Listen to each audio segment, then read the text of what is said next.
Standing on the castle balcony, I gazed at the crescent moon in the night sky, filled with anxiety. Am a werewolf, yet am forced into an ancient and absurd tradition pairing with powerful males. I despise this arranged fate, but I have to face it. Let's officially listen to today's werewolf story. If you enjoy this story, don't forget to give it a like and subscribe to our channel. Thank you for your support. Chapter 1. I couldn't fathom how this antiquated tradition of pairing shifter females with powerful males had ever come into existence. If I ever discovered the originator of this custom, I'd make sure they received a swift and painful lesson in empathy. My rebellious nature bristled at the thought of conforming to such outdated practices. Despite my reservations, I understood my responsibilities and was determined to face them head-on. Even as anxiety gnawed at my insides, our sleek black limousine crawled to a halt behind another vehicle as I gazed out the window at the waxing crescent moon. The soft yellow light tugged at something deep within my chest, a sensation that intertwined with the knot of anxiety already present in my stomach. I felt a connection to the moon that seemed to mirror my own conflicted emotions. However, the moon's influence was the least of my worries tonight. My attention was fixed on the looming castle in the distance and those who awaited us inside. The imposing structure seemed to embody all the traditions I longed to challenge. "Elise, stop fidgeting with your dress," my mother chided, leaning forward to pry my hands away from the delicate fabric I had been unconsciously mangling. She looked immaculate, as always, in a modest silver gown with long sleeves that tapered into gloves covering her slender fingers. Her dark hair was elegantly styled, and her makeup was flawless, despite the fact that she likely wouldn't spend much time at the castle. Appearances were everything to her, a stark contrast to my own self-conscious nature. Her beauty had undoubtedly played a role in her marriage into our powerful family. Her perfection and preparedness for any situation made it challenging to be her daughter. I felt inadequate in my own skin, let alone in this ostentatious attire. "This dress is absurd," I complained, longing to shed it like a snake discarding its too tight skin. The floor-length evening gown, adorned with red sequins, barely covered my body yet managed to pinch and chafe in all the wrong places, reminiscent of an unpleasant intimate encounter. It felt like a physical manifestation of the societal constraints I desperately wanted to break from. My mother's eyes narrowed, her concern for social status evident in her disapproving gaze. But before she could reprimand me, my grandfather intervened. He placed his weathered hand on hers, silently communicating that he would handle the situation, as both our Pax Alpha and the Edric Alpha presiding over all shifters in the region. His authority was absolute, and we both recognized it. His commanding presence filled the limousine, a reminder of the power dynamics at play. "Elise will wear the dress with pride," he declared, his deep, resonant voice seeming to command not just us but the very air around us. "She understands the significance of this event for all of us." His words left no room for argument, but I couldn't help feeling a surge of defiance, even as I nodded in reluctant acquiescence. Grandfather was attired in a simple black suit, his silver hair slicked back. He required no elaborate gowns or glittering jewels, yet he wore the most striking adornment of all, the Edric Alpha necklace. My gaze was drawn to it, a symbol that proclaimed his supreme authority. As his granddaughter, that symbol served as a constant reminder of the perfection expected of me tonight. I stared out the window, the responsibility settling over me all over again. I didn't want to hear how important this was, how important I was to the survival of our pack. Thought again. I knew it all too well, though that didn't make things any easier. I was 19 for Moon's sake. I barely made good choices on what breakfast to eat. Cocoa Pebbles was a winner instead of the bacon and eggs I was supposed to be eating, and I was the best chance of our family's survival. I had my doubts, but I had to trust my grandfather, even if to me this seemed like the mother of all bad ideas. Worse than the time my mom put me in a white dress and let me loose in a muddy backyard at my cousin's and old Fest's 10th birthday party. Despite my compliant mood, Grandfather didn't appear satisfied, so he leaned forward until his face was only a short distance from mine. I stared into his lined face. Wispy white hair framed it. When had he aged so much? I knew he was well into his 25th decade, but werewolf shifters could live much longer than humans.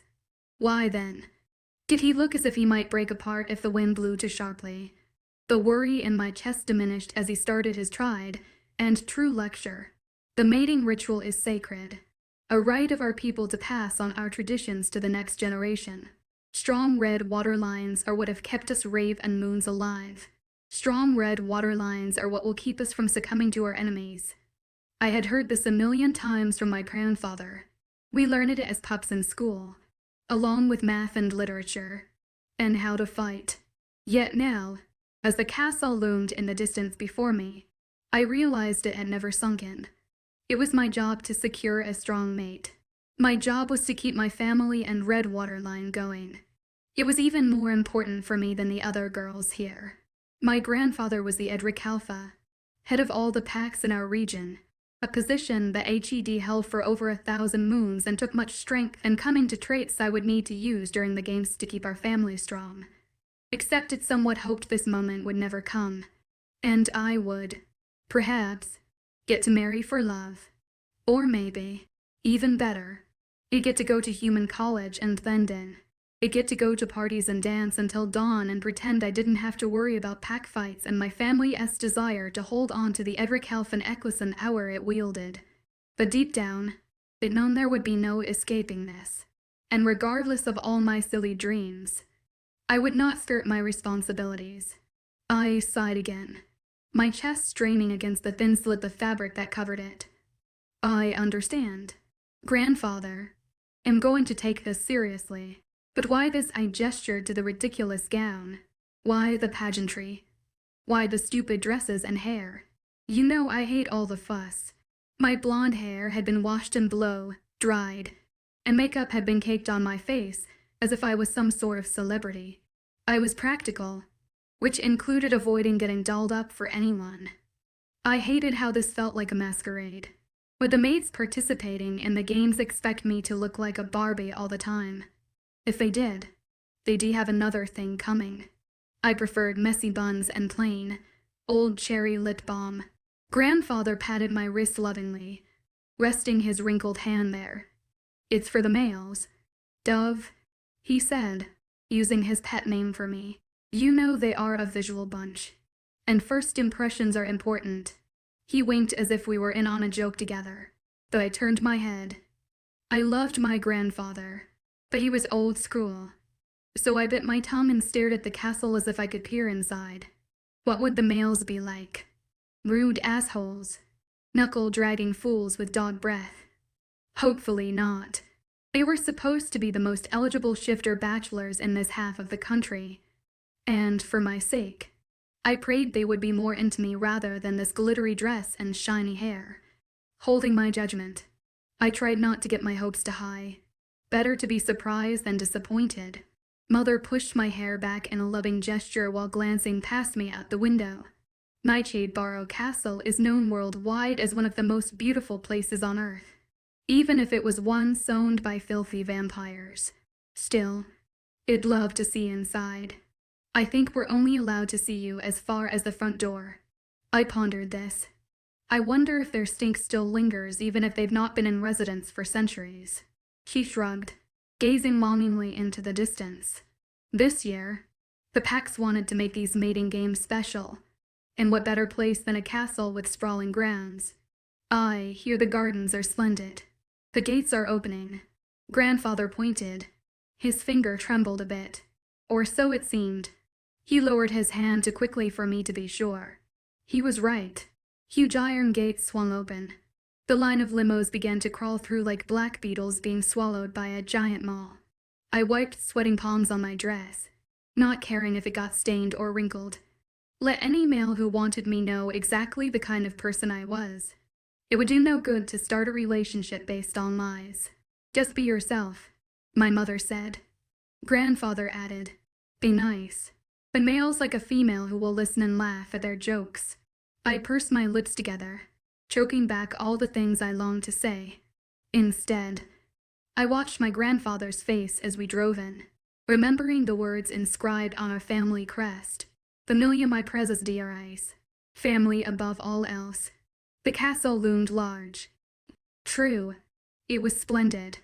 Ancient turrets rose into the moonlight, their tips seeming to touch the stars. The stone walls appeared to stretch out for miles, indicating room upon room of splendor within. The grounds were just as immaculate, with trimmed hedges, uplit trees, and topiaries shaped like birds. Or were those bats? I reminded myself that this place had once belonged to vampires, our dangerous neighbors, and traces of them might still be found here. Still, bats. Gross. Thank the moon they didn't live here anymore. And the castle was more of an attraction than anything else. The limo slid to a stop, tires crunching on gravel. Out my window, I spied the massive stone steps leading to giant doors that were flung open. Warm light poured from inside, showing off a glittering chandelier and marble floors. Giant floral arrangements brought life and color to the stone and steel. It was quite breathtaking. Maybe this wouldn't be so bad. But when I glanced around, I didn't see any sign of the males and their families. Odd. Where are they? I asked, glancing back at my mother. The males. I am sure they are here somewhere. She craned her neck, trying to peer inside the castle. I wish your father could be here to see this. I nodded, wishing it too. I missed his quiet demeanor and calming presence. My father had stayed home with the rest of our small pack. He was a simple man who enjoyed the comforts of home. Plus, I had a feeling he did not approve of his little girl being trotted out like a hunk of meat. But it was clear he lost that argument. He lost all the arguments when my mother and grandfather were concerned. Hurry, the other girls are getting out, she said, ignoring my question and pushing on me from behind. Fumbling for the handle, I found it and pushed the limo door open. On the other side, the driver appeared, a surprised look on his face. I can get it. Miss. Oh, right. Etiquette. Thanks. I was sure to be blushing beneath my glittering red gown. I waited for him to open the door fully before stepping out. The high-heeled shoes had been forced to wear wobbled on the gravel, but I somehow managed to stand. A brisk breeze reminded me of how much of my body was exposed to the night air, but my comfort barely mattered. Right, there were males to please, eyes to pop out of their sockets with the simple force of my assets. It seemed the other girls were subjected to the same horrors.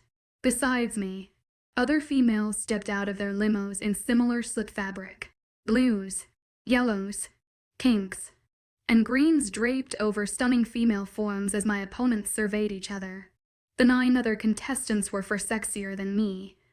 These girls were all beauty queens, the kind that paid attention to things like what color looked best on them and what cut of fabric would draw a male's eye. They would scorn at my cherry lip balm. Still, I couldn't help but look at their fashionably thin arms and weak legs. I bet I could outdo them in hand-to-hand combat any day. Appearance lost everything. Not for a shifter. Anyway, still, I felt like a fish out of water. Oh moons. I was screwed. Everything in me wanted to crawl back in that limo, but the driver had already shut the door with a thud, closing the avenue of escape for good.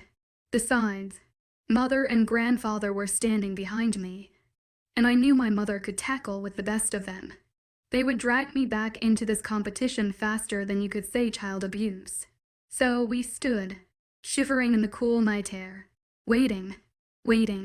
What's taking so long? I muttered, only to get a swift poke from my mother. But could she blame me? My butt was freezing. They should be here, I heard another girl say. So I was the only one who felt something was off. Was this all a ploy to gain the upper hand? Make us wait in the cold until our rescuers arrived? Give me a break. The sharp gasp from a girl beside me drew me out of my thoughts.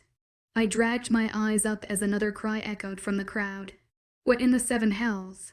Figures were descending from the balconies. Dark, hooded shapes dropped down, landing with a crunch of gravel as black cakes billowed around them. More and more descended, circling us. My heart pounding. I shot a look over my shoulder to see more shadowy figures coming in from behind. We were surrounded.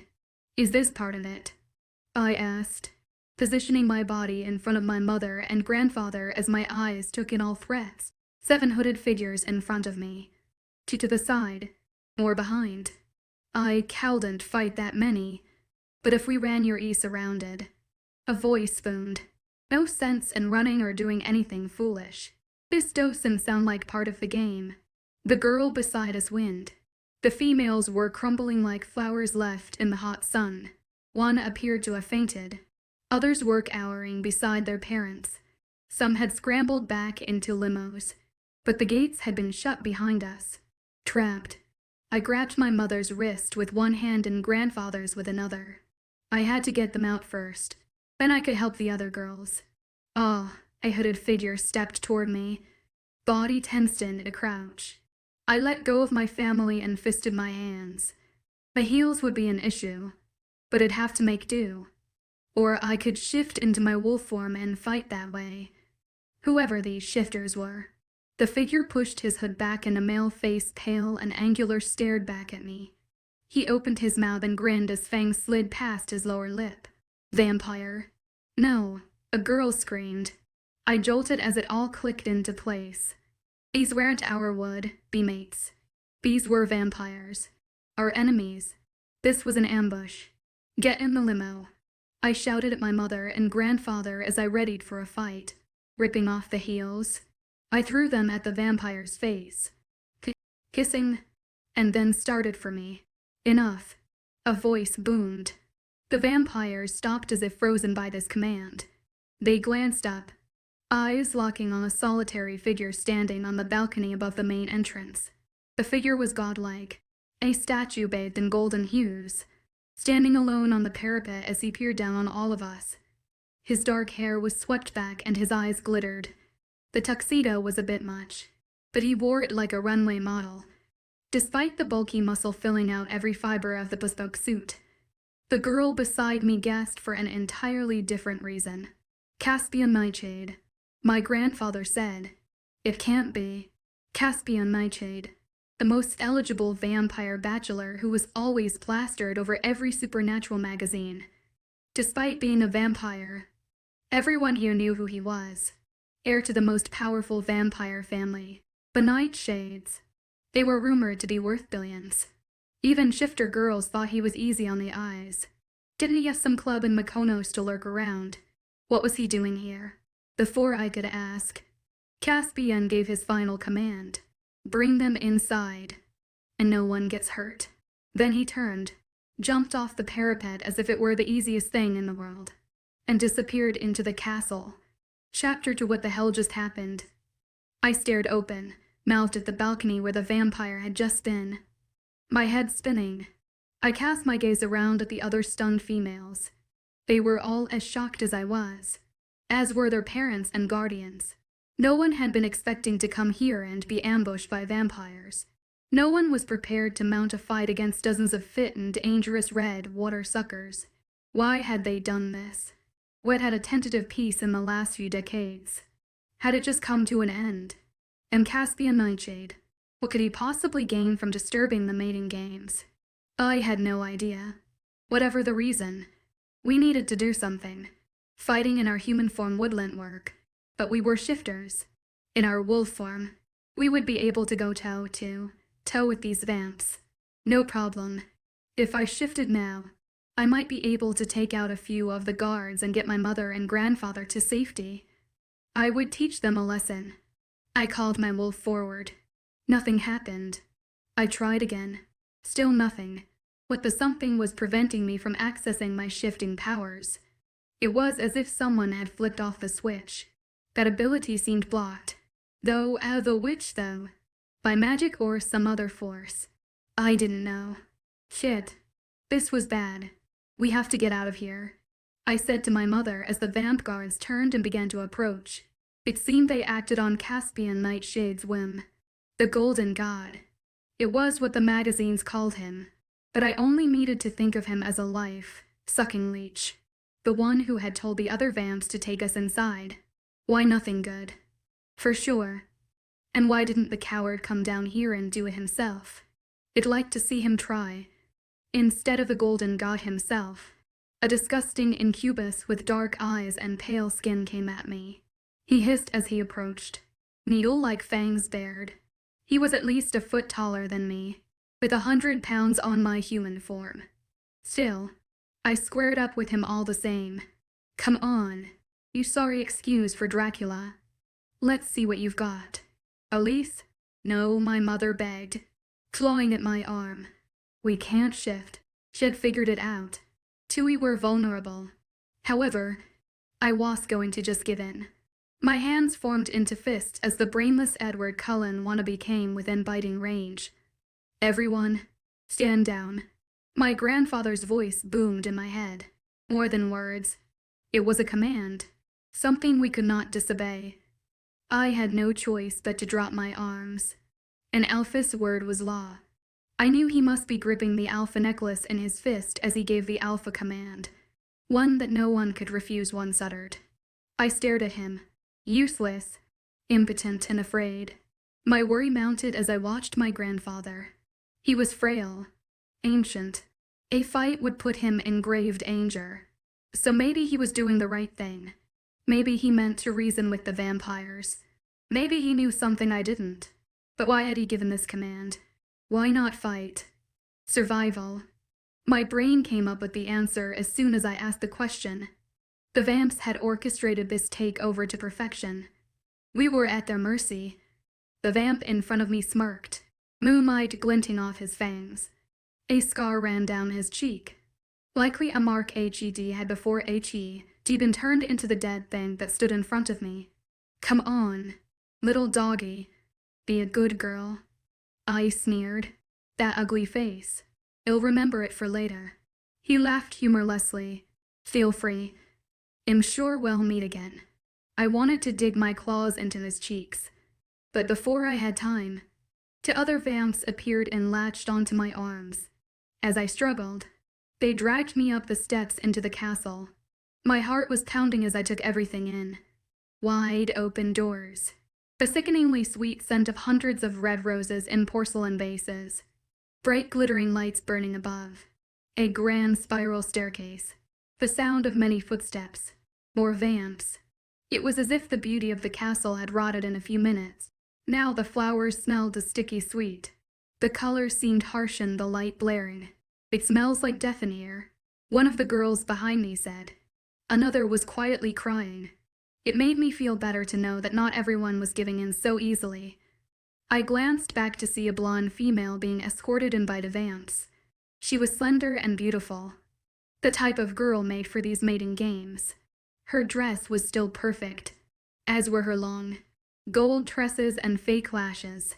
The haughty expression on her face told me she was used to this type of treatment and was about to let someone know. Do you know who my father is? Was the last thing I heard her say before I was pulled away. It only took a few minutes before all the females were dragged inside the castle. Soon, 10 of us stood in a semicircle with our vampire handlers at our sides. We had been led away from the main entrance and into a large gathering hall. Again there were flowers, crystal chandeliers, and ornate furniture. But now I saw them for what they really were, props in the vampire's game. What I didn't see were the parents and grandparents. Where's my family? I demanded, yanking against the vampire's tight grip. The panic was real now. What if something happened to them? What if the vampires were harming them right now? Where are they? Let me go. You parasite. Relax. They are safe. I glanced up to see two people descending the stairs, Caspian, and another who looked much like him, but older. Father and son. Was it possible? Had they both been turned? Had one turned the other? The resemblance was too eerie, not to be real. I tried to remember what the magazines had said about the elder Nightshade, but it was clear I had not paid enough attention. Another thing that was clear was that these two were in charge. Where are my mother and grandfather? I growled, staring at Caspian. I want to see them. He arched an eyebrow. I didn't want to notice that he was the most attractive man ever seen. I didn't want to marvel at the way his eyes sparkled or the perfect shape of his well. toned body beneath his expensive suit, not to mention the raw masculinity he used. He could teach classes in male magnetism. No wonder all the magazines splattered him on their covers. Why the room had suddenly grown silent. I could almost hear my female shifters' counterparts panting with want. I wanted to hate Caspian Nightshade, but I couldn't, which made me think he was using some kind of power over me. He had to be. Didn't vampires have the ability to enthrall their prey? That must be why I couldn't take my eyes off him. "What's your name?" he asked, evaluating me. Our gazes held. A moment passed, or an eternity. His eyes were so entrancing.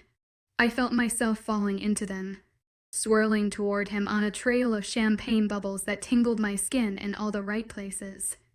I wanted to giggle. I wanted to dance. I wanted to fall into his strong arms, yank his shirt apart, and lick my way down. I blinked and shook my head. Vampire trickery. That had to be it. I hated vampires. We all did. I jutted my chin as I gave him a disgusted glare. "I'll give you my name when you tell me where my family is." Vampire filth. There was a hint of an amused smile on his mouth as he answered. "Fair question. Elise. That's your name, isn't it? Elise Raven Moon. Enough about her," the blonde female beside me said. "What's going on here?" Reluctantly, Caspian's eyes dragged away from mine. "Isolde Thorne. Nice to meet you. I've heard a lot about your pack." She seemed to brighten at this, shivering a little under his gaze. It seemed she was also feeling his weird power. "Of course you have.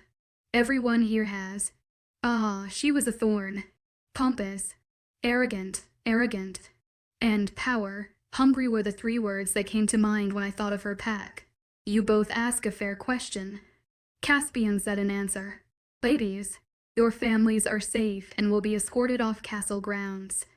No harm will come to them or to you." "How can we know you're telling the truth?" I asked, not liking any of this. Caspian nodded slowly. "I'm afraid you have no choice. But really you shouldn't worry. You're our guests for the mating games."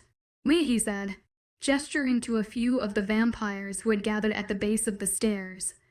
"Are your mate choices?" "What?" He couldn't be serious. "Are you high?" a dark-skinned shifter asked. "That isn't possible." "Don't worry, ladies," Caspian said, smiling in a disarming way. "We simply decided it was time for a little change." "This is lunacy," I'd exclaimed. There was no way a shifter and a vampire would ever mate. Besides, we were mortal enemies. Vampires and shifters had been killing each other for almost as long as history had been written. "Where are the shifter males?" a girl with brown hair asked. She was small and slight brown eyes, and something about her brought my protective instincts forward. Caspian shook his head slightly and ignored her question, which I took as a bad sign. Right now, they were being nice to us because it served their purposes. But I had a sneaking suspicion our male counterparts hadn't received the same treatment. In fact, something told me with certainty that they were dead. Had I known any of the males who were supposed to be here today? Not really. Some of the packs were spread out through North America, putting wide swaths of country between us. I'd heard of some of them but met only a few. Still, a twinge of pain twisted in my chest. Like us girls, the males had come here to ensure our kind would continue to survive, and now they were likely dead. "Let's not worry about them," Caspian said. "Let's focus on the good. We're here, and I promise you will have a grand time." His face was a bit pinched, as if he didn't quite believe his own spiel. "This year, something different is required, something that will be beneficial for both vampires and shifters. As a nice addition, we'll have cameras to follow the games and let your loved ones know you are safe and sound. Everyone will be able to watch the games from the comfort of their own homes." As he said this, vampires with cameras on their shoulders entered from where they'd likely been hiding and filming this whole time. Cameras? Really? What for? So they could document this unheard of atrocity? I considered all this as I watched the cameraman get into position. Even if it might make my mother and grandfather feel better if they could see me, they would most likely be appalled. Honestly, the only advantage I saw to having an audience was the possibility of crying out for help. All the vampire covens would be watching, but they would only laugh at the sight of shifters in trouble. The humans might tune in for entertainment too, but they would never help. We pretty much lived in different universes. For the most part, they stuck to their kind and let us be. In truth, they were scared of us. So clearly, they wouldn't help us. But the wolf packs, they might eat a fly and try to rescue us. Except I couldn't know if the cameras were transmitting live. Their red lights let me know they were recording. But there was only one way to find out. Moving with lightning speed. I yanked my arm free from the vampire who'd gone slack in his guard duties. Whirling, I struck the other with my fist, hitting him in the throat. He gagged and doubled over, coughing, both hands around his neck. But I didn't have time to bask in the glory. Instead, I whirled toward the closest camera before I could take 2 steps. Caspian was there, hands on my biceps. He moved faster than I could process, his body aligning with mine, his coldness seeping into my warm body. He gripped me tightly, pulling my body to his, but I was just as fast. I wrenched his hand back and whirled before striking him in the chest. He glanced down at the spot where it hit him, looking slightly amused, realizing my human form. He was stronger and faster than me. I turned to bolt out the door. Several vamps stepped in my way. As I was readying myself to fight, fingers closed around my arm. I was yanked back. One arm locked across my chest while another cinched around my waist. Caspian's rock, hard body smashed against mine as he held me. "Stop fighting," he growled, holding me tight. "Never." If only I could shift. I kicked back, aiming for a soft spot, but hit one of his tree trunk thighs. He barely seemed to strain as I thrashed, and he kept me tight to him. For the first time, I smelled him vanilla and mint, a tantalizing smell that made me want to turn around and bury my nose in his neck. It expected a rotten stench of the tang of iron, but this was unexpected. I shook my head. He was surely enthralling me again. "Stop doing that," I said through gritted teeth. I was keenly aware of his arm resting above the swell of my breasts, which were straining against my poor excuse for a gown. His skin brushed against mine, making goosebumps appear wherever he touched me. "Doing what?" he whispered in my ear, still pinning me to him. Lips fluttered against the tender skin of my earlobe, and I fought to hold back the shudders of pleasure he was making me feel, messing with my head. I tried to lurch away, but he held me fast. "You can't fight this, Elise." His breath tickled my neck. His charms were too much. I was trying to fight him, but I found myself wanting to climb his body like a tree. "It'll be better, safer for you if you go along with it," he whispered. "I'm not your puppet." I shot back, struggling against him but just managing to rub more of my body on his. "I know," he replied, "but it's already decided. Neither of us has a choice." Then he released me and strode away, leaving me stumbling, disoriented, and confused as hell. Chapter 3, everyone. Follow us. Let's go. As I watched Caspian retreat back, the vampire henchmen got to work. They formed a line, corralling us like cattle into a room down the hall. I wanted to fight them but had twice been defeated. Without my shifter powers, I was no match for this legion of red water suckers. It would be stupid to keep trying. Still, I had to find a way. Maybe my family was planning a rescue, but I was just giving up. They shuffled us into a large waiting room furnished with cushioned settees. Ornate tables sat beside them, topped with food and drink. It seemed as though our captors were set on keeping up appearances, even though this was now our jail. A very pretty jail. But still, I didn't trust that food any more than I trusted the blank-faced henchman. My eyes landed on the scarred guard I'd fought earlier. I meant what I said. He would see me later. The vampires pushed the females together in the center of the room and then blocked the doors on either side while they continued to watch us with hooded eyes. Caspian was nowhere to be found, and neither were the other vampires he'd introduced as our suitors. If this was a game, they were playing it well, making us wait, intimidating us with guards, having us wear slips of fabric and flimsy shoes, stopping us from shifting. In their scheme, we were the lambs, and they were the lions. But I was no sheep. My gaze shifted from the vampires to the females beside me. There were, in fact, 10, including me. Some looked scared. A few stood defiantly. Isolde Thorne looked like she was about to give them a 1-star Yell preview. Somehow her teased blonde hair was still perfect. No nails broken and false lashes still intact. Her perky boobs bounced as she flounced into one of the chairs, still throwing eye daggers at all the guards. I admired her spunk even if our families had never seen eye to eye. The girl beside me, the doe-eyed brunette I'd noticed earlier, trembled as she hugged herself. She had somewhat stood her ground earlier, but it seemed it had cost her. A small cut on her forehead was trickling red water down one side of her face, yet she hadn't made any effort to clean it up. Some of these girls were never trained to fight or, apparently, taught to take care of themselves. Some packs used females for breeding purposes only, never allowing them out on hunts or raids. I couldn't imagine what it might be like if that had been my fate. The way they were treated was so unfair. Fresh red water was likely a bad idea around all these vampires. Someone had to do something. I leaned toward her and tried to offer a reassuring look. "Hi, I'm Elise. What's your name?" Her wet eyes peered up at me, a mask of fear tightening her features. "Oh, I'm Willow." She lifted thin shoulders up and down as if her name were of no consequence, and she wasn't quite sure why I would want to know it.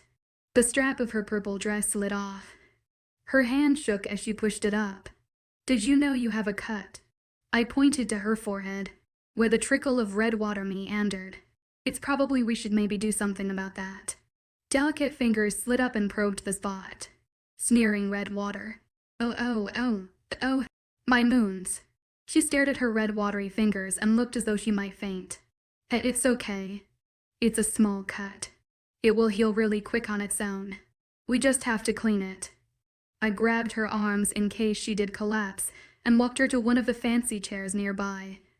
Helping her sit down, I searched the room until I spotted a box of tissues on a side table. Quickly, I wiped up the red water and pressed a clean tissue to the wound. "Hold this here until the bleeding stops." She placed trembling fingers on the tissue, doing as I instructed. "Thanks. No problem. This is all pretty crazy." She nodded, eyes darting up at the vampires before she let them flick back to my face. "What is all this? What are they going to do with us?" I shook my head. "Nothing good." Willow bit her lip. Would she cry? What would I do if she did? I was more equipped to doctor wounds than fix emotional issues. But to my relief, she kept the tears at bay. "My parents are probably freaking out." She blinked large brown eyes at me, reminding me of a lost puppy dog. "Don't worry," I said, pointing at the cameras in the room's corners. "I'm sure they can see that you're all right." She leaned close, whispering in my ear. "Do you think they really want to mate with us?" I pondered this for the first time. It seemed ridiculous. Vampires were created, not mated. I grew up in a pack where we never mingled with vampires, and we called them red water suckers or worse. I listened at my grandfather's feet as he told stories of their cruelty to our kind. For the better part of history, they had tried to exterminate us. The fighting had been brutal. Both our numbers were dwindling for many reasons, but our constant feuds were certainly one of the biggest factors. Lately, we had come to relative peace, but it was nothing to write home about. We still hated each other. So no, I didn't think they wanted to mate with us. Something else was up. "Sit close to me," I whispered to Willow. "Keep your head down and don't draw attention to yourself. I'm going to figure out a way to get out of here." Her doe eyes held mine. "Thank you," she whispered. I shook my head as I gazed at the vampire henchman that stood between me and freedom. Don't thank me yet. We waited quietly for a few moments. Slowly, our guards' attention waned. A few of them gathered together, joking about something. One was glancing at his phone. Another was watching one of the girls with a lustful curiosity. These goons didn't seem to be the cream of the crop. That or they were overconfident. Either way, not smart. No wonder they depict the others as the viable suitors instead of this lot. Grandfather had explained that vampires had social classes, much like our shifter packs. There were the wealthy vamps, the social elite. Their faces were plastered all over social media and magazines. You couldn't escape it if you tried. Many girls, humans, and shifters alike gladly overlooked their red water sucking tendencies and swooned over them. Then there were the lower classes, which were the weaker, younger vampires. They were likely freshly made, or those that had fallen out of favor of the upper echelon, since vampires could live basically forever. The older you were, the more wealth and prestige you could amass. This created a sort of caste system, one I didn't really understand. One the Nightshades clearly did, since they managed to become the head of it. Frankly, I couldn't get past the being dead part. Either way, I wasn't planning on sticking around long enough to find out what the vampire's intentions truly were. I watched the guards closely. My idea took shape. Willow, I have a plan. Can you make a big fuss about your head wound? Wave the red water around. See if that will get their attention. Her eyes widened, filling with panic. It won't hurt you, I reassured her. If they wanted to hurt us, they would have done it already. I need to get a look around and see if I can get us out of here. Willow nodded. You can count on me. Despite appearing weak and falling apart after a confrontation, she had a brave streak. Good. Pulling the tissue from her forehead, she headed towards the first set of doors with the red watery tissue in one outstretched hand. Help. I'm bleeding. The vampires whirled toward her, and their eyes locked on the red water, bright red against the white paper. If they had smelled it before, they'd have been able to ignore it, but now that it was thrust into their faces, a few of them acquired a predatory expression. As we watched, their eyes darkened and fangs began to elongate. Oh moons. Willow, this might not have been the best plan. What if they ate her? I started forward, ready to put myself between her and the ravenous-looking vamps, but two of the guards beat me to it. I didn't know if they were older or just better at controlling themselves, but they didn't succumb to their red water thirst and quickly dragged the others out of the room, leaving one of the doors unattended. I watched for a moment to make sure Willow was safe, then sprinted for the exit. Gripping the handle, I threw one of the doors open. I started to run out, but a massive figure blocked my path. Leaving so soon? I glanced up, and there he was, Mr. Eligible Bachelor himself, Caspian Nightshade. Chapter 4. Get out of my way. I stared Caspian down, wheeling him aside with my determined gaze. It had one chance at escape, and he'd ruin it. And here he was, blocking me from my freedom and from the chance to perhaps come back with reinforcements to free everyone. Caspian didn't seem impressed with my ferocity. However, his voice was level as he addressed me. I smelled red water and heard a commotion and came to see if I could help her. He'd been able to smell that from outside the room. He was a vampire, so I suppose that made sense. It just highlighted how little I knew about my enemy. You have some red water on your hands, he went on, and I sensed more in the room. What's going on?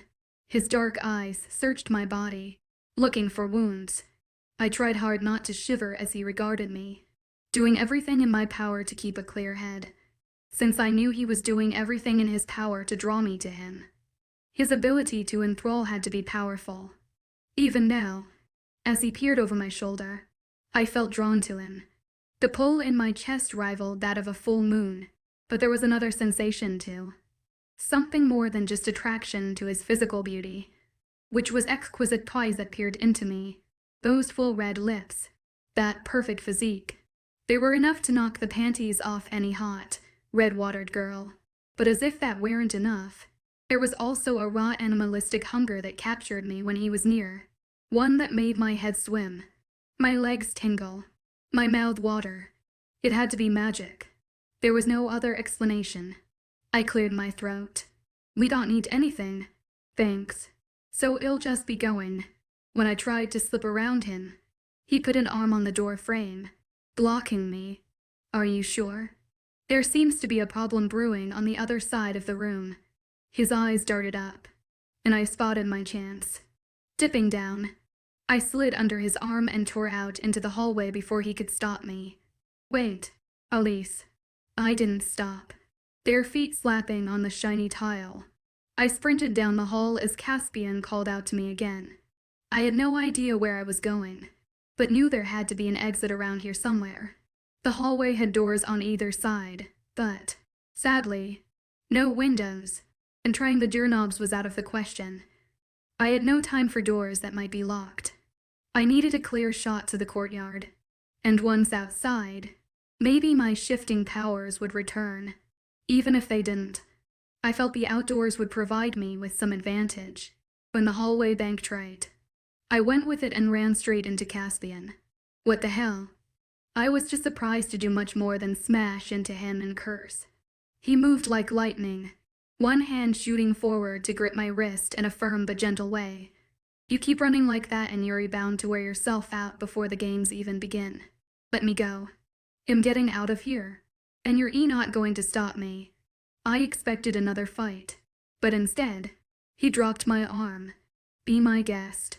I tried not to let the shock register on my face. Instead, I focused on the set of doors behind him, circling around the vamp. I ran at them, yanked on the handles, and threw the doors wide. Fresh night air greeted me, as did a second-story balcony. I stepped forward. I could make that drop and be out across the garden in no. Once more, I ran headfirst into something hard. Except this time it wasn't a sexy vampire but some sort of invisible barrier. The collision startled me, as did the fact that I was no longer standing in the doorway. It'd been thrown back, nearly crashing into the far wall before I could get my feet under me. Shaking my head, I tried to clear my vision as I stared at the open doorway. Caspian leaned against the doorframe and crossed his arms over his chest. A magical force field placed there entirely for your protection. Save your lives. Ice that. There's no way out, I added under my breath. Hopelessness settling heavily on me. The force field blocks all windows and doors, as I'm sure you can guess, Caspian said, making sure I was watching him. He strode through the barrier and turned to face me. They only were con shifters. Vampires can come and go as they please. He gazed at me smugly as he tilted his head up to the moonlight. Nice night out here. Infuriating jackass. You think you're so smart. I shot back. But you don't know my pack strength. Our will. You don't know what we're capable of under pressure. Mark my words. You'll get free. I can't wait to see you try. He replied, still smiling that smug smile. He stepped through the barrier and walked towards me, stopping when he was within arm's reach. If this is a game, I'm not playing.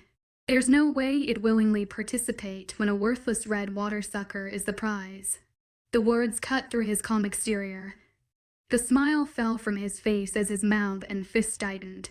Would he try to fight me now? Well, let him. I was ready. But Mr. Eligible Bachelor had better control over his vampire emotions than most. He merely sniffed and shook his shoulders out. When he spoke, his tone was calm, which made him even more infuriated. The playfulness was gone from his voice, and I had a feeling I was finally seeing the real Caspian Nightshade. I don't know what you think this is, Elise, but it's not a game. His eyes darted back and forth as if checking to see if any cameras were around before continuing. From what I understand, your pack has grown to weaken. Everyone knows it. Unless you want something terrible to happen to your family, you'd better get it through your skull that this is happening. I stared at him, speechless. That wasn't possible. Everyone couldn't be aware of our precarious situation. We'd done everything in our power to keep things secret. We couldn't risk losing our lands, our status, or worse.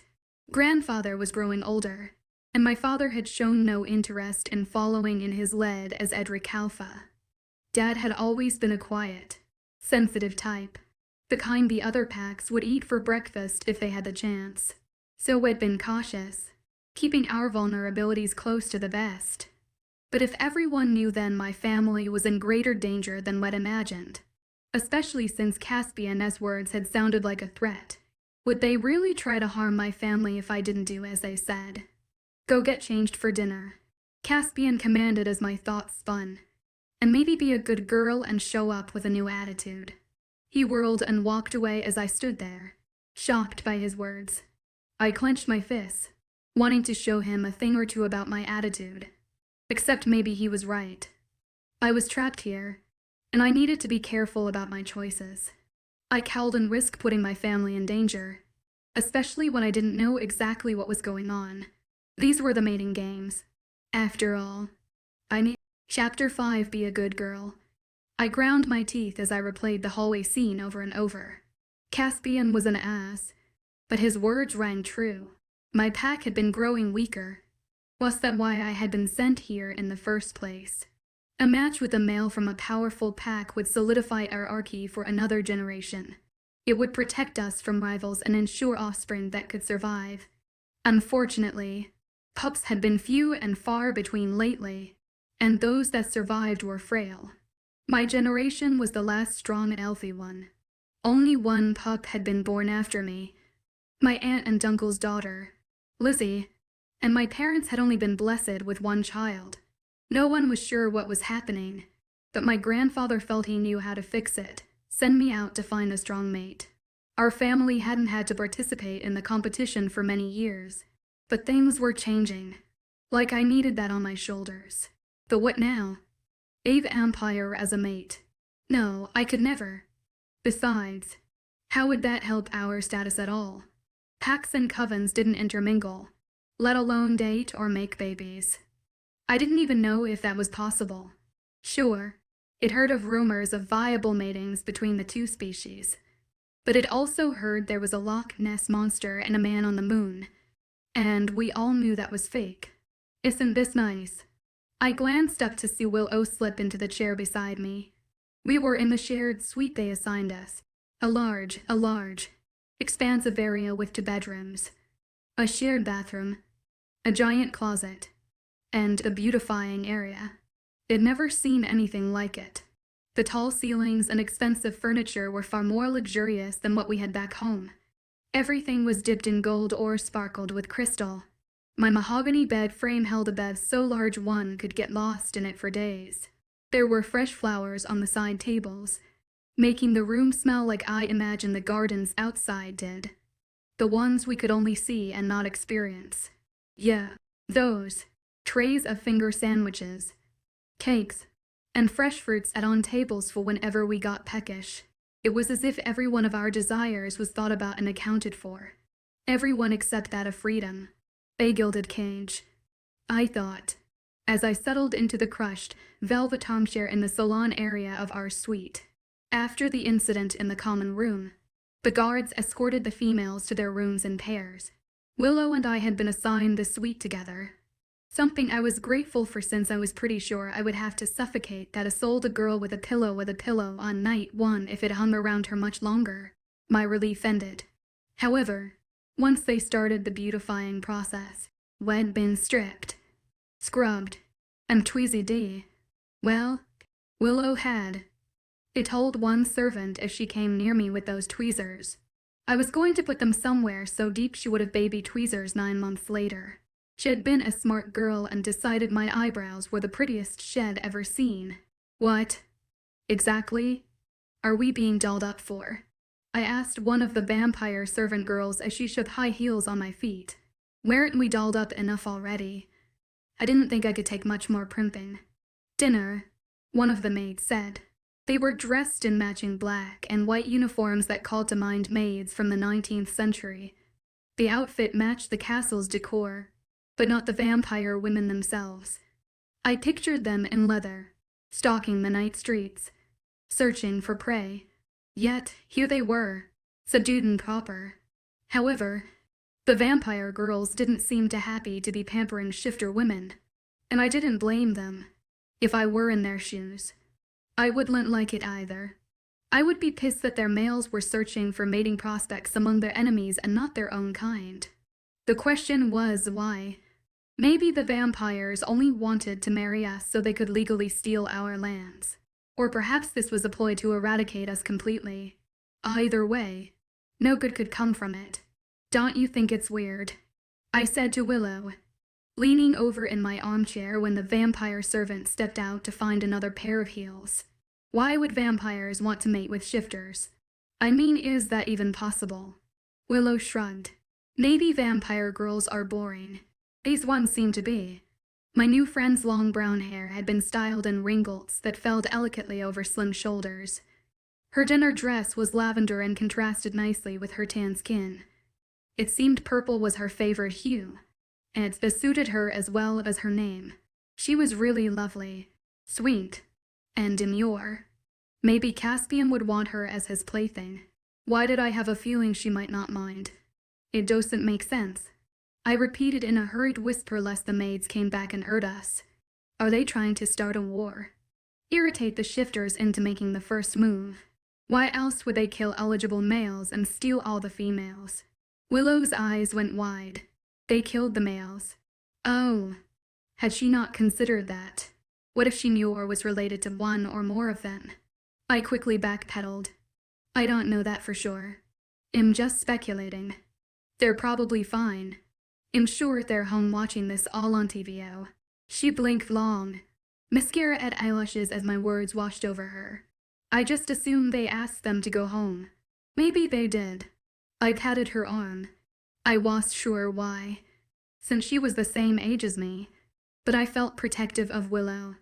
Maybe it was her doe eyes or her thin frame or the fact that her hands shook whenever there was a loud noise.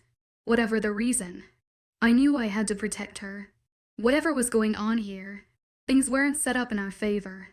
And even if Willow could muster up a bit of courage when needed, she appeared to be the kind of person who found it easier to go along with the flow of things. She shook her head. I just came here to mate. I didn't expect any of this.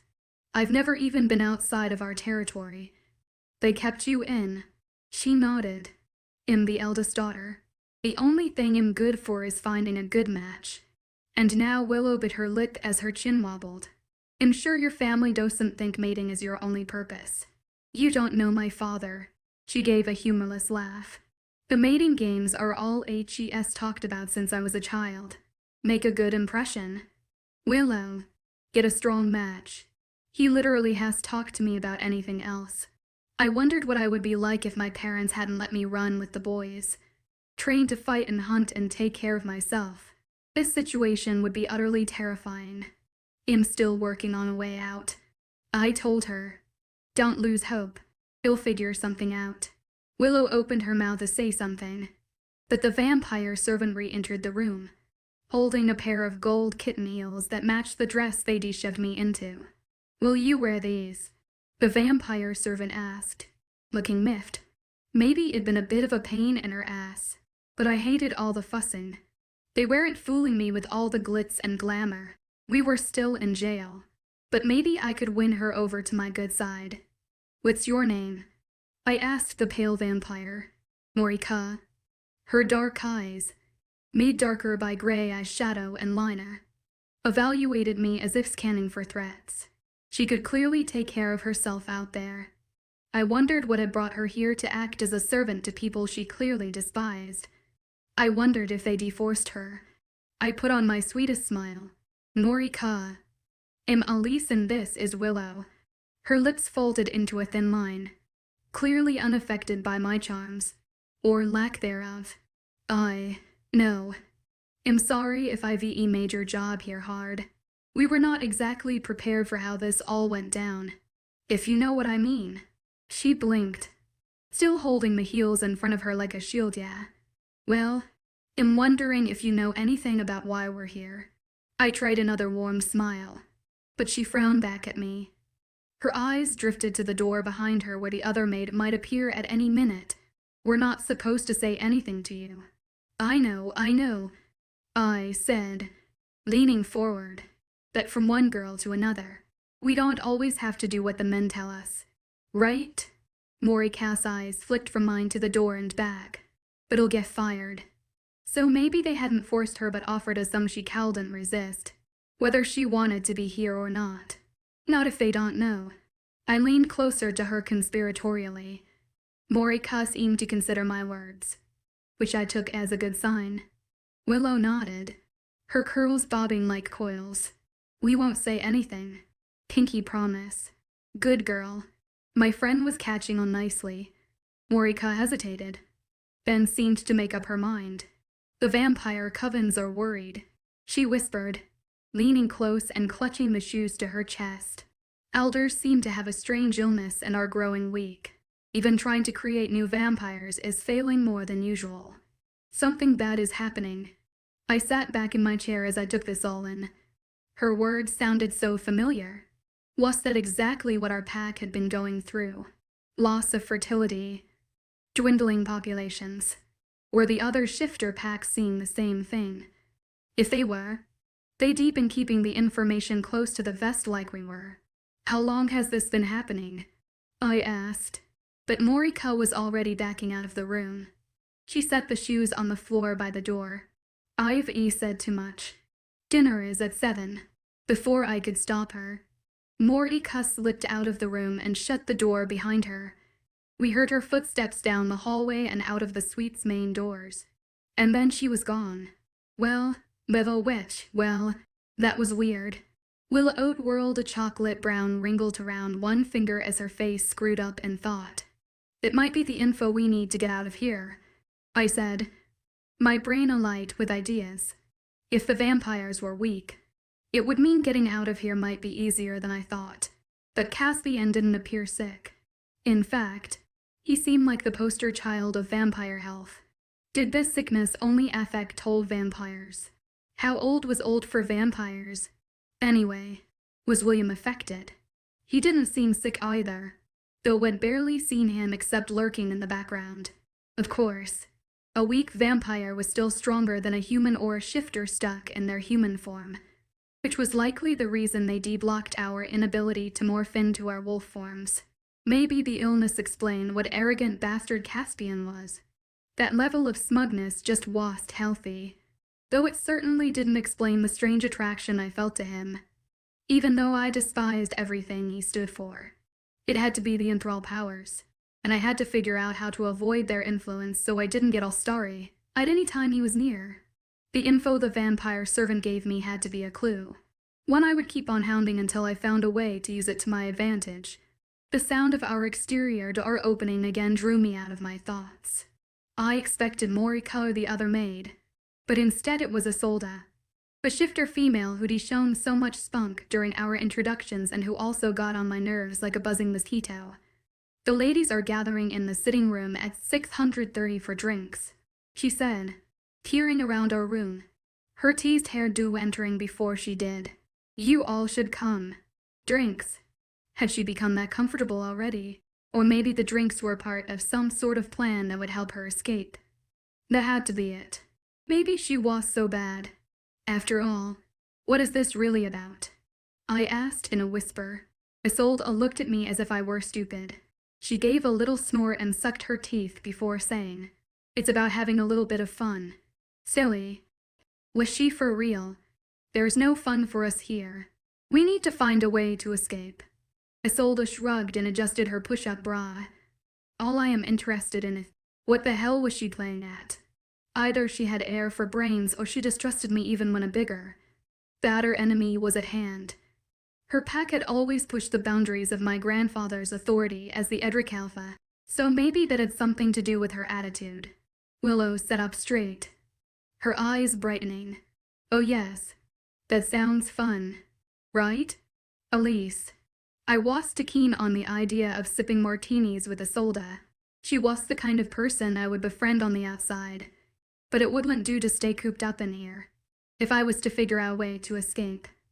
I had to take every opportunity to learn all I could, even if the others seemed far comfortable or cagey for my taste. Play the game. Elise. Sure, I said, trying to sound genuine. Girl time. Yeah, girl time, Willow said brightly, clapping a little.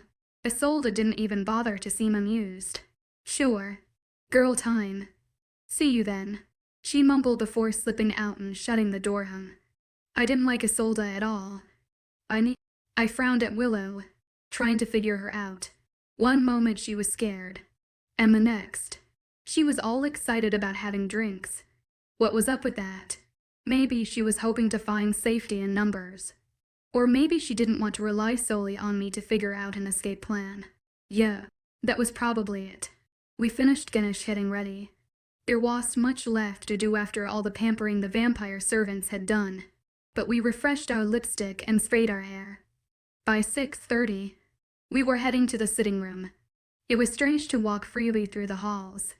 I knew it was because of those downforce fields, which had mentioned to the others to save them from getting blasted, but that didn't mean I cowed and to investigate. The problem was I didn't get a chance, not with Willow's death grip on my arm. One she used to drag me into the room with the other females and plop me in a chair, insisting that I stay there while she got me a drink no matter how much I protested. While she went to the bar, I glanced around at the other women. They'd all been dolled up, much as we had. Each was wearing a unique evening gown in a different color of the rainbow. Many wore their hair down in waves like Willow, but a few had fancy ponytails or buns with hair piled up on the top of their heads. Glitter jewels sparkled from their ears and necks. All were wearing high heels. All this glamour is stupid, I mused, thinking I would give my left arm for a pair of pants and flat shoes. I scanned each face, noticing plenty of furtive glances and apprehension from everyone. The air was thick with tension. Willow came back with a few females, which Shed quickly befriended. There were Sylvia and Nanette, both beautiful, strong, and formidable candidates. After that, the names became a blur as sparkly dress after sparkly dress whizzed by, as I was trying to remember names and start a conversation about banding together and planning an escape. The doors opened and the camera crew swept in. Damn, I'd forgotten about the intrusive filming aspect of this. To me, the idea went from irritating to downright stupid, but some of the other females seemed to play right into their hands. Isolde popped up immediately and made a beeline for the camera. I watched as she talked animatedly, smiling and playing it up for an audience. Maybe that was her plan, to charm the socks out of everyone in order to escape. Could that work? I couldn't see how. Shall be seen live by every coven and pack in the country, Willow said, sitting beside me. Every pack in the country. Was she sending some secret rescue message by batting the hell out of her fake eyelashes? Maybe she knew Morse code or something, except I didn't think we needed to be that covert about it. They should just shout, "Save us. We're being held against our will." As I rose, intent on making my way to the camera, several vampire guards slipped in. "Dinner is served," one of them announced. I glanced up and saw it was Scarface. I narrowed my eyes, giving him a look that let him know I hadn't forgotten. Sadly, he didn't give me the satisfaction of a reaction. Perhaps the cameras were meant to control the shifter females' behavior as well as the vampires. Taking that cue, the camera crew ended their interview with Isolde and headed out, probably to set up in the dining room because how could they miss the opportunity to show off our first group date? "Let's go," I said, pulling Willow along this time. "But my drink," she said, stumbling after me. I pulled her at a fast clip toward the smell of food and the sound of violins. The dining room's double doors were open, letting the sights and sounds of an expensive banquet hall spill out to meet us. I spotted a long table with chairs all around. Each place setting was intricately beautiful, down to the sparkling filled plates. Goblets of wine and water sparkled in the light of the crystal chandelier. Fresh flowers bloomed from vases on side tables and sat in neat clusters in containers that ran down the center of the long table. Additional vampire staff in butler outfits waited along the walls, ready to serve us, or keeping up appearances. All of this probably looked great on camera, but it made my stomach churn. My gaze was pulled to the 7 vampire suitors placed strategically around the long table. It was hard to miss the fact that Caspian stood at the head of the table with one seat next to him, ready for some lucky girl.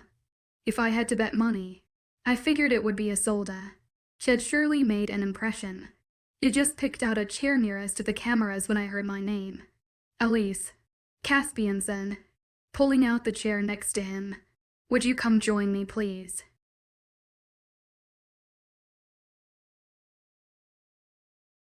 Just after I accidentally enjoyed that vampire's kiss, I suddenly realized it'd been played. I thought I was acting, but I ended up getting lost in the moment.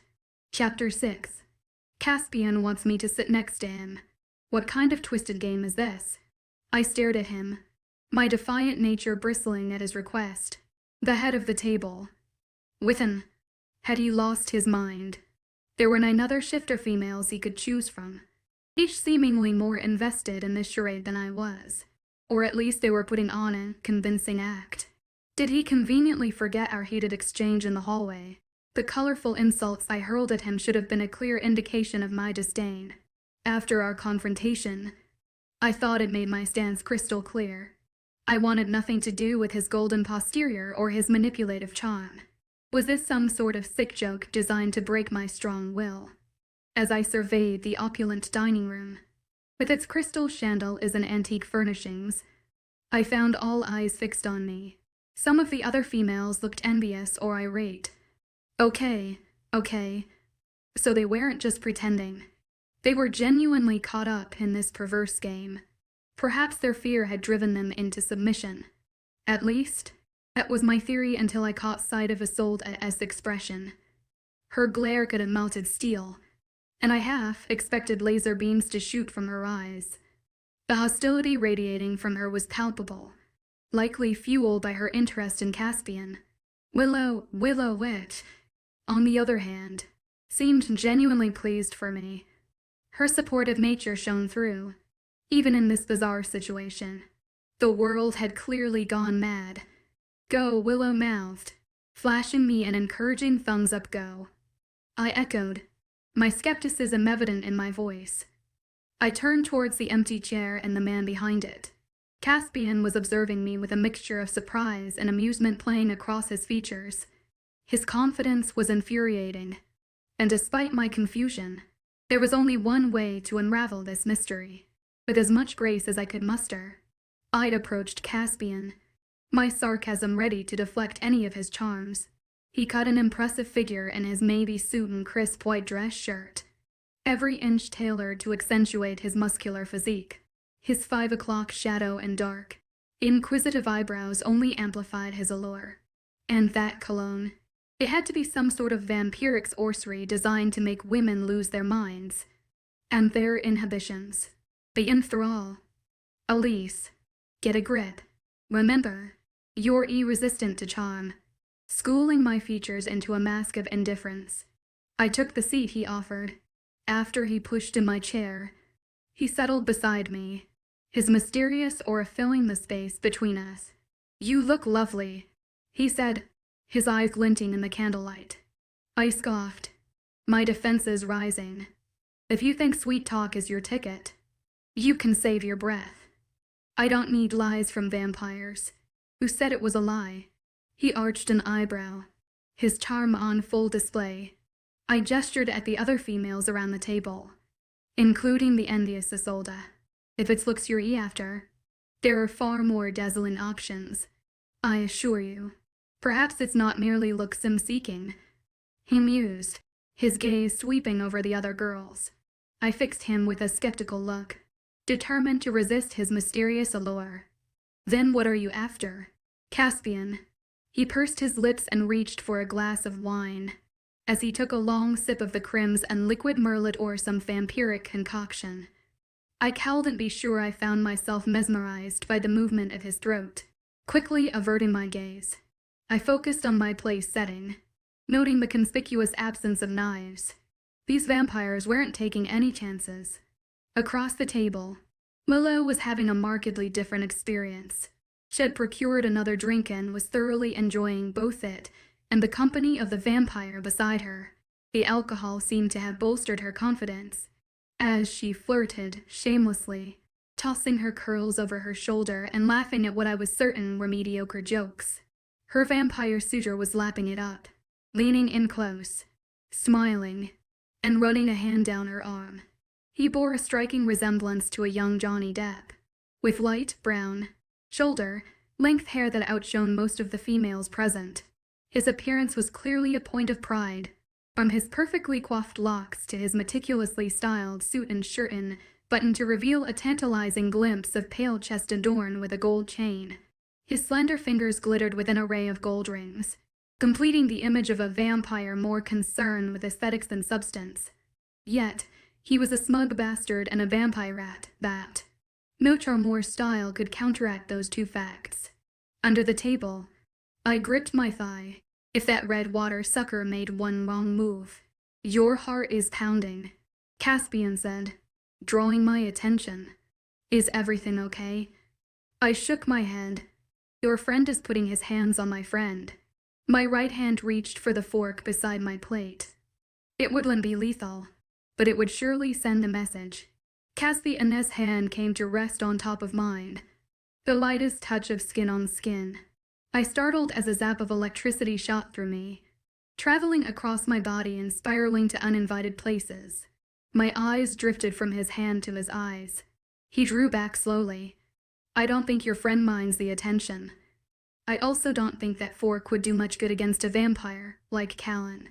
Callan, what a stupid name. I slid my hand back under the table. Willow is far too trusting. She must have heard me because her attention turned from Callan to me. Elise, have a drink. Relax. Try to have fun. I ground my teeth. Fun moons. She was tipsy already. They decaptured us and likely killed many of our kind. AD refused to release us even when we protested and were now forcing us to date them without giving us a choice. This was not my idea of fun. Not in the least. You should listen to your friend, Caspian said, taking another drink of red wine. Relax. I ignored his advice, taking this moment to ask the question that had been on my mind since we arrived. What happened to the shifter males? Caspian coughed. Excuse me. I doubled down. The shifter males that we were supposed to meet here before you took over.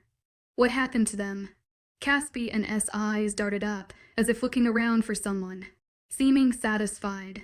He smoothed his face out and whispered, They are safe. Safe where?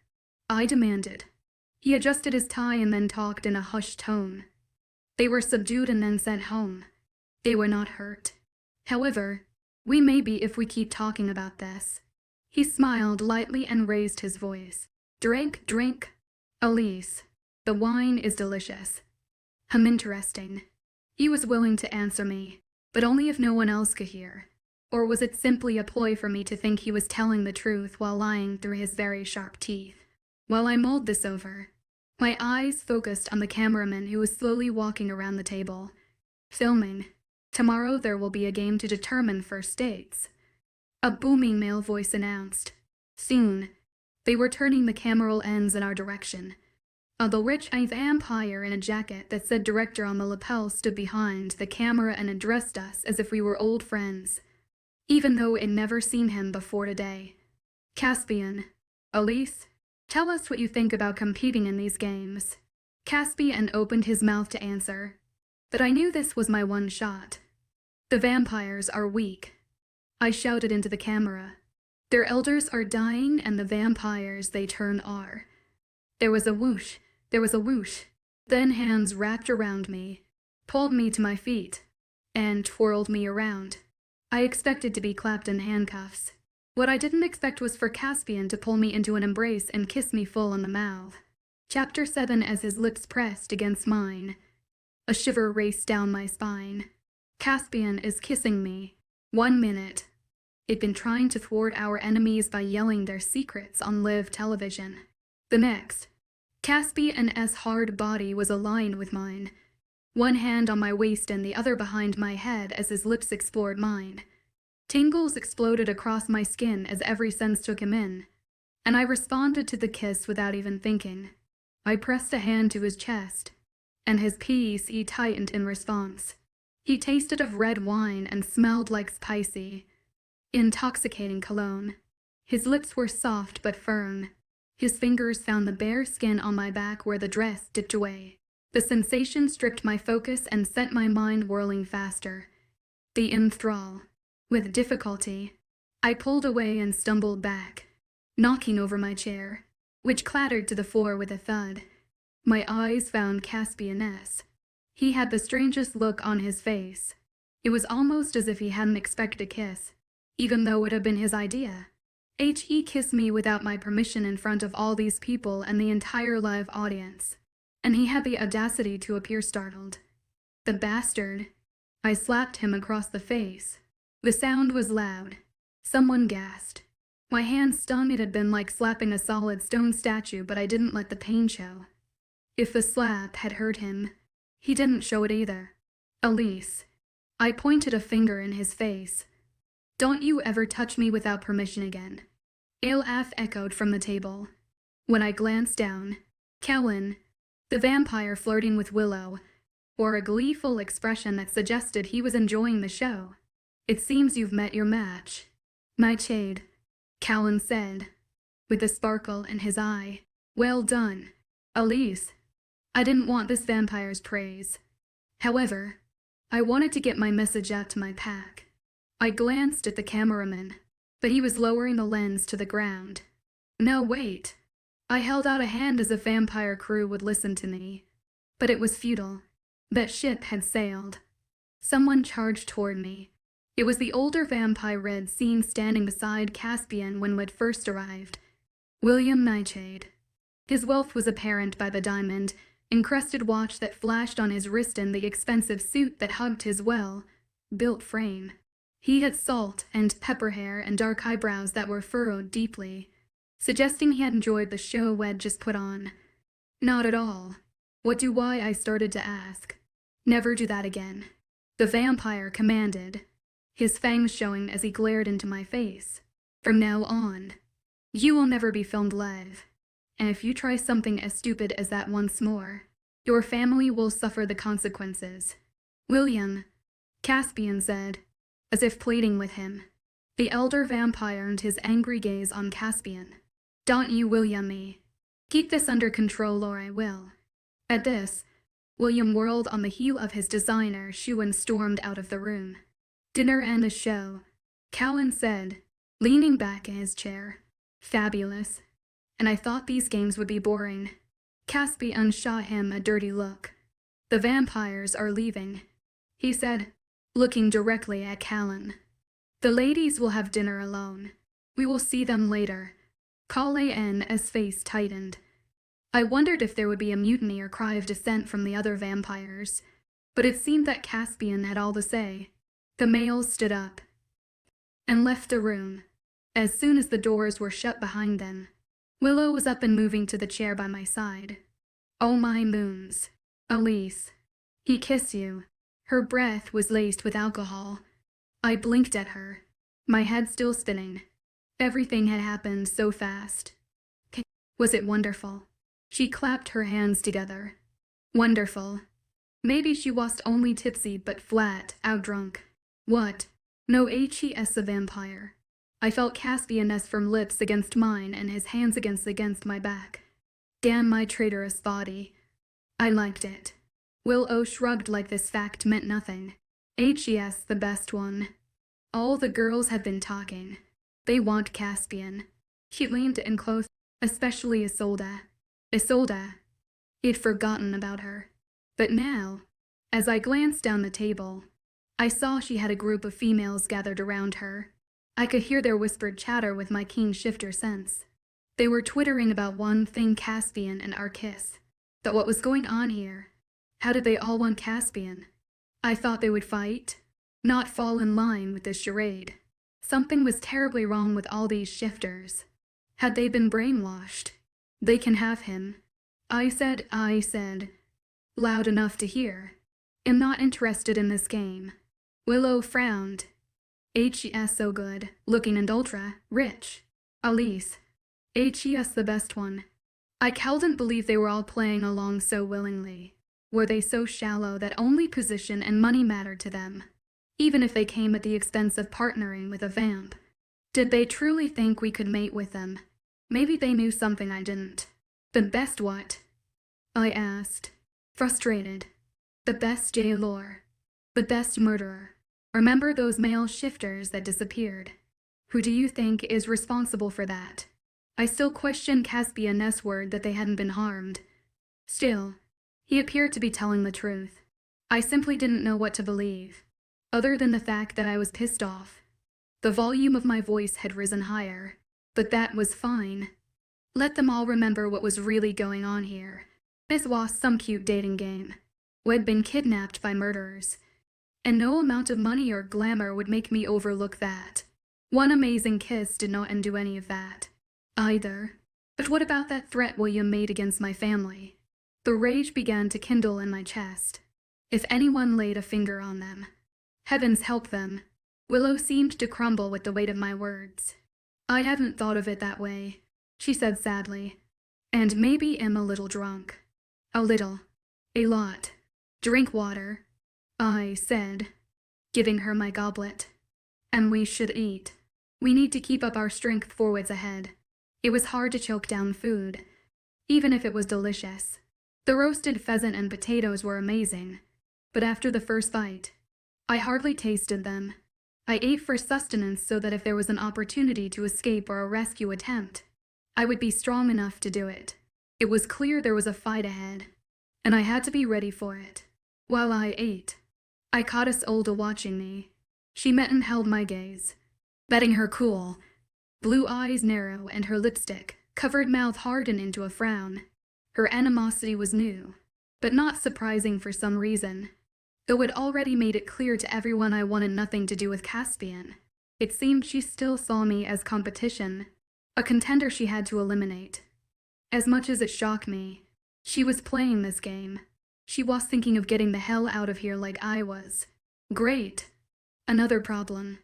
I was accumulating far too many of those for my taste. Taking a last bite and swig of water, I grabbed Willow's hand. Let's go. Where are we going? She asked, looking sadly at the dessert we hadn't touched, a giant slice of chocolate cake. Back to our room. I need to think. Reluctantly, she followed me to the door. It seemed she was willing to let me make the plans after all, which I was only doing for her own good. When I pushed the door open, a vampire guard waited on the other side. We want to go back to our room, I said. The guard nodded. You have an hour before the next scheduled activity. An hour. It had to be close to 1 a.m. But it appeared we would be expected to be nocturnal, like the vamps. Or maybe the idea was to keep us tired, so we were easier to control. Either way, the guard led us back to our shared suite. I was grateful when we got back to find it empty. These shoes kill my feet, Willow said, falling into a chair by the fire in the sitting room and kicking off her heels. I kicked mine off too, wishing I could punt them into the next county. Then I ran my hand through my hair before pulling it into a ponytail. Elise, what do you think they are going to have us do next? Willow's head slumped. She'd be fast asleep. Or rather, passed out in a few minutes if I didn't keep her awake. I don't know it, but I'm sure it'll be something designed to test which of us will make the most suitable mate. Some patriarchal bullshit. I whispered under my breath, still unable to get my head around the vampire's reasons for doing this. Willow's head sagged onto her chest. On second thought, maybe I should let her catch a bit of sleep, if they were going to keep us awake. A nap here and there wouldn't be a bad idea. We needed to do everything in our power to stay strong. I sat in the chair beside her. I would keep watch and stay awake, but my eyelids were so heavy I awoke with a start, lurching upright. I fisted my hands, ready to fight whoever had woken me up. Instead of a devious foe, Mori stared back at me. As I blinked at her, she shoved an outfit into my hands. Get dressed. Miss, you're going to be late. Late for what? Disoriented, I glanced around. I was in the suite. Willow and I had dozed off in the soft chairs next to the fire in my bedroom. The other vampire maid was waking Willow up in a similar fashion. Then she pressed a wad of clothes into Willow's hands. The outfits they were offering could barely be called that.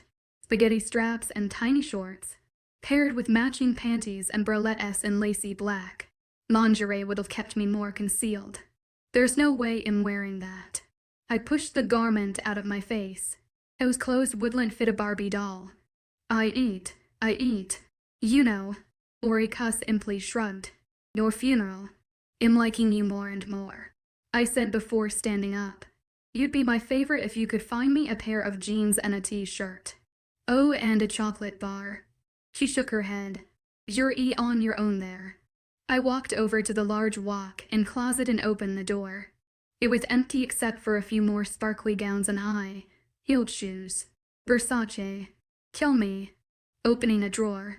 I managed to find a pair of yoga pants and a matching tank top. Score. Once I was dressed, I stepped out to find Willow in her skimpy outfit. She looked stunning. Her long, brown hair trailed down her bare back and her tiny frame filled out the little black tank top and shorts perfectly. Callan will be impressed. She blushed. You really think so? I know so. I didn't want to see her fall for a vampire, but her confidence was so low that I wanted her to feel good about herself, especially since she'd been so sweet to me.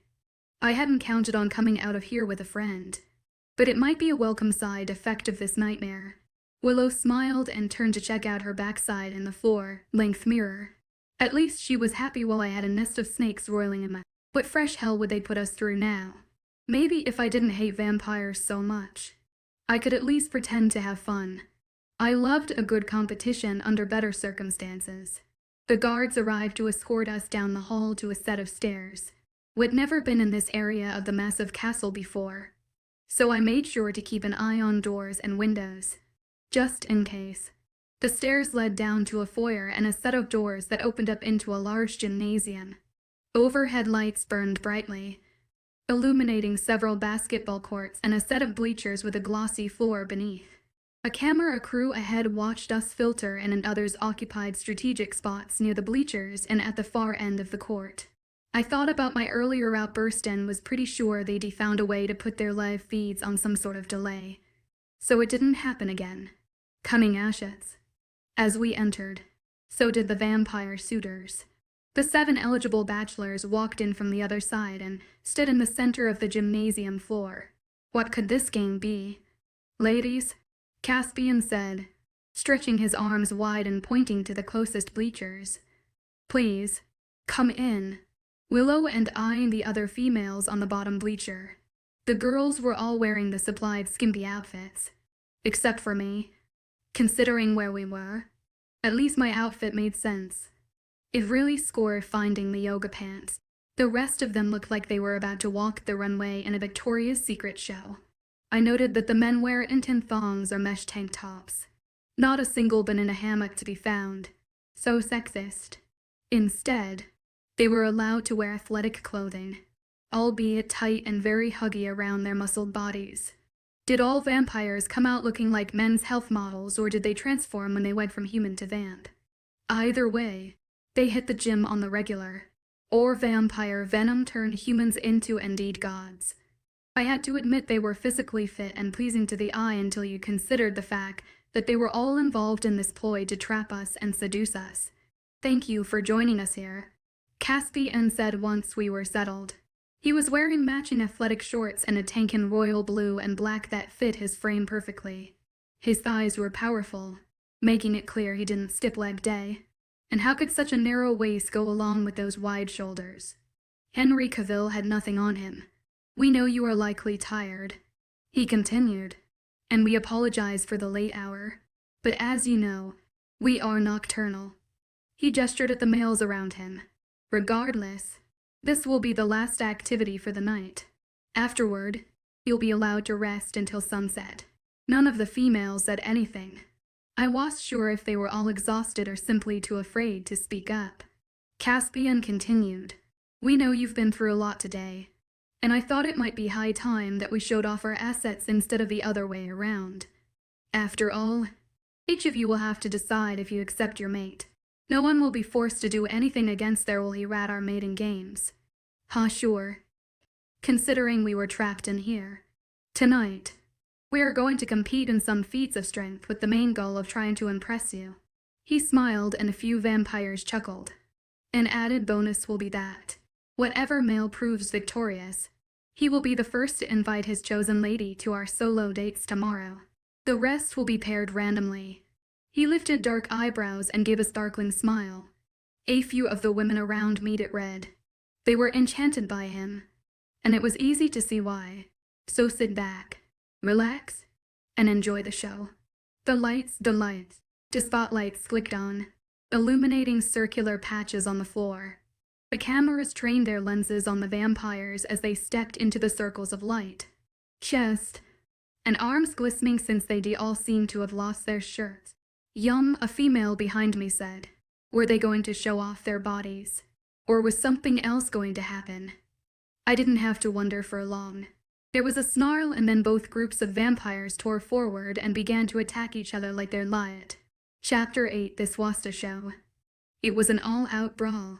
I didn't know what I'd been expecting, but a fight for their lives certainly hadn't been it.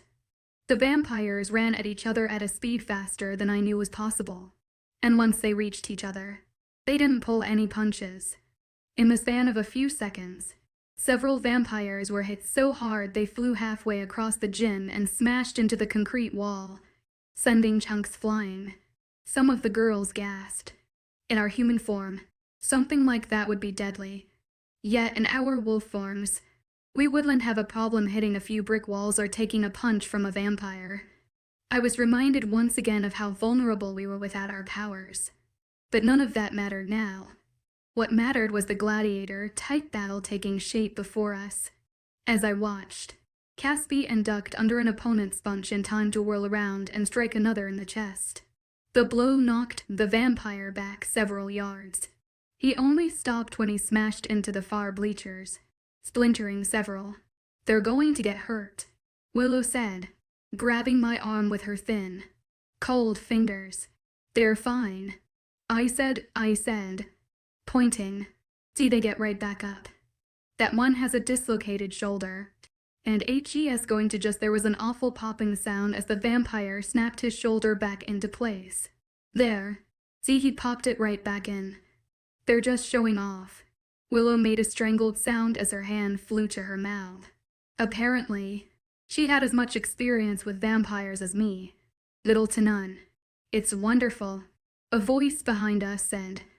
I dragged my eyes away from the brawl to find Isolde on the bleachers behind me. The senseless violence? I asked, raising an eyebrow. The useless destruction of property. Isolde didn't seem amused by my sarcasm. She flipped a long strand of curled blonde hair over her shoulder. They're very strong. Any female who wants to be able to dominate would be wise to pick one of them for their mate. Anyone who doesn't. Well, her eyes ran over my body and she shook her head. Well, let's just say some packs might not be around much longer. As I stared in disbelief, I did a complete reassessment of Isolde and her behavior, which started to click into place. Whether she could mate with one of these vamps or not didn't matter to her. She was after power and control, something someone like Caspian would definitely afford her. And her comment about some packs not being around much longer. She was referring to my pack and the Thorn's constant desire to take our place. My red water began to boil. Are you threatening me? I said. It was one thing not to like me, but it was another to bring my pack into this. Isolde responded with a threatening smile, revealing perfect white teeth. I wanted to punch down her throat, as I was about to respond with either words or strangulation. Willow yanked on my arm. Elise, look. Willow, I don't. The words died in my throat. Any thought I had of Isolde and her stupid threats dissipated as I watched vampire minions roll out a rack of weapons, which clanked as blades knocked into each other. Sharp, lethal weapons. What are they doing? I gripped the wood beneath me. Punching and fighting were well and good, but this This has gone too far. Though maybe them killing each other was the best thing that could happen to us. It seemed brutal and cruel to think such a thing. But maybe that was the only way we could be free of them. Do you know nothing about vampires? Isolde asked like we were idiots. Those blades can't hurt them. Not really. They're just grandstanding. It's sexy and very informative. Sexy. Hardly. Informative. Maybe if I considered her desire for dominance. To me, it was foolish and stupid. And a pity. Really? I didn't like senseless violence. Though those vamps could stand to be knocked down a peg or two. At the moment, each vampire was selecting a sword or axe and pairing off against another. The sound of metal against metal rang out as the vampires faced off. They parried and thrust, slashed, and dodged. It was clear some were quite good swordsmen, others hadn't spent much time with the blade. And Isolde was right. Unfortunately, the blades didn't seem able to cut too deep. Though several of the losers were slashed like cards and bread, and others seemed to have broken arms or wrists. Painful but by no means deadly. I watched as one sliced his sword into the arm of the other. A line of dark red water appearing. That wound in our human forms would be a major injury. But the wound barely seemed to bother him. He just gritted his teeth and charged after the one who wounded him. I thought vampires were supposed to heal quickly. Sylvia asked behind me. I thought so too. Minna echoed. Strange. This was from Isolde. I frowned. It had to be the illness Morika had mentioned. Another important information for the memory banks. Soon, there were only 2 vampires standing. Caspian and Callan. They were clearly the 2 strongest. And even though Caspian seemed to be in charge of the games, Callan had taken great pleasure in watching Caspian stumble through the dinner tonight. He cheered me on when it smacked Caspian, and he clearly wanted a piece of him now. Well, if he won, He'd pick Willow, so that would make her happy. And what if Caspian won? Would he pick me again? Probably not after I smacked him. Did that matter to me? No, of course not. Not in the slightest. They were a well-matched pair, the 2 vampire males in apparent peak physical condition. Their swords glinted in the overhead lights as they circled one another. They should be tired. They had to battle and beat all the other vampires to get to this point. Yet neither showed 1 ounce of fatigue. At least not that I could detect. So vampires didn't tire like shifters did. Another thing to remember. Colin's dark hair was cut short and spiked in a deliberately messy way. His face was clean, shaven, as was the rest of him. He had mischievous blue eyes, an impish smile, and ABS 4 days. Willow was watching him as if he were a meal worth devouring. Callan was attractive, but if I had a type, Caspian would be it. His dark hair and brows gave him a serious look, even when he smiled, and he rarely offered a real smile, not the fake one he gave the cameras. So when he did, I couldn't help but notice. But none of that matters. Elise, get real. Come on. Pretty boy, Callan said loud enough for us to hear, his eyes flashing. He twirled the sword in a silver arch. Make Daddy proud and win the game. Daddy. Was William really Caspian's father? It speculated that fact, but wasn't sure how that worked. Maybe the resemblance it noticed between them was genetic. Caspian frowned as he circled. More serious than cocky now. I plan to win this. Callan. That was never in question. Callan laughed. Take the first swing then. Prince. If you're so sure. Caspian's hand flexed on the sword hilt, and he gritted his teeth. Gladly. He raised the blade high over his head and struck down with the force of a falling sequoia.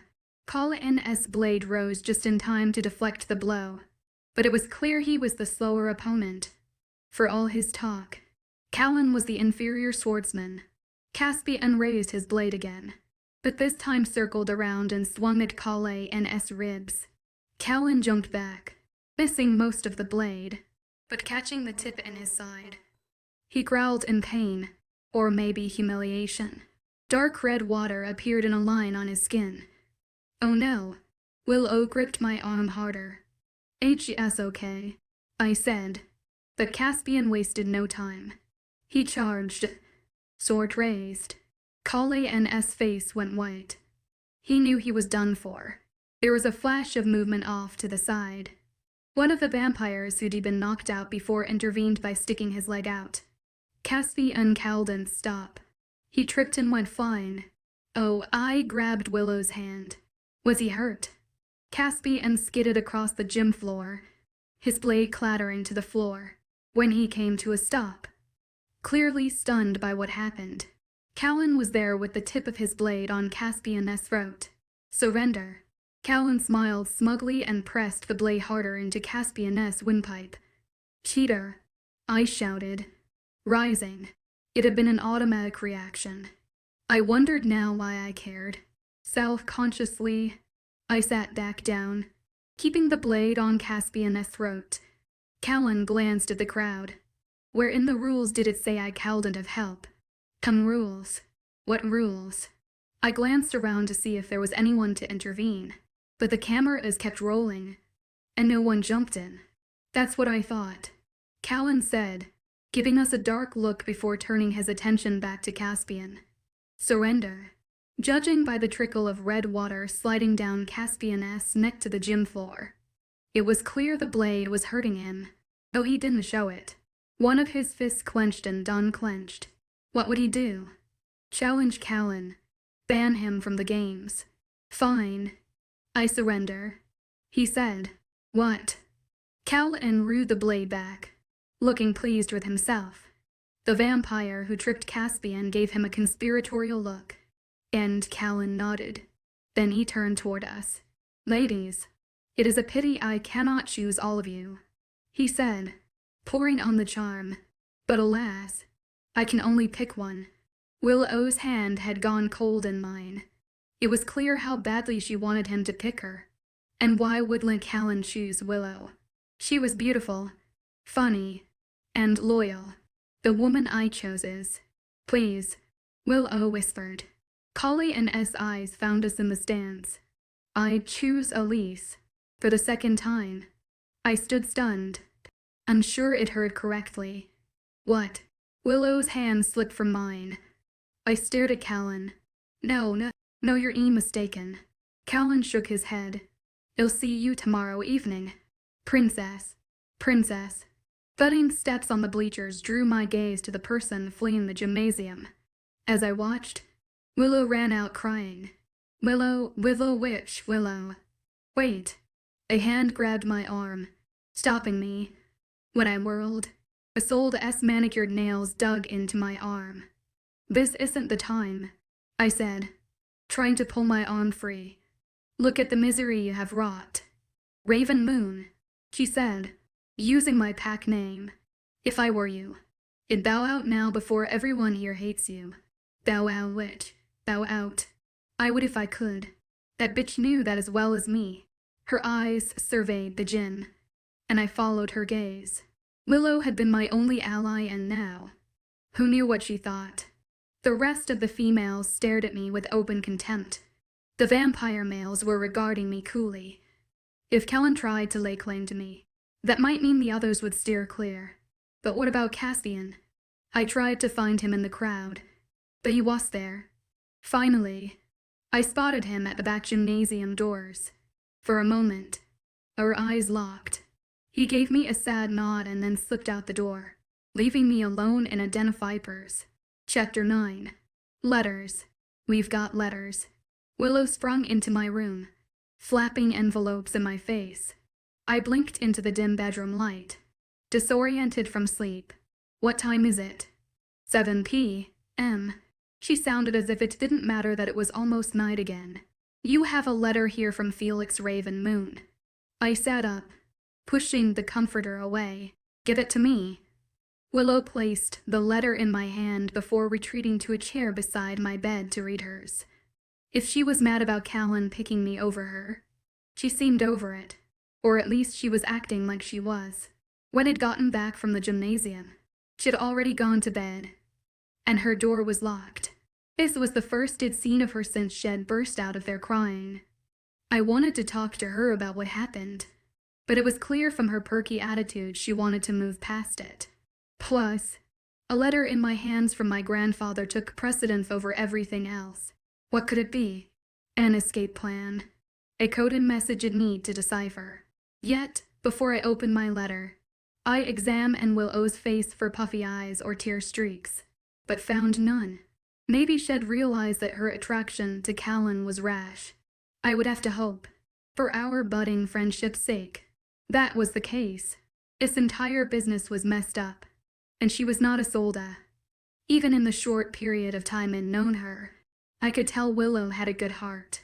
She was not the kind to play manipulative, power-hungry games, which Callan seemed to prefer.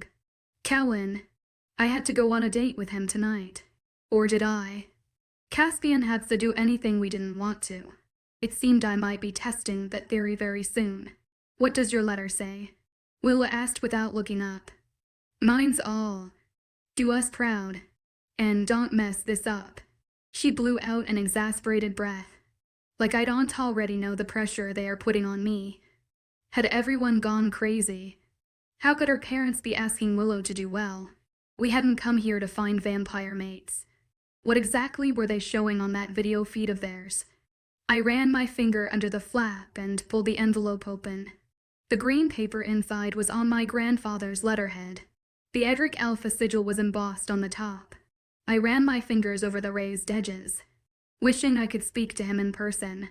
Then I read, Dear Elise, I am sorry to be writing you a letter instead of speaking to you directly, but it seems right now we have no choice. In fact, we aren't sure if you'll even receive these words, but we have to hope that the vampires will be fair if they want to form alliances like they claim. We heard your message. We know that our region's vampires suffer from an affliction not unlike the things shifters have seen. A vampire correspondence with us indicates that they hope a successful mating of vampires and shifters might solve both our problems. That has yet to be seen. But for now, we are asking that you make the best of the situation. The Thorns are challenging our position as head of the packs. If we fall to them, I don't need to tell you how dire that would be. You will need to come out of this with a strong match. There is no other choice. I know you will not be pleased with this directive from me. I can almost hear you now, telling me what an old fool I am. Old fool or not. My first concern is for the well-being of our pack.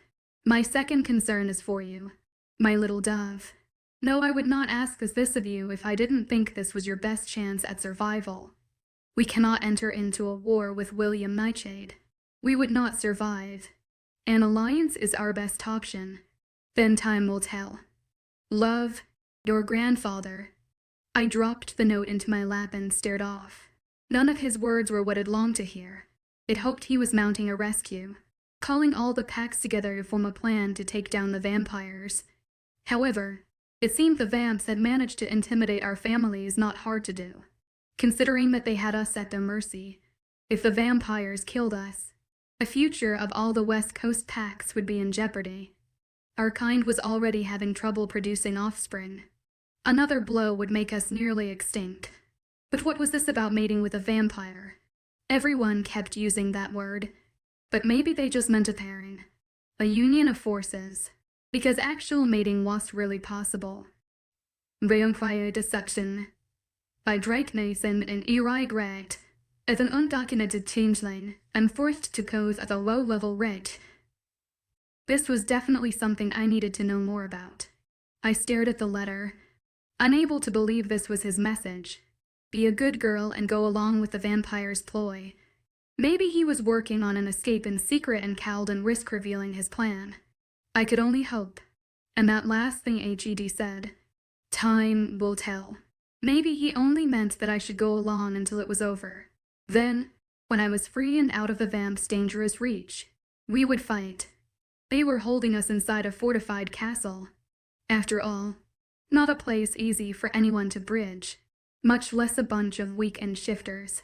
The bit of information about the Thorns trying to challenge our pack's superiority in his position as Edric Alpha didn't surprise me. Isolde was a piece of work, so any of her pack probably followed suit. No wonder she hated me so much. The feeling was becoming mutual. She wanted the best match. and encouraging me to drop out would help her achieve that goal. I didn't want Caspian or Callan, but I also couldn't risk her making those alliances. Ugh.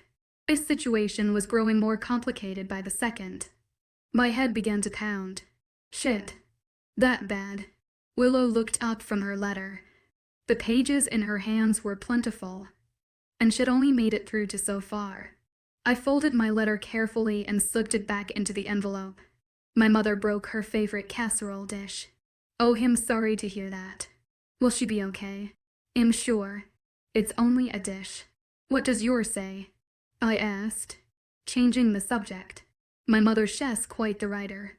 She talks about the drama back home.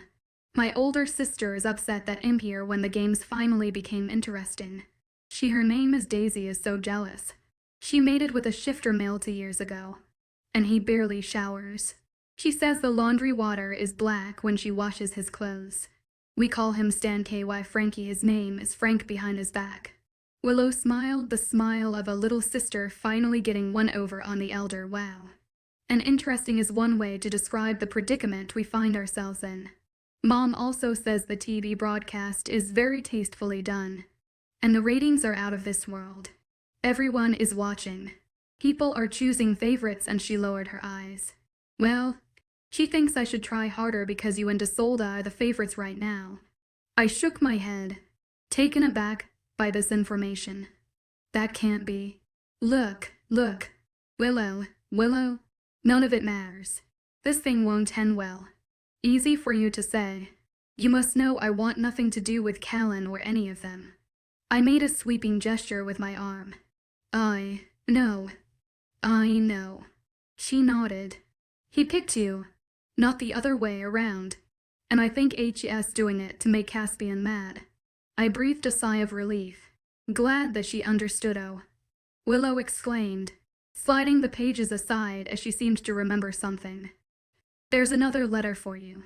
She dropped a thin envelope into my lap before settling back in her chair to finish her own. Another letter. For some reason, my fingers shook as I pulled the envelope open. My mother's handwriting greeted me, but her words left me cold. Elise, I hate to write you bad news, but I have no other way to tell you. Your grandfather is not well. Get home when you are able. He needs you, Mom. My breath hitched in my throat as the room began to close in around me. It felt as if the bed would swallow me whole and drag me down into darkness. My grandfather, my whole world, was ill. It had to be bad, too, or there was no way she would have told me such news in a letter and risk others finding out. If they knew, I sunk back into the bed as my chest tightened. Nothing could happen to my grandfather, especially when I was a prisoner here. Anger flared deep inside me, along with the terror that had gripped me. How dare they keep me from seeing my sick grandfather? Now, more than ever, I wanted out of this jail. Forget my grandfather's words to stay and make it work. His health superseded this so-called game. What if he died while I was trapped in here? Tears welled behind my eyes, but I cowed and cried. Strength, not weakness, was what I needed now. I jumped off the bed and started toward the closet. Miss Morika called. When had she arrived? She had an outfit draped over her arms that I was sure was meant for me. I came prepared for you. She held up a pair of JEG ginghams and a teal-fitted T-shirt with a deep V neckline. Ah, you know me well, I said, smiling at her. But I need different armor today. Morika lifted an eyebrow. What do you have in the way of sexy dresses? Morika actually smiled, making her face suddenly soft and feminine. I know just what you need. As before, she did not let me down. She brought me a white, floor-length dress, beaded with crystals that sparkled as I turned. It sported a sexy slit-up one leg and a plunging neckline, which would help attract the kind of attention I was seeking. Morika curled and styled my hair and put on makeup that highlighted my best features. I had to admit when I stepped in front of the full-length mirror that she'd accomplished the goal I'd set out for her. The look was eye-catching. When I was dressed and styled, I came out of the salon area and walked into Willow's adjoining room to find her standing in her closet while one of the vampire maids zipped her into a red evening gown. My friend's eyes lit up when she saw me. Avum. Don't you look sexy? Do it, twirl. I batted a hand at her. Embarrassed. It's for a reason. Oh yeah. Okay. Willow dropped her eyes, suddenly really interested in her open-toed shoes. I realized my words probably hurt her. She liked Callan, and here I was, dressing in an alluring way to go on a date with him. Worse, I couldn't tell her why Cynthia would bring up my grandfather's illness and threaten to reveal more of our pack's vulnerabilities. The best I could do was change the subject. You look great, I said, gesturing to her dress. Red is your color. She stared down at her dress, brushing imaginary dust off it. It's okay. I prefer purple. She paused and then said, I was paired with Alon for a date. Alon? Yes, the big guy with the white, blonde hair. HGS okay. Her slim shoulders went up and down. Well, hell, that sounds great. She nodded, picking at a sequin. I bit my lip, wishing I could say more. I hated keeping secrets from my friend, but I had no choice. My family had to be my priority. I didn't care one bit about Callan. He couldn't help me. Caspian was the one I needed to get close to. He was the one who seemed to make all the decisions. He was the one who could set me free so I could see my grandfather. But why would he agree to that? Well, that's where my plan came into play. I knew Caspian hated the idea of Callan having won over him. He would hate seeing me with his enemy. If he thought to spoil Calan's fun, Caspian might allow me to leave the castle just to piss Callan off. Jealousy could be a powerful weapon, and I planned to wield it. I just had to hope it would work. It's time. Ladies. Two vampire guards stood in the doorway. I took a deep breath and glanced across the room to the full-length mirror. I looked the part. But could I play the part? We walked out of the room and down the hall in a silent procession. Each click of our heels on the tile felt like a stake through the heart. Was I battle ready? I had to be because my enemy was waiting in the common room as soon as we stepped inside. The minute the doors opened, I saw her. Isolde held court with the rest of the shifter females. She sat in an ornate armchair with 4 of the other girls clustered around her like a queen in her court. I wondered briefly where the other 3 were, but the thought evaporated as Isolde gave a high-pitched giggle and whispered something to the girl beside her. She certainly thought she was queen bee. She even wore a dime and tiara perched above her teased and sprayed hair. At the moment we crossed the threshold, Isolde stopped talking. All eyes turned to us as we walked in.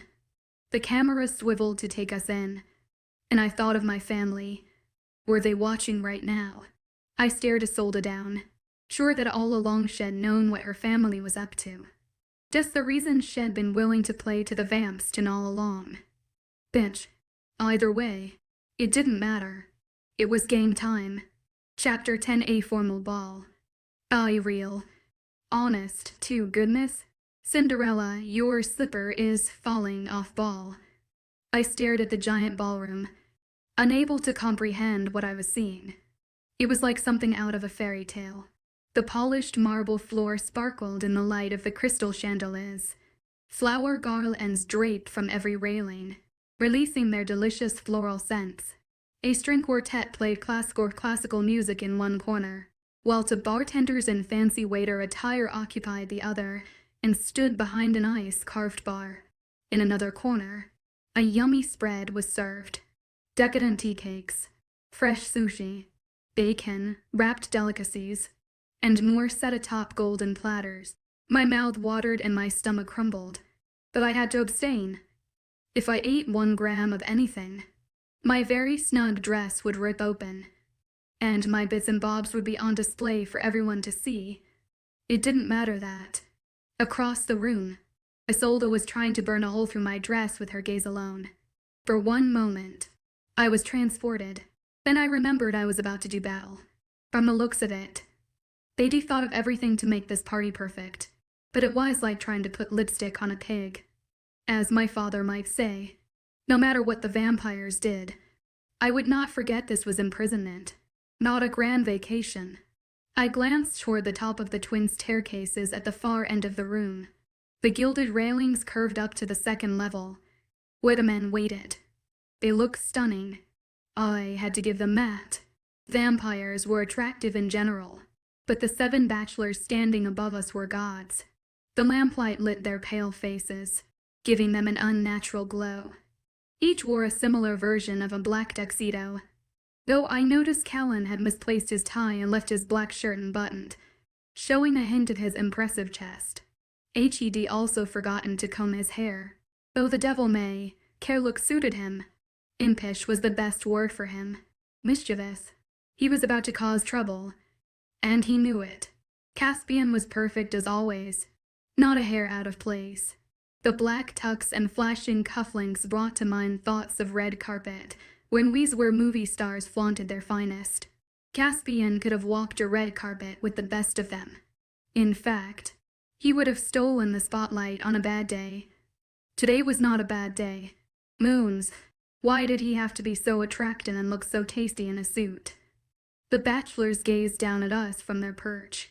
For a brief moment, I worried about my appearance, but remembered all the work Morika put in.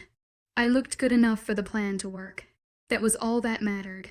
Straightening my shoulders, I tried to exude sex as Isolde did, though I only managed to feel out of place.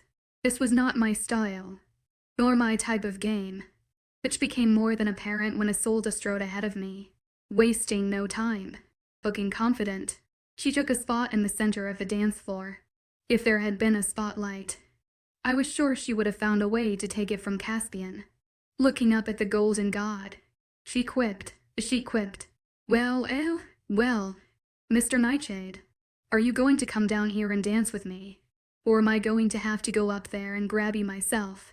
Her flirtatious smile and flick of her hair were choreographed so perfectly that I knew she had to have practiced it in a mirror beforehand. Caspian had asked Isolde to be his date. Great. He smiled at her, though the gesture didn't seem to reach his eyes, and began descending the stairs. The other vampires followed, a regal procession in black virgin wool. The camera is watched. Eating this all up, I had to remember this was all a show, and I'd play a part. What I had to nail. Lifting my floor-length dress so I didn't trip and immediately make a fool of myself, I stepped forward delicately. The gown looked incredible in this light. The color reminded me of moonlight sparkling on a silver lake and went well with my blonde hair. Better than that, it enhanced all my assets, perhaps revealing a bit too much of them. I'd never been so afraid of my boobs popping loose in my entire life. But hey, it was working because when Callan spotted me, his eyebrows shot into his hair. I smiled and did my best impersonation of Isolde. Walking up to him, I slipped my arm through his. I told you I cleaned up pretty well. You'll say. His voice was a low purr. You look good enough to eat. I laughed when I would have rather pressed a blade to his throat. Why, Callan, what a funny thing for a vampire to say. Smirking, he pulled me in to smell my hair. You shifters smell so animalistic. I love it. I laughed again, even though I found the suggestion that I was an animal offensive, especially coming from a red water sucker. Maybe you could stop sniffing me long enough to offer me a dance. He smirked. Already can't get enough of me. I see. The vampire seemed prepared for the ball. Each male paired up with his female and began whirling her around the dance floor. It was lost on me that 3 of our number were not here. I wondered if the missing shifter females were still in the castle or if they had like the males that had no use. I had to hope they'd been sent home and not suffered a worse fate. Your heart is trying to race out of your ample chest. Princess, Callan said, pressing me to him as he twirled. Is it my excellent dancing or the fact that my body is this close to yours? His hand gripped my waist harder, pulling me in. Well, they'll say it's not your dancing. Callan was doing fine, but his smug attitude was grating on my nerves. Besides, it was time to work on my plan. Let's go over there. I nodded behind me to where Caspian and Isolde were dancing, closer to the open window. Am a bit overheated. Kale and S eyes narrowed, but he complied. You aren't hot, he quipped. But yes, as you wish.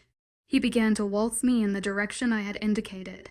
Soon, we were whirling near Isolde and Caspian, exactly where I needed to be. Over the music, I heard her talking, though I couldn't discern what she was saying. Her high, pitched voice droned on and on, with Caspian nodding between turns. He wasn't speaking much, which I took as a good sign. It meant his attention could be diverted. When we were close, I threw my head back and laughed as if Callan had said the most hilarious thing it ever heard. Leaning close, I whispered, "Maybe I judged you too harshly. Your dancing isn't so bad." His eyes watched me calculating lie. He nodded and then pressed his lips to my ear. "I know what you're doing." "What am I doing?" I said, pushing my smile to its limits. "It's fine. I also quite enjoy making Caspian squirm. He deserves any torture we can create. Here, let me help you." Callan stopped dancing mid-step, pulled me in, and kissed me. I was expecting to hate Calais and escalates on mine, his body pressing close to me until I could feel every hard inch of him. I was expecting my gag reflex to kick in or my hands to reach for his throat desires I would have fought to make sure Caspian thought. What I was not expecting was to enjoy Calais and ass-kiss. But I was. A lot. It was clear he'd been with a lot of women. The kiss was passionate and sexy, his expert lips and tongue bringing me more pleasure than I ever would have thought possible. One firm hand held my back while the other gripped my cheek, his thumb slipping along my jawline as he pulled me in closer. My body awoke with desire as my hands fisted into his jacket, pressing against him. I left no room for doubt. I was enjoying every inch he had to offer. "Get a rune." Isolde's voice cut into my ecstasy. I let go of Callan and stepped back. He gave me an impish grin before leaning in to whisper, "If that was acting, you deserve the Oscar." Oh crap. Acting. I was supposed to be acting, but had gotten lost in the moment. Or was it another example of vampire enthrall? I stepped away from Callan and whirled to look for Caspian. But he was gone, his back disappearing through a far door. Hed left. Hed left his own ball. Had he seen and become upset? Or was he simply unamused? Had I made a terrible mistake? I looked for answers from Isolde, but she was heading toward the washroom. I thought to follow, but saw two of her minions flocking after her. There was no point in trying to talk to her in front of an audience when I began to leave the dance floor. A hand closed around my wrist. "Where are you going?" "Princess, we are surely not done here." I stared down at Calais and S hand clamped onto my wrist and it hurt like hell, but the sound my fist made when it crashed into his perfect jaw was completely worth it. He stepped back, holding his cheek as his eyes narrowed. "Never kiss me without my permission again," I said, a finger on my uninjured hand in his face. "Or more than your face will be hurting." His eyes narrowed, but then the sliver of a smile appeared. "As you wish, princess." Unable to process any of what had happened, I whirled on my heel and made a beeline for the door. I could go back to my room, lick my wounds, and think. Pushing open the door, I slipped into the hallway. No guards. They were all busy inside. It was like I could escape with the spell they had on all the windows and doors. I didn't need guards.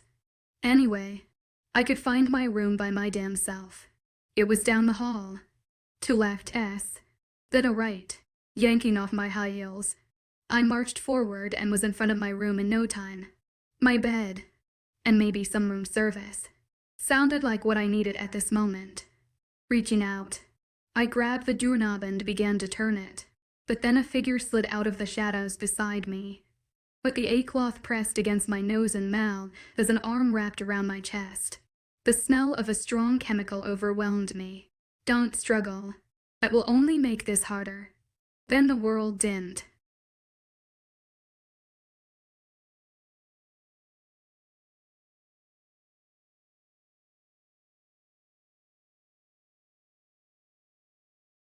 He told me we were bound together by some kind of destiny, but I thought it was all nonsense. I tried hard to get away from him, yet I couldn't ignore the attraction he had on me. How was I supposed to deal with this guy who made me feel both love and hate? Chapter 11. Stop, I pleaded, my voice barely a whisper. Caspian, my enigmatic captor, heard my feeble protest despite the thick stone walls surrounding us. We're almost there, he replied, his tone cryptic and unreadable. I struggled to make sense of my surroundings, my mind trapped in a swirling fog. The pain in my head was excruciating, and my nose and throat burned with each breath. The scent of ancient stone and damp earth filled my nostrils. Help, help, I rasped, desperation seeping into my voice. Help me. No one can hear you. Caspian stated matter-of-factly. We're too deep in the castle for that. The castle. My clouded mind grasped at the memory. I was still within its confines, deeper than before. What sinister plot was this vampire prince unfolding? The grinding of stone against stone signaled our arrival. I felt myself surface a bedded orn with luxurious silk sheets. Stop, I managed, my voice stronger now. I pushed against the fabric beneath me, fighting against the throbbing in my skull. You'll regret this. Probably, came Caspian's nonchalant reply. A match flared to life, illuminating his face. Caspian, I breathed, shock coursing through me as I recognized the vampire prince's chiseled features. His dark eyes bore into mine as he placed the candle on a nearby bureau, casting eerie shadows across the ornate bed frame and plush bedding. The rest of the chamber remained shrouded in darkness, adding to the air of mystery and danger. How's your head? Caspian inquired, his tone betraying a hint of concern that seemed at odds with his actions. Hurts. Foggy, I admitted, pressing a hand to my temple. He retrieved a goblet from the bedside table, offering it to me. Here, drink this. I recoiled, pushing it away with trembling hands, my cautious nature taking over. Caspian's brow furrowed. Elise, I knew you wouldn't come quietly, so I knocked you out. Forgive me. It was the only way. Otherwise, you would have made too much noise and alerted the whole damn castle. This was the only way. I questioned, my fingers gingerly exploring the tender spot on my head. He extended the goblet once more. This will bring you back to yourself. I promise. You drink some, I demanded, cautiously sitting up, my determination shining through despite my weakened state. With a shrug and a nod, Caspian took a sip. Not poison. See, I managed a weak nod in response. Let me help, he offered, stepping closer, despite my instinct screaming at me to refuse. The pain and disorientation were overwhelming. If it was poison, what harm could it do? I reluctantly parted my lips, allowing Caspian to bring the goblet to my mouth. He leaned in, one hand on my cheek as the other brought the cup to my lips. Gentle fingers kept my head steady. Carefully, he tilted it back, letting drop after drop of sweet liquid slide over my tongue. If it was toxic, it was the sweetest poison to ever exist. Some liquid slipped from the corner of my mouth and trailed down my chin. His thumb brushed my skin, wiping it clean. So gentle and yet, why did I have the feeling he wanted to touch more of me? Who's there? He whispered, staring a moment longer. All better. He stepped back and regarded me. He was lying. As the liquid flowed through me, my head began to clear. Wiggling fingers and toes was first on my agenda. Then I pushed off the bed, and nearly fell on my face. Whoa, oh, which whoa, he said, catching me before I hit the floor. Strong hands held me up. You moved a little fast. How about a chair? Carefully, he lowered me into a chair beside the bed and then stood opposite, his large frame filling the space as he watched me carefully. Don't try to kick my ass just yet, he said with the smallest hint of a smile. I'll let you know when you're up to it. Joking, I said as the anger flared. What's funny about an abduction within an abduction? I was trying to abduct you. I was trying to He made a strange noise.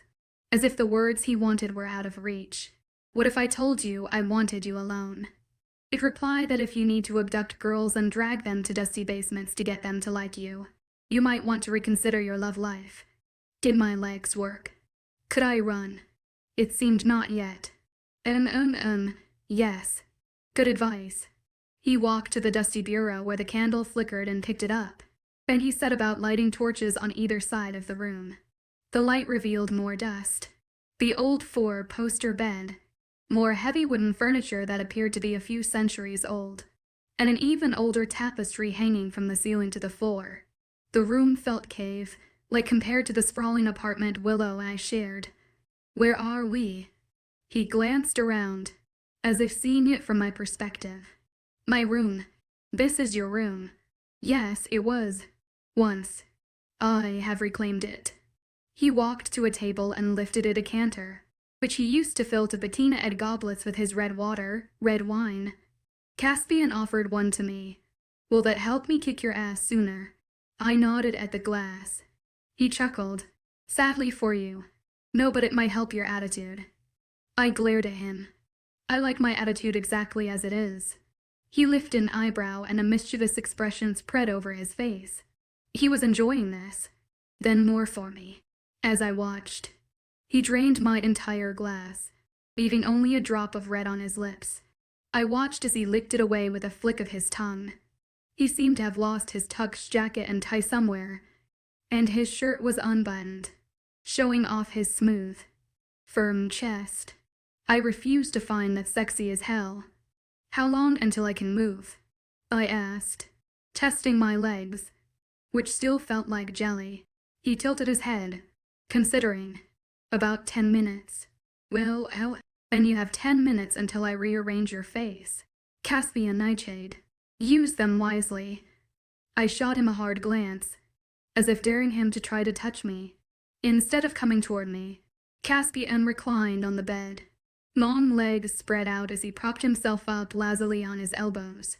Surprisingly, I brought you here for conversation, though I might be regretting my choices at the moment. You'll be regretting them more in about 9.5 minutes.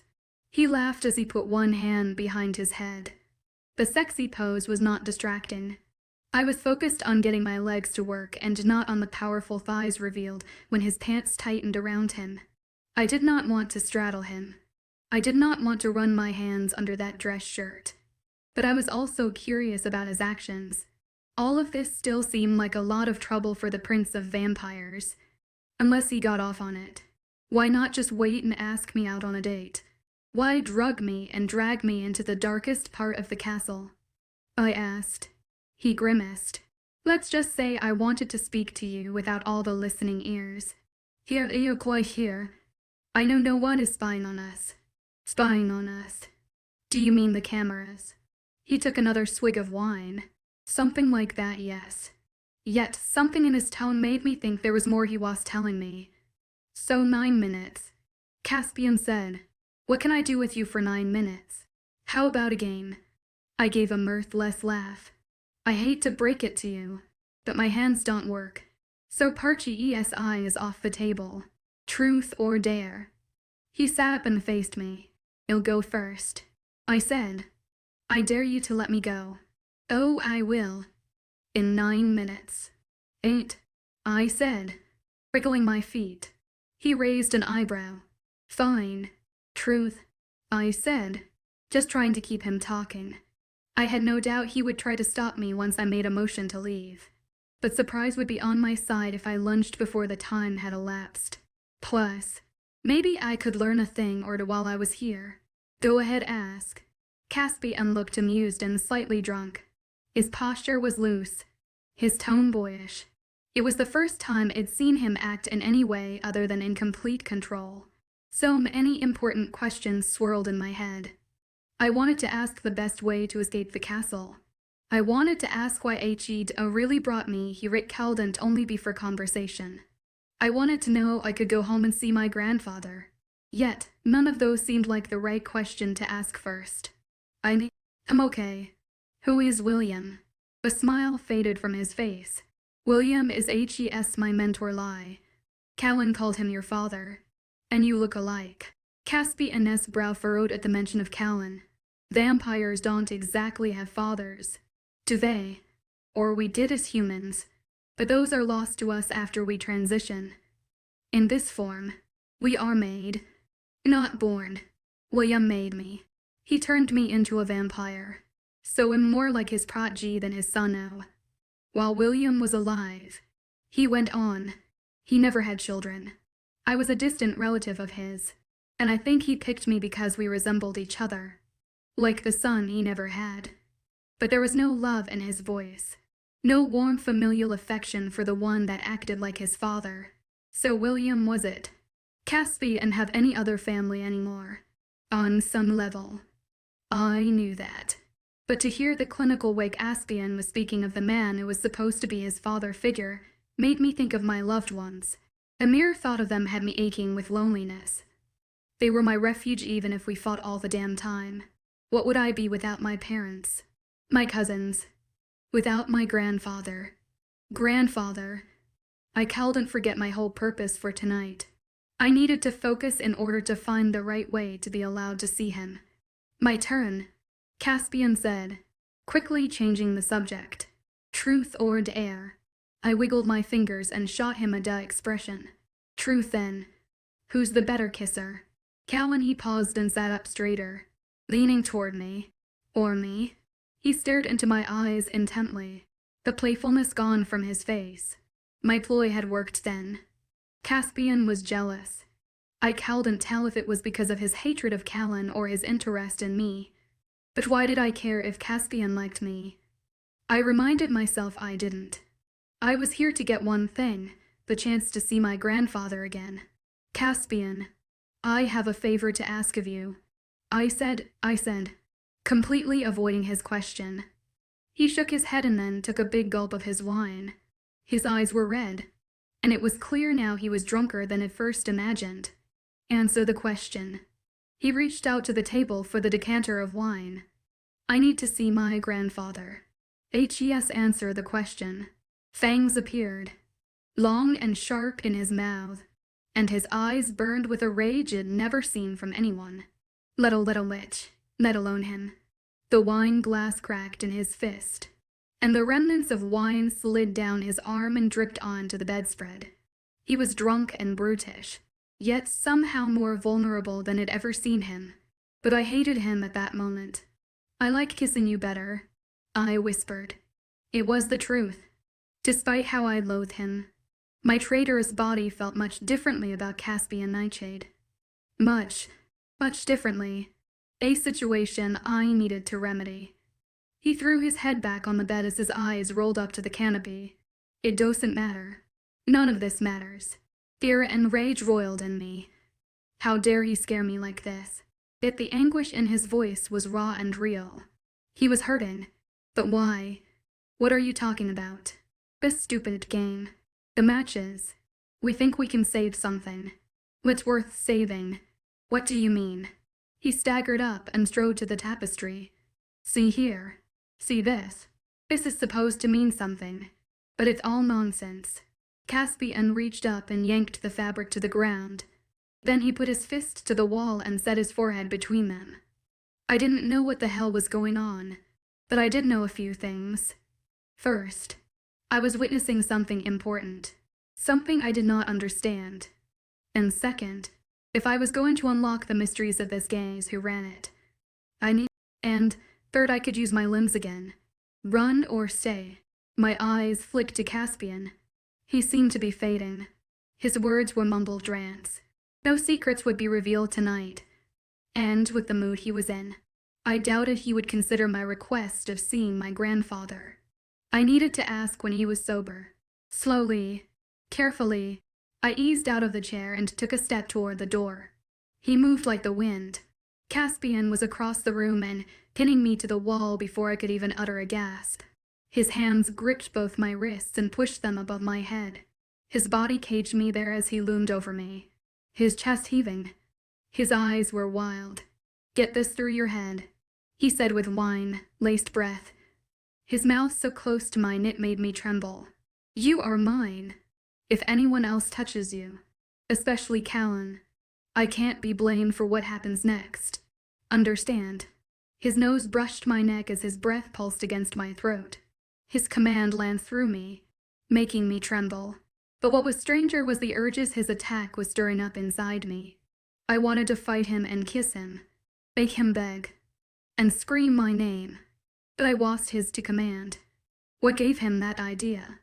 You don't get to tell me what to do. I breathed, turning to face him until our lips were centimeters apart. Not now. Not ever. His hands clenched my wrists, keeping me steady while his nose trailed along my neck, sending more shivers down my spine. Would he bite me? Would I let him? Damn him.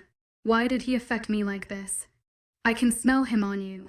He inhaled my scent and growled again. Here, he said, at my neck. And here. His mouth hovered inches from mine, his breath sticky and sweet. My eyes dipped to his fangs, so sharp. What would they feel like if I ran the tip of my tongue over them? I cowed and helped myself. I leaned toward him and licked my lips. His mouth smashed against mine, tongue and lips frantic as he pressed himself into me. His knee spread my thighs and one hand let go of mine to grip my head as his tongue scraped desperately against mine. Holy stars! I wanted him like it wanted nothing else in my life. My body hung to life as every one of my senses filled with him. I gripped his shirt and yanked him towards me, ripping it in the process. He pulled at my gown, breaking a strap so that he could run his tongue up the column of my throat. My body trembled with wanton desire. Would he undress me? Would I like it? As I leaned up against him, I felt the sweet sting of something sharp piercing my skin, a fang in my throat. I groaned in pleasure. No, he cried. 1 second Caspian was everywhere, and the next he was nowhere. I staggered as he sped to the other side of the room. My fingers reached up to where I had felt the pinprick came away with a few drops of red water. Leave, he said, not looking at me. The red water was affecting him. He'd been able to control himself earlier, but now, in his drunken and aroused state, it seemed he didn't have that power. Go now if you know it's good for you. He gestured wildly at the door. You can't just do that, I said, angrier now that I had been all night. Go, he roared. Fine, I shouted back, pulling at my rue and dress. And I lied. I turned to go and whirled back. Callan was a better kisser than you. Hard, dark eyes stared back at me. It doesn't matter. William has plans for us. You're Eve Edric Alpha's granddaughter, and he thinks you and I are tied together, even if it was written long ago, even if it makes no sense. What the hell was he talking about? It sounded like drunken ramblings. His eyes dropped to the tapestry, the one He'd torn off the wall. Was something written on there? Something I needed to see. Something that would explain his fixation with me. Or mine with him. The real reason why He'd felt the need to bring me here to talk. I stepped toward the tapestry, but Caspian was faster. He whirled me around, opened the door, and pushed me out before I could even take another step. The door shut, and the lock clicked. Whatever had just happened, it was over whether I liked it or not. Chapter 12, It Doesn't Matter. William has plans for us. You're Evie Edric Alpha's granddaughter, and he thinks you and I are tied together. Even if it was written long ago. Even if it makes no sense. You aren't eating, Willow said. It arrived back at our sweet-only moments after Caspian kicked me out of his room. I hadn't been able to get his words, or his touch, out of my head since. I blinked up at my friend across the small table in the middle of our shared common suite. Willow gestured to the spread of food between us. You're made to eat, especially if you drank as much as me. She giggled, gave a little hiccup, then giggled again. Drink water, I said, gesturing to the cup. But I didn't worry about Willow. Not with what had just happened. Caspian, the kiss, the tapestry. William's interest in me because my grandfather was the Edric Alpha. Some foretold history between Caspian and me. The kiss. I put my head in my hands, trying to track the thoughts that were swirling around inside it. Ah, you broke your dress. Willow pointed at my strap with a piece of half-eaten pizza. I picked up the torn strap. Caspian had ripped it when he licked my neck. A shiver ran through me. "Oh," Yuri called. "Let me get you a blanket." Willow staggered up, nearly taking the table with her. She was so sweet. But I didn't need someone to take care of me right now. "I'm fine." "You ain't." But she was already up, stumbling to the bed. I turned away from watching her and gazed out the dark end window. The kiss I shared with Caspian, dear gods. If those two vampire kisses before had been good, this had blown them both out of the water. It wanted Caspian with every fiber of my being. It wanted to throw him on the bed, crawl on top of him, and here you go. Willow draped a blanket over my shoulders before sliding back into her seat and attacking her pizza. "Thanks." I smiled at her. "Where did you go?" She sat around a mouthful of pepperoni. "1 minute you were kissing Callan. The next you were gone. Caspian was gone. Callan went looking for you." Isolde was pissed and ranting. "Oh, I went for a walk to clear my head." "A walk?" As she tilted her head, one of her drooping curls dislodged from its place in her updo. "Where did you walk to?" "A part of the castle I'd never been to before." "Cool. I was surprised you left. Callan is so hot. My suitor is a dud. He kept telling me how round and firm my boobs were." "Do you want that cookie?" I handed her the cookie. Drunk Willow could really pack it away.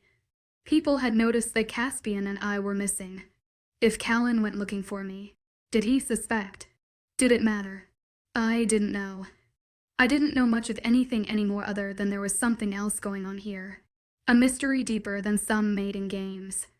It seemed that William believed in some old prophecy, and this had Caspian upset. But what if Caspian had misunderstood something? What if it had absolutely nothing to do with either of us? I racked my brain, trying to remember what had been on the tapestry, but had only glanced at it quickly. Embroidered images of wolves and pale men striding toward each other flashed through my memory. The tapestry had been old and faded, and that was all I could recall about it. But why did it depict shifters and vampires together? At worst, the history it had been taught always portrayed us as mortal enemies. At best, as reluctant allies. But now, here we were in a game meant to pair mates with the intention of producing strong offspring. Was that really what they wanted? Though, there had only been rumors, never any evidence we could produce offspring together. But was that because no one had ever tried? Yeah, right. I could very well imagine some vampire Romeo and a shifter Juliet falling in love and getting it on. In centuries of history. It must have happened, no doubt. So it either worked or it didn't. If it had, vampire shifter babies were the best, kept secret in the entire world. Either way, all I knew about our past was that it consisted of fighting over land or resources, tearing each other to pieces, and then limping away to rebuild. Was everything had been taught wrong? No, it couldn't be. If I had to bet. This was not about offspring, but the same old thing as always, power. Still, a lot was making sense, especially my attraction to someone so smug, vile, and pompous. But dude was H.O.T., but had always been able to see past a male's exterior to focus on the things that really mattered. And he didn't possess one quality worth admiring unless he was keeping them well hidden. He didn't even consider my request to see my grandfather. Not that he heard me. He was drunk on wine and lust. Another shiver ran down my back. I pinched my legs together and took a sip of cold water, half wishing I could pour it over my head to cool myself down. Willow, witch. I said, turning towards her. What do you know about vampire and shifter history? She shrugged and pushed a hand across her mouth to knock away cookie crumbs. Probably the same stuff as you. The Battle of 1947, where all those shifters died. The attack on the River's Edge compound where we fought back. The Treaty of 1989 that stopped the fighting and called a truce that lasted until now. All old boring stuff. I picked at my plate as I considered. Have you heard anything about vampires and shifters being tied together? Like some sort of prophecy. Prophecy. No, what are you talking about? Nothing, I said, standing up. I think I'm drunker than I originally thought. I'm going to take a shower and change. Under the hot water, I tried to piece more of the information I'd learned together, but it was a puzzle with only half the pieces. No matter how I tried, nothing seemed to fit. I wanted to dismiss it as nonsense. The Caspian had been so upset. It had to be more than a drunk vampire's ravings. Once it toweled off and dressed. I came out to find Morika gathering up the rue and dress I'd left on the floor outside the bathroom. Sorry about that, I said, gesturing to the rip. I stepped on the hem. It's all right, miss. We have a seamstress. She turned to go. Morika. Vampire deception. I Drake Mason and EY Gwet, as an undocumented changeling and forced to pose as a low-level witch. Can I ask you something?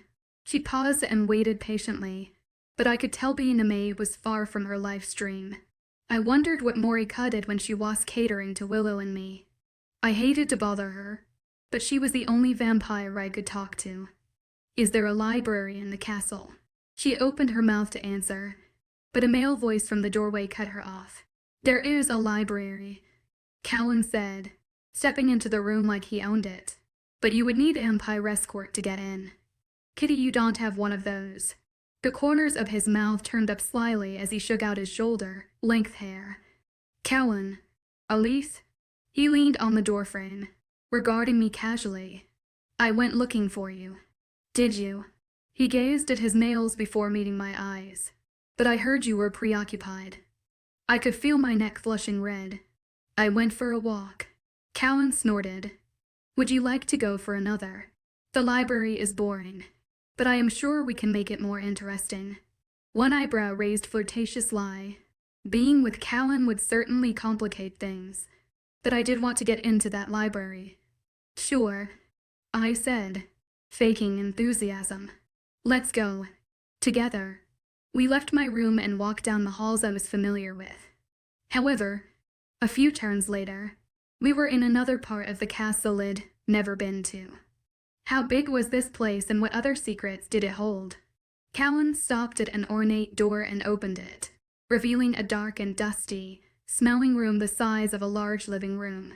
Ladies first. Carefully, I stepped inside. On the wall, I found a light switch and flicked it on. Dim lamps flickered to life, revealing a small but substantial library.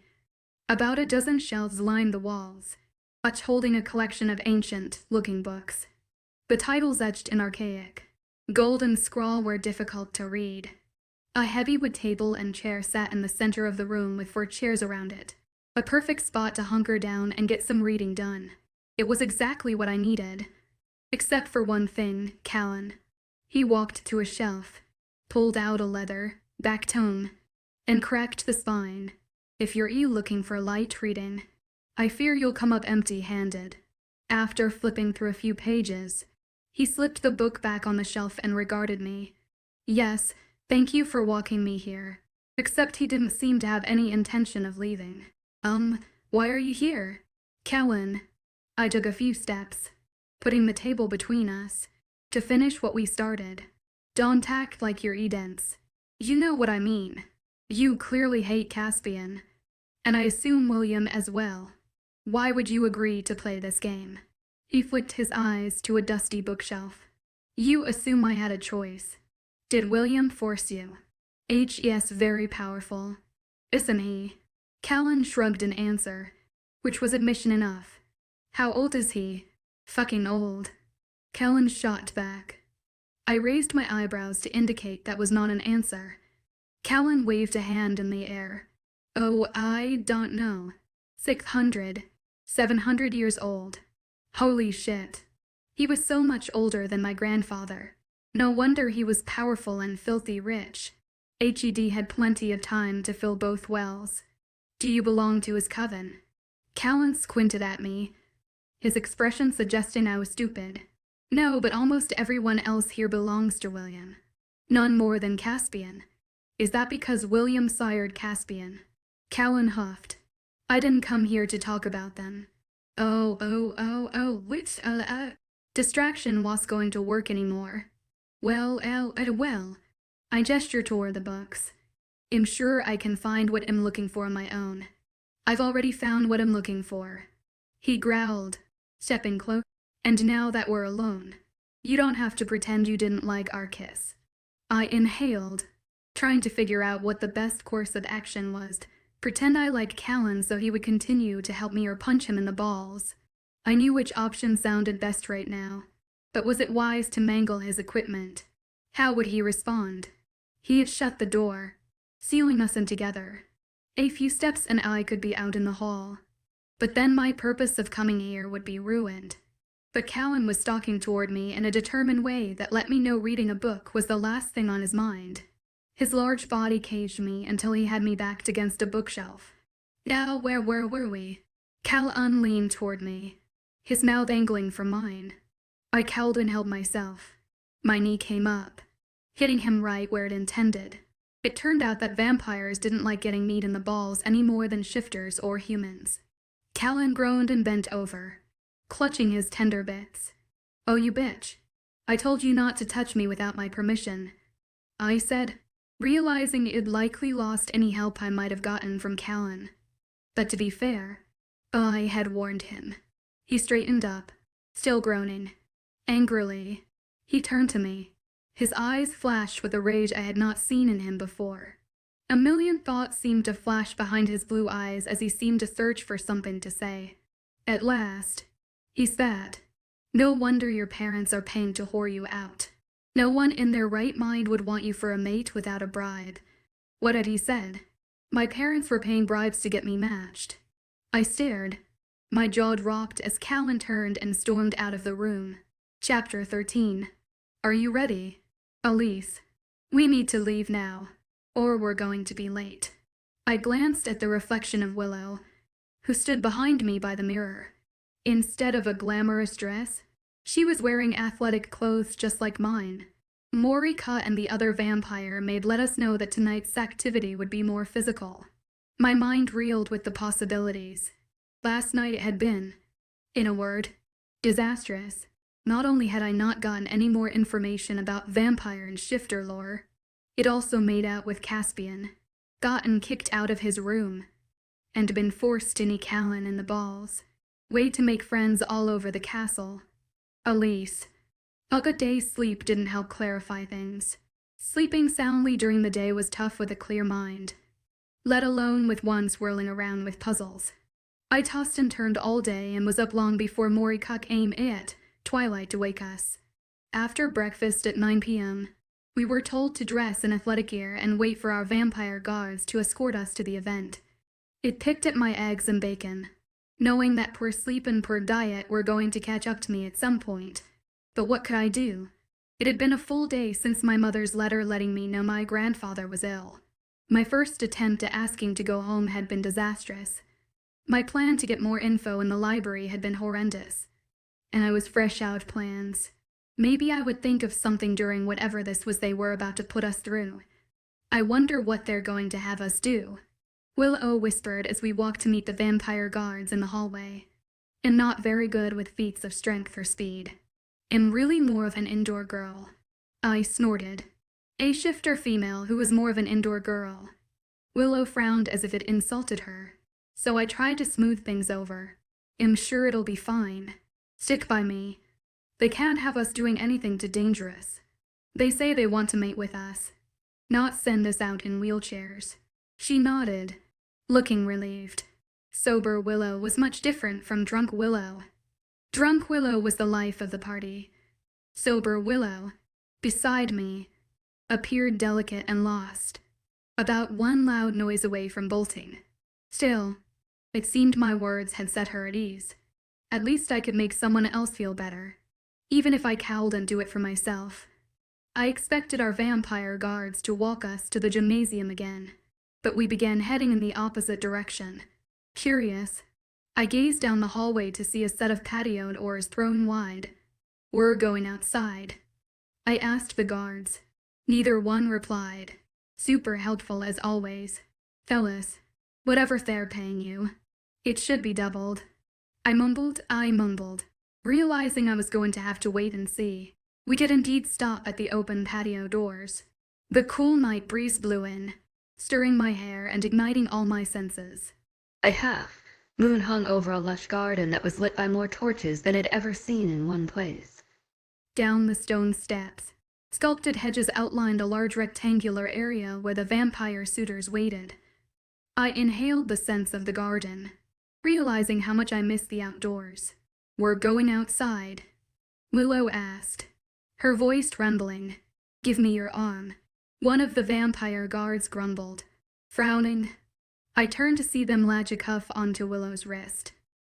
So that was how we could go outside of their magic force field. They'd found some other trick to keep us pinned. But maybe this was one trap I could break free from. I could certainly try. I didn't put up a fight when they fixed the metal cuff on my wrist. Instead, I wrapped my hand around it, testing it for weaknesses.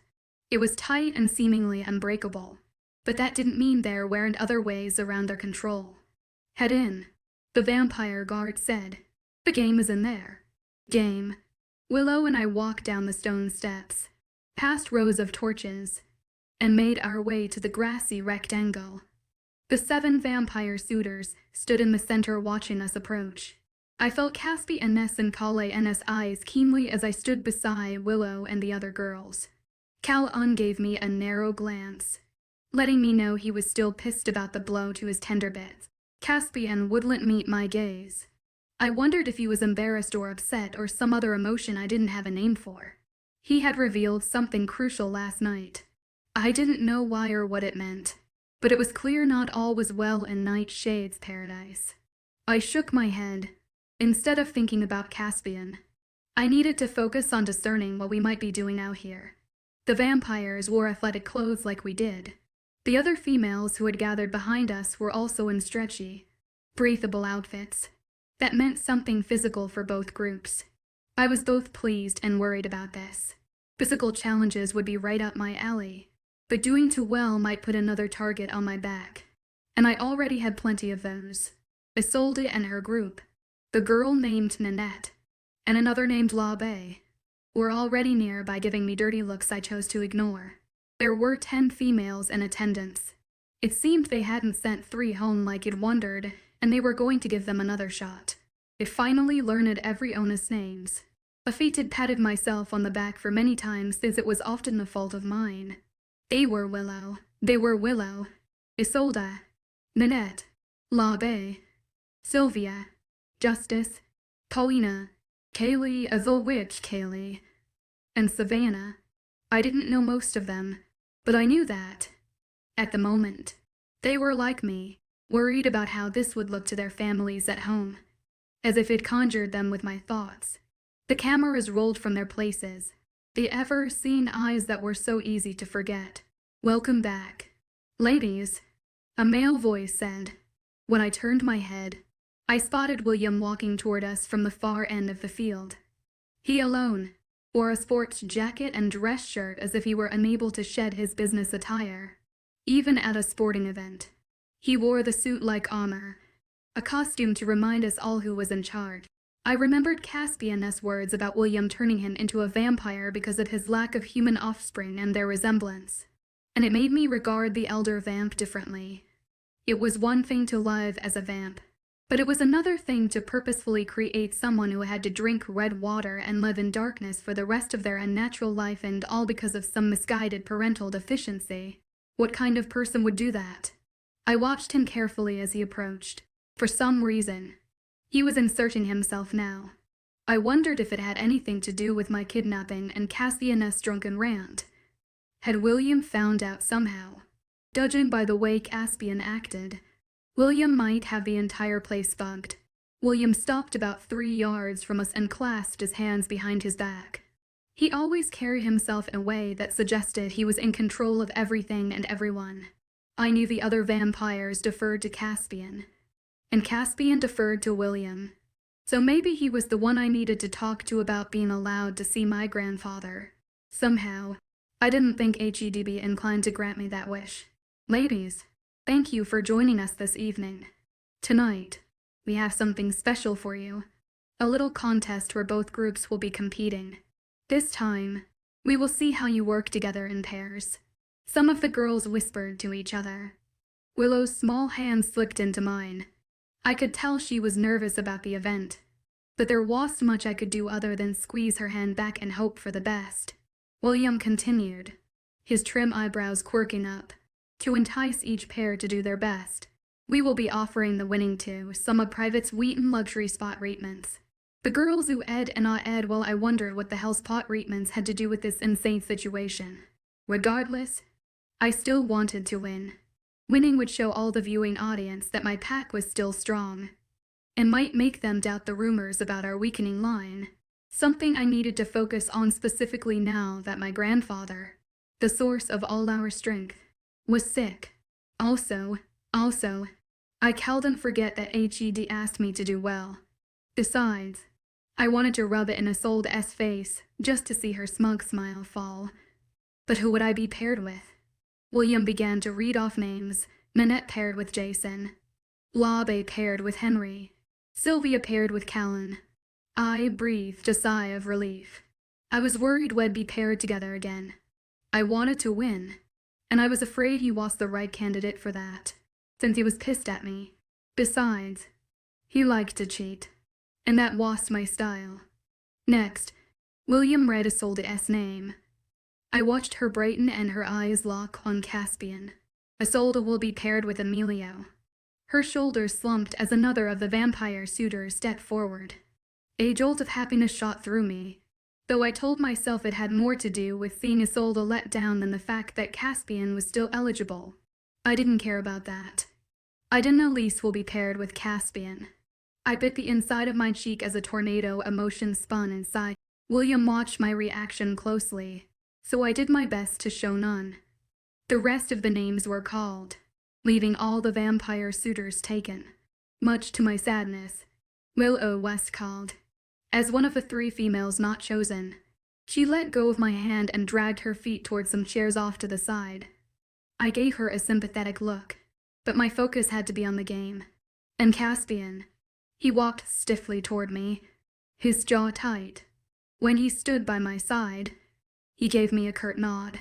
Awkward. I tried not to stare at his muscular arms, the powerful biceps that seemed as smooth as marble under the torchlight, or the perfectly shaped pecs that stretched his tank top. The male was delectable and made private corners of my body tinkle. I crossed my arms over my breast as they got perky like little soldiers. "What the hell?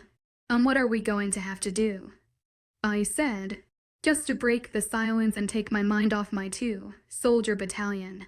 "Your guess is as good as mine," he answered. "I'm sure William has devised some sort of fresh hell for us. It's one of his specialties." As we spoke, his dark eyes surreptitiously scanned the length of my body. He bit his lower lip, one fang showing. When he caught me watching him, he coughed and pretended to glance at the moon. From the far end of the lawn, vampire guards pushed in wheelbarrows stacked with large barrels, drawing my attention from Caspian. Fresh hell, indeed. Teams, you will be working together to stack barrels. The team that stacks the most within the time limit will win. Simple. Easy. William's face looked smug, as if he knew this was neither simple nor easy. The barrels were huge, and stacking them higher than 2 or 3 would require not only strength, but teamwork, communication, and an act of God. So Caspian said, "Step in closer beside me. Plan. As in, do I have one? Of course. Though, which, though? Did I? Not really. Stack barrels didn't sound like a plan. I'd love to hear it," Caspian said, his tone skeptical, and a devilish smile starting to stretch his lips. It made me want to dig my heels, an attitude he brought out in me the way the moon brought out deep howls from lone wolves. Look, just do what I say and we'll be fine." "Do what you say," he said, raising an eyebrow. He lifted an index finger and shook it in my face. "No, you do what I say." I shot him a look. "You did a lot of ordering around last night." I hissed. I figured it was my turn. I didn't know if vampires cowled and blush, but his narrowed eyes and his smirk disappeared, letting me know my comment hit home. About last night, save your apologies. I turned my eyes to the barrels, so I wouldn't have to look at him. Shifters could blush, and I knew I had to be bright red at the moment. Who said anything about apologizing? He growled quietly in my ear. I was trying to help.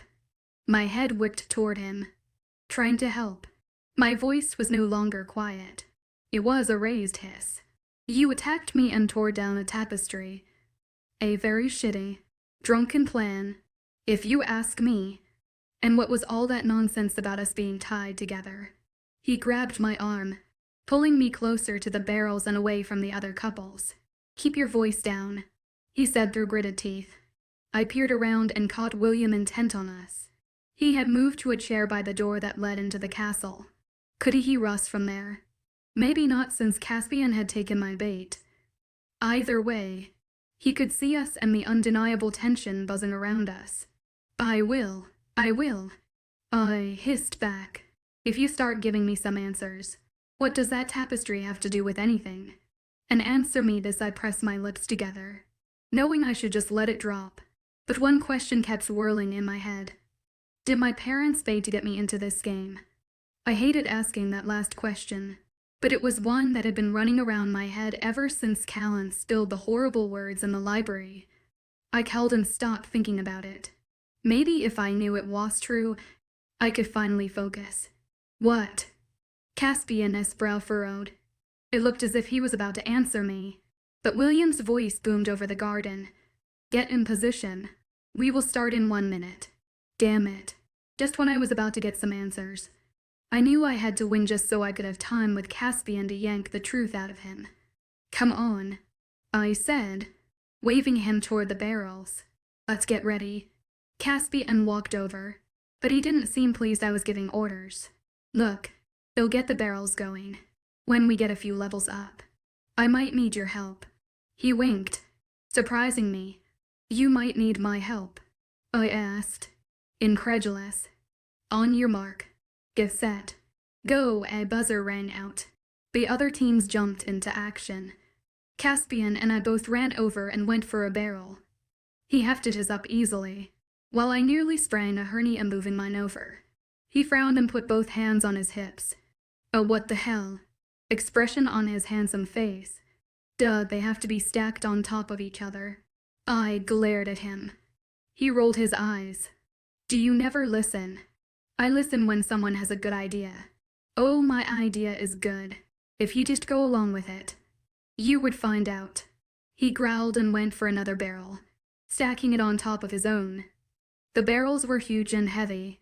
His strength was incredible. I had to give him that. Here, hold these steady.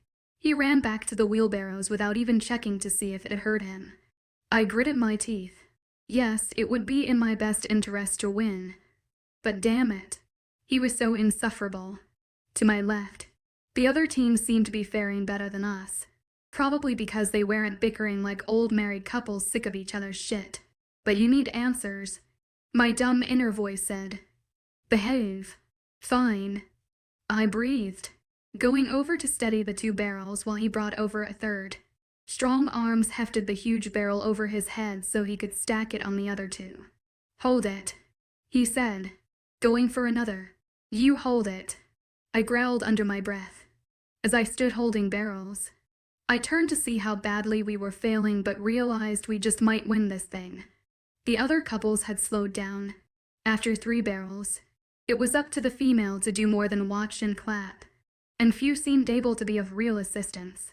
The vampires were strong, but the heavy barrels kept falling, and there was little the females could do to help at that point. Caspian came and set the 4th barrel down.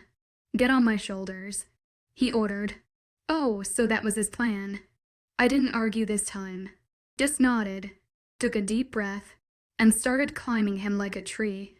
It didn't take me long to realize this meant my lady parts were going to be resting on his broad shoulders, and that his hands were going to have to grip my thighs to keep me in place. When I was settled, he awkwardly turned his head to one side to look at me. As our eyes met, He slid his large hands from my shins to my knees and up my thighs.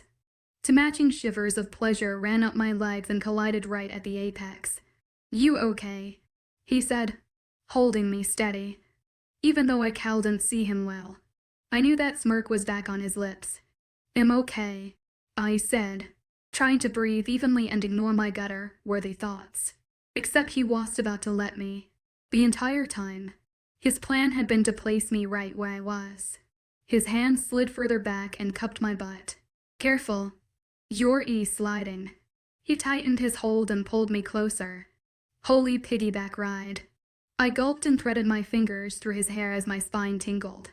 The strands of his dark mane were silky soft and made me think of our heated make-out session in his room. "Ready for the barrel?" he asked in a suggestive tone. What barrel was he talking about? "CM on. Elise, get your mind out of that bottomless gutter." 20 seconds. William shouted. "Yes," I said breathlessly. It was now or never. Do or die. Caspian made sure I was balanced. Let go of me. Lifted the barrel up with both hands. And raised it over his head for me to grab. I could do this. It was a piece of cake. And we win too. No one else had 4 barrels stacked. The highest were Abe and Henry at 3. And she was just starting to copy our idea of climbing her companion. "You can do it. You can do it. Elise." Caspian's hands wrapped around me to keep me steady. "If you win, it's you and Caspian in a suite all night. Alone." I broke into a nervous sweat and set the barrel in its place. 5 seconds. William called. "All night. Alone." Vampire Deception. By Drake Mason and Eli Glatt. As an undocumented changeling, then forced to pose as a low-level witch. Caspian. Me 3. Could I handle that? To know, I could not. I was definitely not ready for his barrel or whatever. 1. I gave the barrel the slightest nudge. It toppled and crashed, taking the whole stack with it. "Elise," Caspian exclaimed, stepping back to make sure I wasn't hurt as the barrels fell. "Labe and re-win." Labe jumped up and down, and her cheering section began to hoot and holler. Isolde glared at me, seemingly satisfied that, if she couldn't win, at least I hadn't. Either. I stared at the destroyed tower, wondering what in the hell it'd just done. Caspian lifted me off his shoulders and set me down on the ground. Then he glanced at the ruin. I expected him to yell at me, but he gave a sad shrug. "Don't feel bad. You worked harder than any of the others." I shook my head. It slipped. He pushed a strand of hair out of my face delicately and with more tenderness than Hed shown me this whole time. "It's okay. It's just I was looking forward to the prize."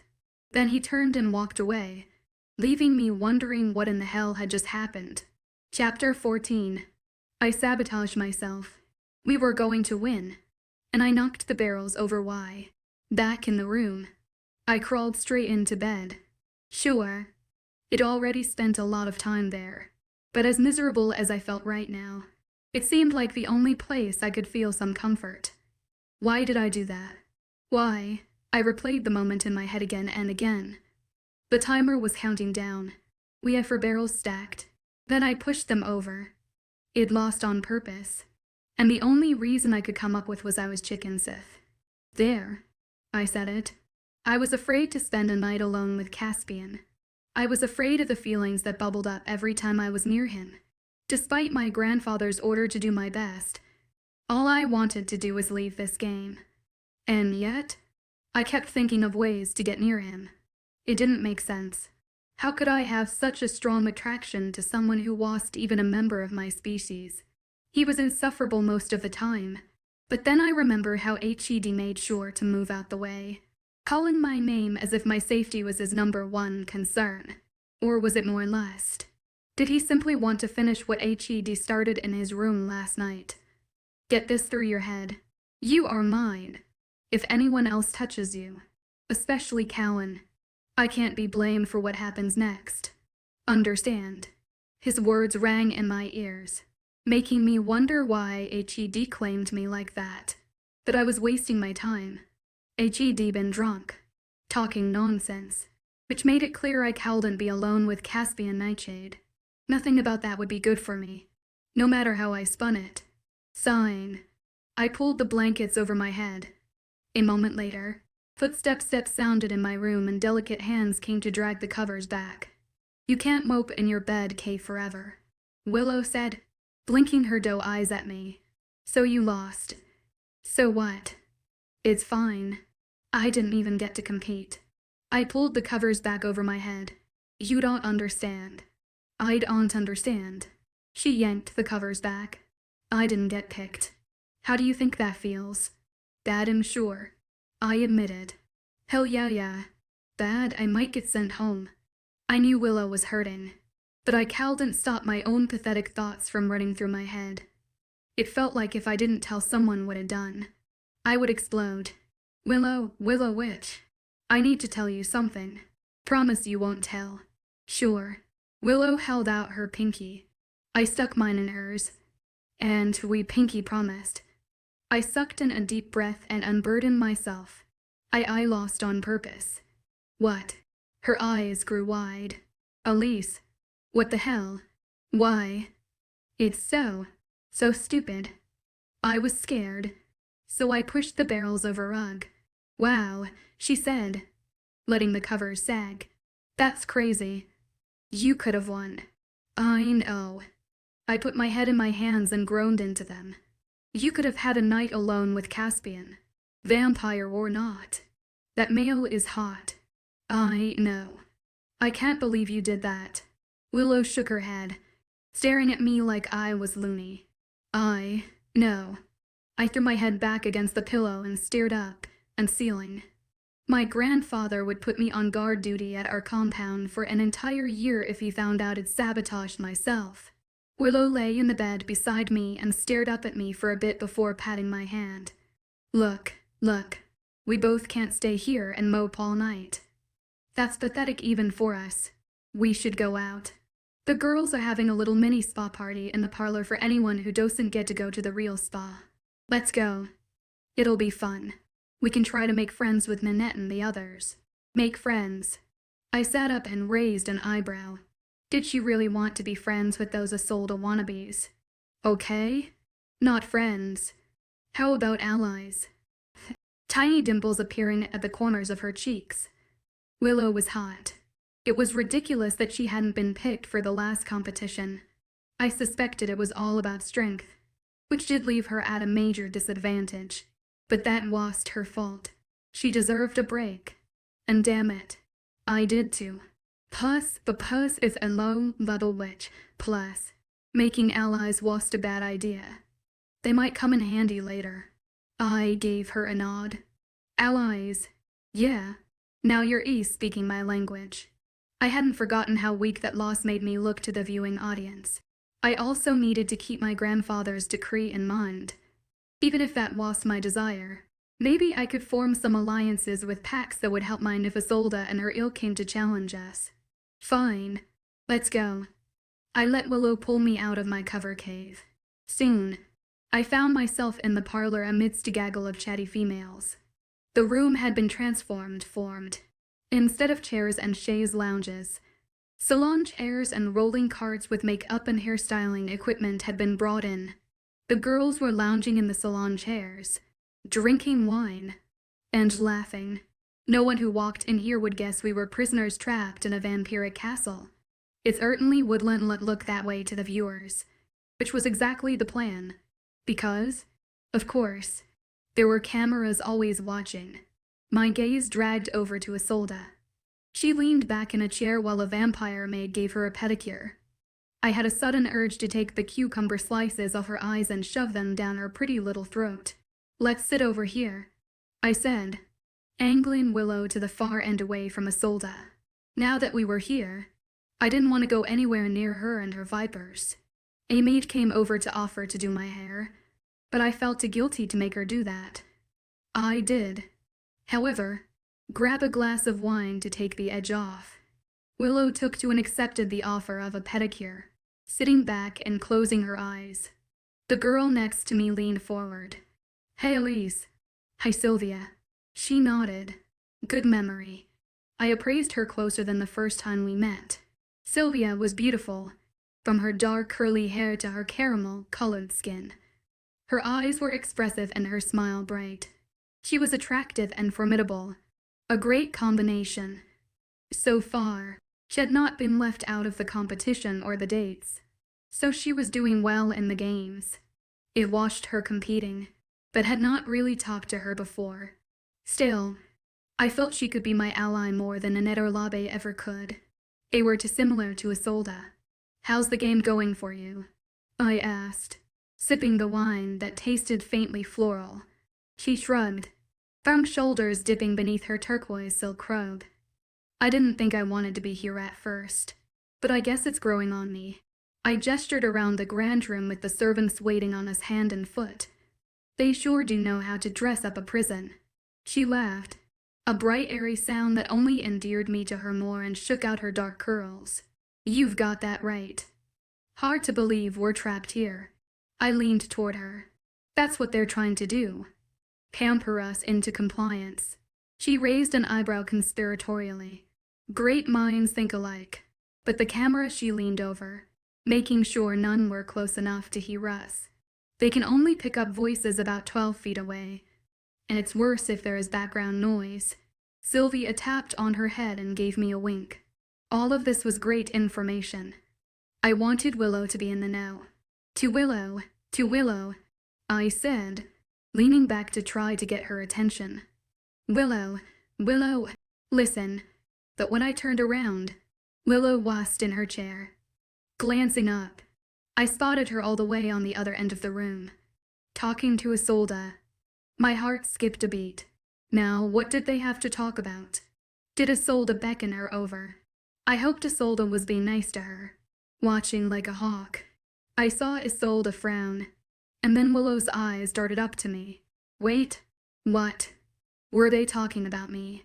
As Willow left Isolde and headed back my way, I kept my eyes trained on her. When she sat back down, I asked, what was that all about? What? Isolde. Willow lowered her gaze to the floor. Just asking us all to go to lunch on the terrace when we're done here. I thought it was nice she included us. Did you have to beg her to invite me? I asked, my eyes narrow. What? No, I mean, yes, I did. But she said yes, so it's fine. Don't be sour. Elise, we're trying to get along with people. Remember. I groaned and shot a look at Sylvia, who laughed again. Don't look at me, Sylvia said with a wave of her hand. And just trying to enjoy the free drinks while I can. Midnight lunch on the terrace was another grand affair. Once wed, been pampered. We went back to our rooms to change. Somehow, the maids were ready with lunch outfits, stylish skirts and blouses and strappy shoes. It was like being a princess with different clothes for different occasions. I got dressed, though I realized that since it was the middle of the night, it would likely be dark on the terrace, so none of it really mattered. I was wrong. However, above the terrace were hundreds of floating lanterns in various sizes that gave off a warm glow and lit the long table in the center of the patio.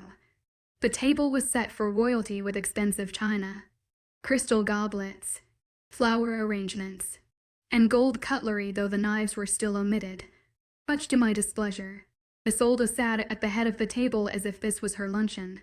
How she managed to scrape together power here was a thing of wonder. I had to give her that. Please, have a seat, she said, ever the demure hostess. Our meal will be served shortly.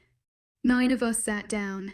Labe was on her spot 8 with Henry, leaving the rest of us here to fend for ourselves. I wondered when the next challenge would be. There seemed to be no sense of urgency.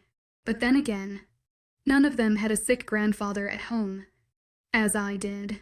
Thank you all for joining me here, Isolde continued. She was wearing a yellow and pink blouse with poofy, capped sleeves, and a mini skirt that showed off her toned legs. In her yellow hair, she wore a large pink bow that matched her lipstick. It was a bit much, but I was sure many males would still find her tantalizing. She stood and held out a glass of sparkling champagne and glanced around the table. "I'd like to give a toast. To all my new friends. May you receive the outcomes you deserve." I smirked. Hand it to Isolde to pass off a curse as a blessing. I could only guess the outcome she hoped I would receive. As we were sipping our drinks, the terrace doors blew open. I was expecting waiters to bring in dishes of food, but instead, Caspian strode in. Caspian, what was he doing here? I watched his approach with my heart in my throat, but he turned and headed away from me straight toward Isolde. "Isolde, I am here to ask you to join me for a private dinner tonight. Do you accept?" His tone was loud, his body stiff as if he wanted to make sure we all saw. Like this was all a performance. I wondered if it was for the cameras, or for me. His eyes locked on me as he finished his sentence. Yes, no doubt. He wanted me to see him ask another girl out. He wanted to humiliate and hurt me. Why, of course. I'd love to. Isolde threw her arms around Caspian's neck and planted a kiss on his cheek, her giant butterfly lashes nearly blowing us all away as they fluttered. "We'll have the best time." But Caspian didn't look like he thought they'd have a good time. His face was stone and his expression one of anger. He was pissed. It was like he knew I'd lost the game on purpose. Like he wanted to hurt me because it hurt him. Slowly, I turned my head toward Willow, but her chair was surprisingly empty. She had slipped out just as Caspian had come in. It was the final nail in the coffin. Willow had betrayed me. Now it was clear. I couldn't trust anyone, no matter what the outcome of this game. I knew I had one person I could rely on, myself.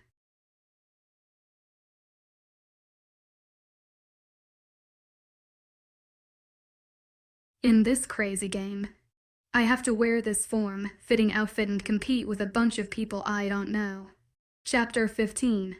The soft chime of crystal resonated through the air as I stirred from my slumber, the ornate chandelier above casting a warm glow across the lavish bedchamber. Morika's voice, gentle yet insistent, pulled me from the comforting embrace of sleep. I burrowed deeper into the plush, silk-encased pillow, clinging to the remnants of dreams filled with memories of home and my ailing grandfather. The thought of leaving that familiar comfort made my heart ache. "Just a few more minutes," I pleaded, my words muffled against the pillow's softness. "I'm afraid that's not possible." Miss Morika's footsteps, barely audible on the polished marble floor, drew closer to the intricately carved four-poster bed. With practiced care, she began to peel away the warmth of my velvet duvet. "Is this how all captives are awakened?" I grumbled, my voice thick with lingering drowsiness, blinking against the mellow light. I turned my gaze towards the expansive windows. Another sunset painted the meticulously manicured gardens in long, reaching shadows. Night 4 of my captivity in this bewildering new world. For nights away from everything I knew. For nights of uncertainty about my family's fate. A knot formed in my chest as I pondered the possibility that my beloved grandfather might have already passed on during my absence. I pressed my palms against my eyes, willing such grim thoughts away. "What entertainment have our gracious hosts planned for tonight?" I asked, observing Morika as she deftly arranged a silver breakfast tray on an antique table near the window. She offered a small shrug, her movements fluid and refined despite her position. The gentleman seemed particularly excited about something, but we servants aren't informed of the details. We're only told about your attire for the evening, and what sartorial surprise awaits me this time. I inquired, bracing myself for the answer. What peculiar ensemble would I be expected to don now? Morika gestured towards an ornate armoire. To my surprise, the outfit laid out appeared rather practical, as stretchy fabric that promised both comfort and a close fit. More physical trials. I pondered aloud. It seems likely. Unless they simply prefer to see you in form. Fitting attire, Morika replied, a hint of amusement coloring her tone. I couldn't help but let out a wry chuckle. Knowing our hosts, it's probably a bit of both. Another physical trial awaited me. Perhaps this time I could avoid disappointing myself. But then I recalled Caspian's anger towards me. And his date with Isolde. Maybe it was too late. Maybe they had already formed an alliance. The thought caused an unexpected pang in my chest. But there was only one course of action available to me now. I needed to outperform everyone tonight, for my grandfather's sake. If I were the fastest, the strongest, the best match, it would be hard for Caspian to pick Isolde. William might insist he pick me, and we all knew Caspian was the strongest candidate. That was what grandfather had asked of me, and that was what I would give him, no matter how ridiculous this all seemed. I couldn't blow it this time. Caspian choosing someone else was one thing, but if he picked Isolde, that would be a disaster. It would strengthen her pack's position and would put my pack in greater jeopardy. Pulling the covers back, I stood up and stretched. My body felt good, strong, well rested. I was ready. Isolde had better watch her back, giving Morika the morning off. I got dressed in record time and pulled my hair into a ponytail. I didn't venture into the common room like normal. Instead, I spent time stretching and warming up in my room. The sting of Willow's betrayal was still raw. I thought she was my friend, my only friend, but it'd been wrong. Anger and sadness mingled together when I walked past her bedroom door, which was shut. She was avoiding me as much as I was her. What would I say to her if I saw her? Would I bitch her out? Would I simply tell her how her tie was? Would she try to apologize? Would I believe her? I didn't have time to worry about her, though the stakes were too high. Feeling antsy? I made the guards take me to the garden early. I could keep warming up and assessing the situation while also avoiding Willow. Once we were through the patio doors and into the garden, I could see it all clearly. The large rectangular field looked much different this time. Instead of barrels, there were two identical wooden obstacle courses built side by side. They reminded me of courses the human military used to train soldiers. There were climbing areas, hurdles, ramps, and places to shimmy under. There was a high ropes course and lots of high places to fall from and break my neck. It would be hard, dirty work, but it wasn't impossible. Much easier than navigating the politics of this insane situation. As I glanced around, one of the guards grunted. Don't even think of taking off. He put the metal cuff on my wrist just as they had before. Of course, they would trap us here. They weren't as stupid as they looked. Checking out the lay of the land, a female voice asked. When I whirled, I saw that Isolde had joined me. She had clearly spent much more time on her appearance than I had. Her blonde hair was down and curled. Her makeup was flawless, and the most impressive fake eyelashes yet were glued to her lids. They were so big she looked like she would take off flying if she fluttered them fast enough. I turned back to the course, in deciding where to celebrate my win. I think over there where the cameras can get the best view. I pointed at the far end of the field. Oh, Elise, Isolde said smugly. You talk a big game. But honestly, what are you even doing here? You couldn't win yesterday. You lost your play to get Caspian to fall for you. Even your only friend betrayed you because you don't know how to be a leader. You should just go home and save yourself the embarrassment. Anger boiled under my skin. It took everything I had not to turn and punch her in the throat. The only one who will be embarrassed today, Isolde, is you. A nasty smile turned up the corners of her red lips. She leaned in close and whispered conspiratorially. Do you know what Caspian said to me last night during our date? Why does your breath smell like dead cats? I made air quotes. She said, ignoring my bait. He said, what a relief to be with someone who isn't angry all the time. I guess he enjoys my pleasant demeanor. She giggled and fluffed her hair. Give me a break. I rolled my eyes. Your pleasant demeanor is about as real as those eyelashes. By the way, stop blinking so much. You're starting to hover. She gave me a cold smile. Your childish insults don't hurt me, Elise. Not when I am still basking in the glow of my date with Caspian. I gritted my teeth. She knew just where to hit me. Just shut up. I don't have time for your insipid conversation. I need to focus. When I started to walk away, she called after me. "They'll be happy to invite you to the wedding, though I'm not sure Caspian will want you there." What were his words? "That loathsome bitch." I tried not to let her get to me, focusing instead on tracing the course with my eyes. But damn it, she had riled me up. Did Caspian really say that? Or was she lying to upset me? I had let my anger get the best of me more than once in the beginning, so it could be true. But whatever, it didn't matter. Even if he hated me, he was the best match. I knew he was pissed at me, but it had my reasons to throw the game. If only I could talk to him. No, stop it. Getting stuck in these thought loops won't help. Just trying to shake you so she can beat you. Gritting my teeth, I decided to circle the course a few times. It would allow me to see everything better and blow off steam at the same time. By the time it made for rounds, the others were starting to show up. I skidded to a stop, feeling ready. Then I spotted him. Caspian stood on the terrace, looking down on the garden. In the moonlight, his haunted expression was nearly luminous as he gazed down. His intense eyes were fixed on me, but when I met his gaze, they darted away. Yet they left a fire burning along my skin, a sensation I couldn't ignore. How the hell was I supposed to focus again? The other girls began to filter in, as did the other vampire suitors. William was the last to make his appearance, wearing another bespoke suit. His hair slicked back and his eyes taking in everything all at once.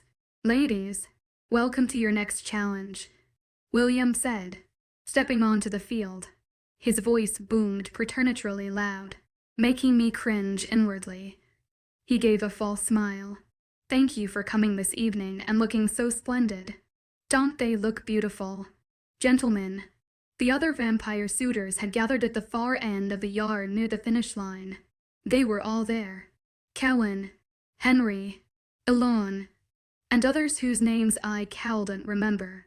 Caspian had left his perch on the balcony and joined them. While he stood silent, the others whistled and catcalled the girls, who seemed to enjoy the attention. There seemed to be a fun banter between some of the couples, the ones who were focusing on enjoying their time here more than anything else. But not all of us had the luxury of simply relaxing and going with the flow. Some of us had duty and the thorns breathing down our necks. Doggedly, I straightened my spine and set my eyes on the course. Get to the rules, I thought. Tonight is about more than beauty. Tonight, you will be able to showcase other talents, mainly strength, agility, and cunning. Interesting. Cunning. All 10 ladies will race from one end to the other.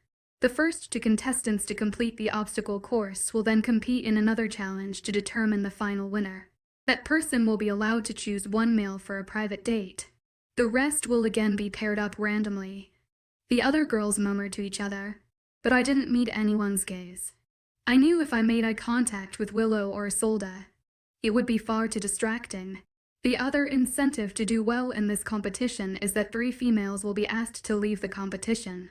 If I really wanted to go home, should I just flub the game and get kicked out? But what did they mean we would be sent home? I imagined if we lost, our options would be the lesser vampires, which was not what my grandfather had instructed. The rules of this game were growing more confusing by the second, but I suspected that was William's doing. If he kept us in the dark, no one could complain about the shitty things he did.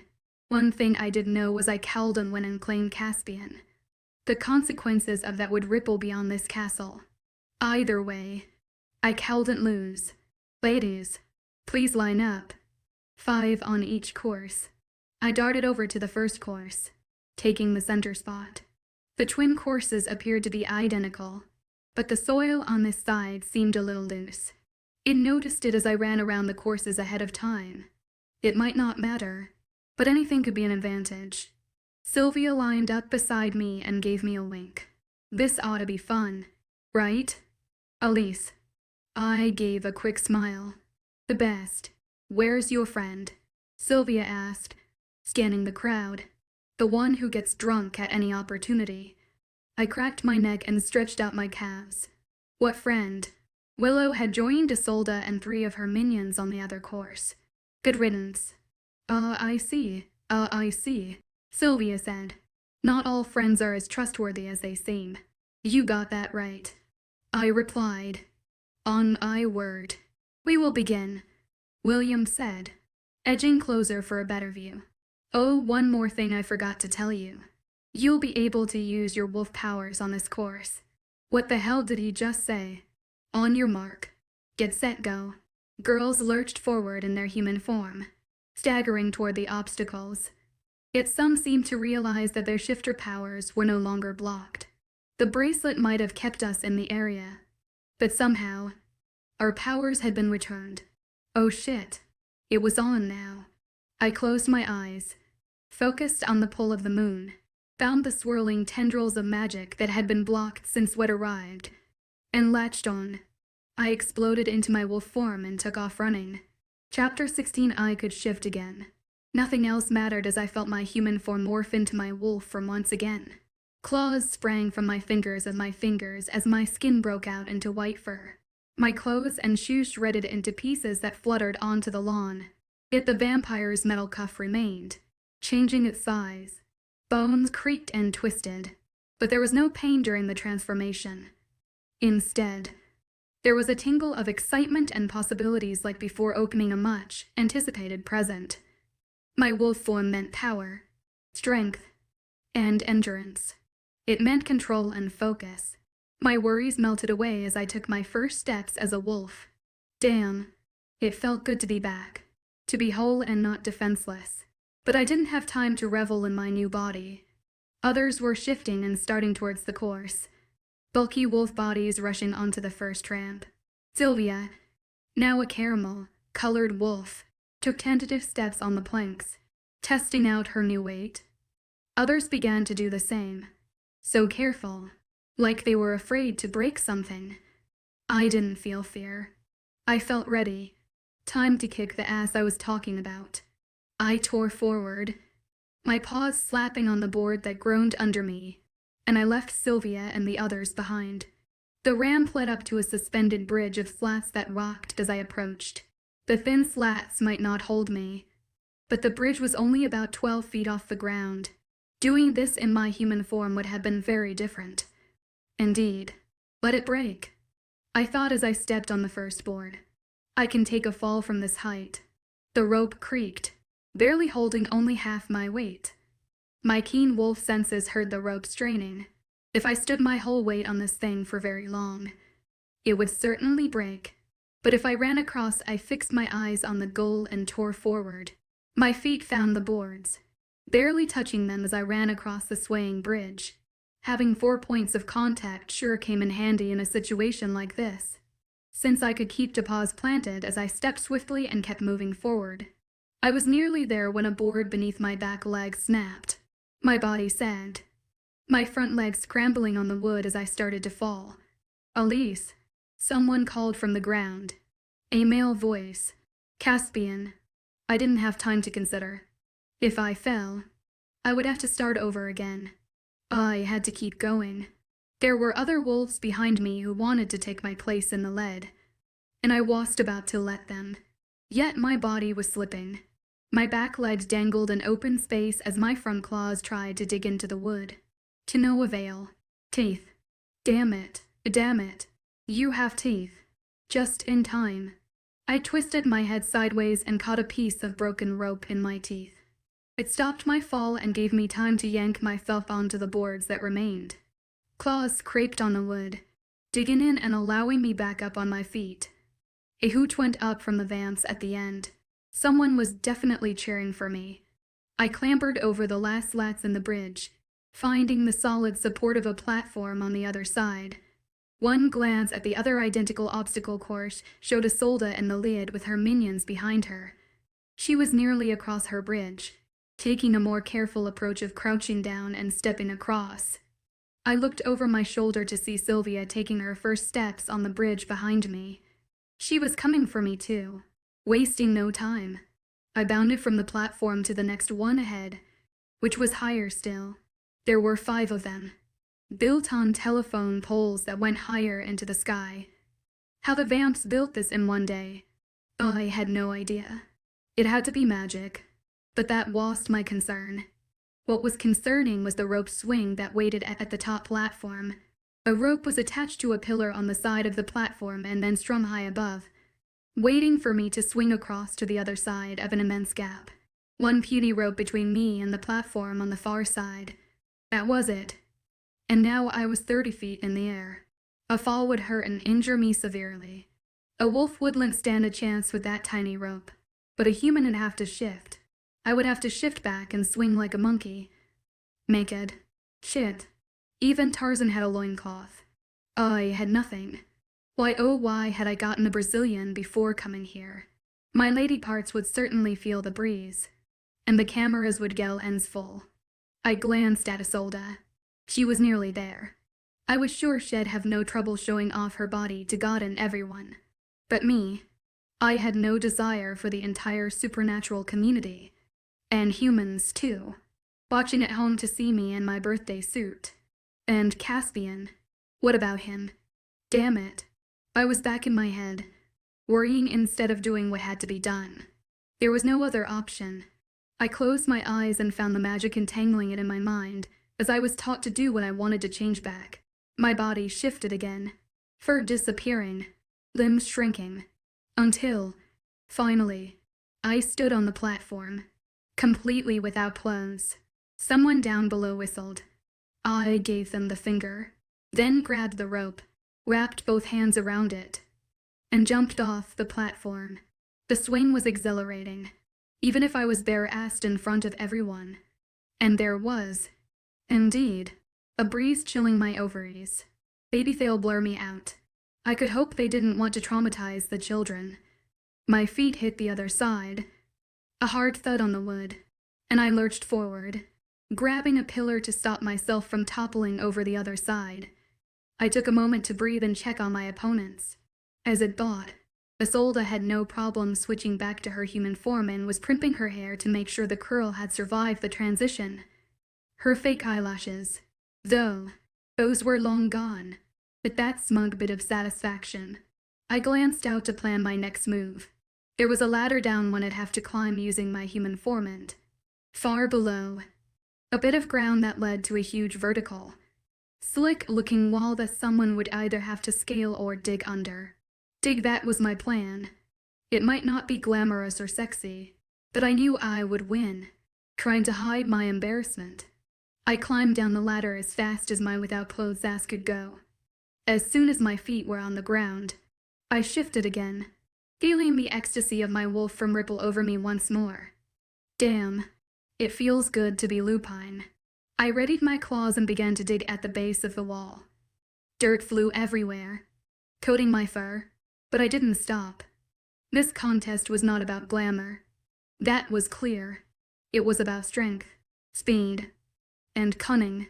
So I dug with abandon, not worrying about how I would look afterward. Something I was pretty sure Isolde would have a hard time with. Take that, prissy bitch.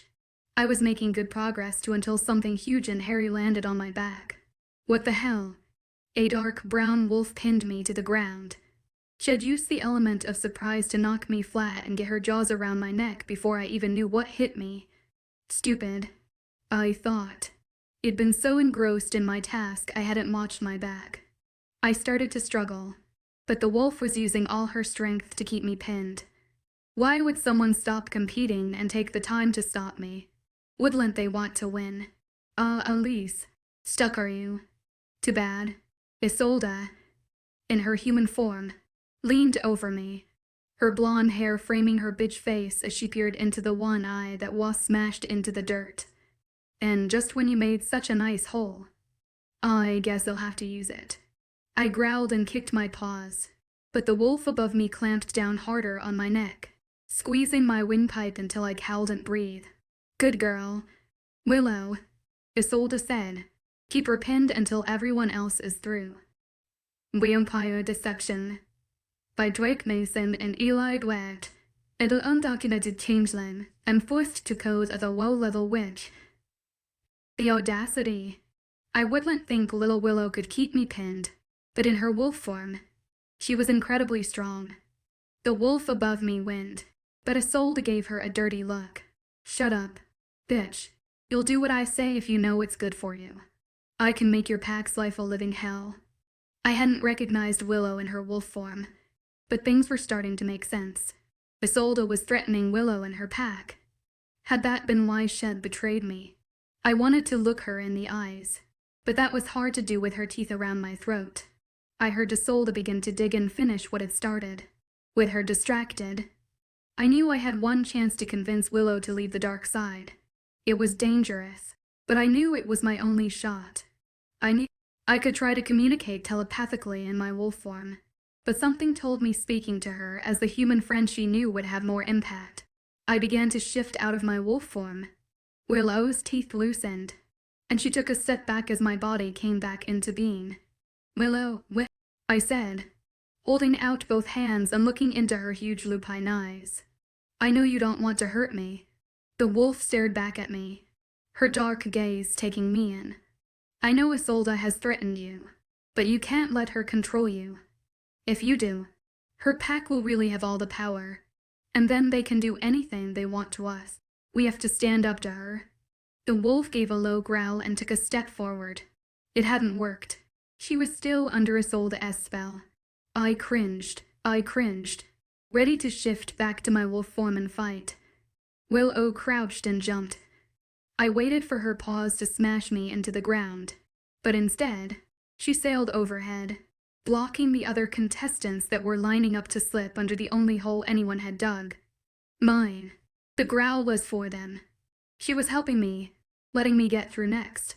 "Thanks, friend," I said before turning and shimmying under the wall. I emerged on the other side, dirty and panting. I pushed matted hair out of my eyes to find everyone looking at me. "What?" I said, trying to be nonchalant. "Has anyone seen a without clothes lady before? Now can someone get me some clothes?" A guard stepped over and handed me a robe, which I slipped into and cinched around my waist before turning toward Isolde, who was already dressed in a similar robe. "You cheated," I said, pointing a finger. Isolde blinked and held a hand up to her chest, her face the picture of innocence me. "I would never." She ran over and wrapped an arm around Caspian, who stood in the line of vampire suitors, but he stood stiffly beside her. She cheated. Howie's eyes were dark holes. He hadn't seen no. The wall had blocked the whole thing. Isolde maid will pin me down and keep me from winning. Caspian frowned and pulled his arm out of Isolde's grasp. Isolde made an exasperated sound. "She lies." "William," Caspian said, glancing around until he found his mentor. "Isolde should be disqualified." "What?" Isolde said. "No one said Calden had helped to win." Caspian glowered, but William was nodding. "Miss Thorne is right. There's nothing in the rules I laid out that said she couldn't manipulate the game in that way. She actually used her cunning ability." A big smile lit up Isolde's face. "See, I know what I'm doing. I'm the winner." None of these chicken brains could have thought of something like that. She gestured around at the other girls, who were now gathering on this side of the wooden wall, without clothes and dirty. "I'm in the top two. I win." Then she turned to Caspian. "I claim you as my prize." "Just a minute," William said. "At the start, I mentioned that the top two contestants would compete in another contest that would determine the winner." Isolde's eyes went wide. "Oh, yes. I'd forgotten. The other contest. Unfortunately, it would be Isolde and me. What do we have to do?" I asked. William glanced at Isolde. "Being a good match isn't only about strength and cunning. It is also about diplomacy. Whoever can get the largest number of their fellow contestants to join their side will be considered the winner and pick their date." "Easy," Isolde said smugly. "Get them to join my side." Sadly, making friends had never been my strongest quality. Still, I saw the way Isolde controlled Willow. I was pretty sure that was how she was getting the other girls to fall in line too.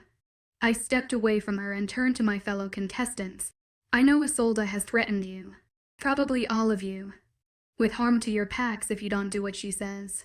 "Yes, The thorns are powerful, but you can't give in to tyranny. If you don't stand up to her now, imagine how hard it will be if they decide to come for your land, your resources. You're young. Some of the girls were nodding. Others were staring between us with fear on their faces. Don't listen to her, Isolde said, adopting her haughty air. My pack will always take care of those that are loyal. I can't say the same for those that betray us. She shot Willow, who was now in her human form and covered in a robe, an nasty glance. "Am a rave and moon," I added with conviction. "My grandfather has led us fairly for many years. We want only peace and prosperity for our kind. Don't think you'll receive the same from Isolde and her ilk if they get their way." "It's time," William said to the other girls. "Make your choice." Willow walked to my side right away. Sylvia did too, but some of the other girls were more reluctant. Laube slid over to Isolde's side, as did Nanette. My heart sank. How could they pick her? My words had meant nothing. But slowly, the remaining girls walked to my side, shooting Isolde dirty looks. It seemed she had made more enemies than I could have known. Willow gave my hand a squeeze. "I had won. 7-3, William said, running a hand down his trim beard. "Elise wins." I could only smile and turn to Caspian. "I pick you," I said. I expected him to seem happy, or at least give a smile, but he simply nodded before turning and walking away. Chapter 1788. Our very first date. I shouldn't have been nervous since we'd already shared a kiss, and Hed seen me completely without clothes, but that was the case. I was more nervous than when Wal Dunkel Pelt took me to my first middle school dance and tried to French kiss my windpipe. Staring into the mirror, it felt as though a flock of birds was darting around inside my chest cavity. I had no idea how Caspian felt about me. Yes, we shared an intimate moment a few days ago, but that was before I purposely sabotaged our win. Plus, that had been alcohol, fueled and driven by pure lust. Did he prefer Isolde now? Hed taken my side when Hed learned Shed cheated, but that might only mean he hated deception. Maybe he didn't want me or Isolde. Maybe Hed end up with Sylvia or Willow or one of the other girls who was much less drama. And what exactly did I think our partnership should look like? He was still a vampire, still part of this abduction and forced competition. I knew that William was the brains behind the scenes, but Caspian was going along with it, even if at some level he appeared to be fighting it. I reminded myself that it didn't matter.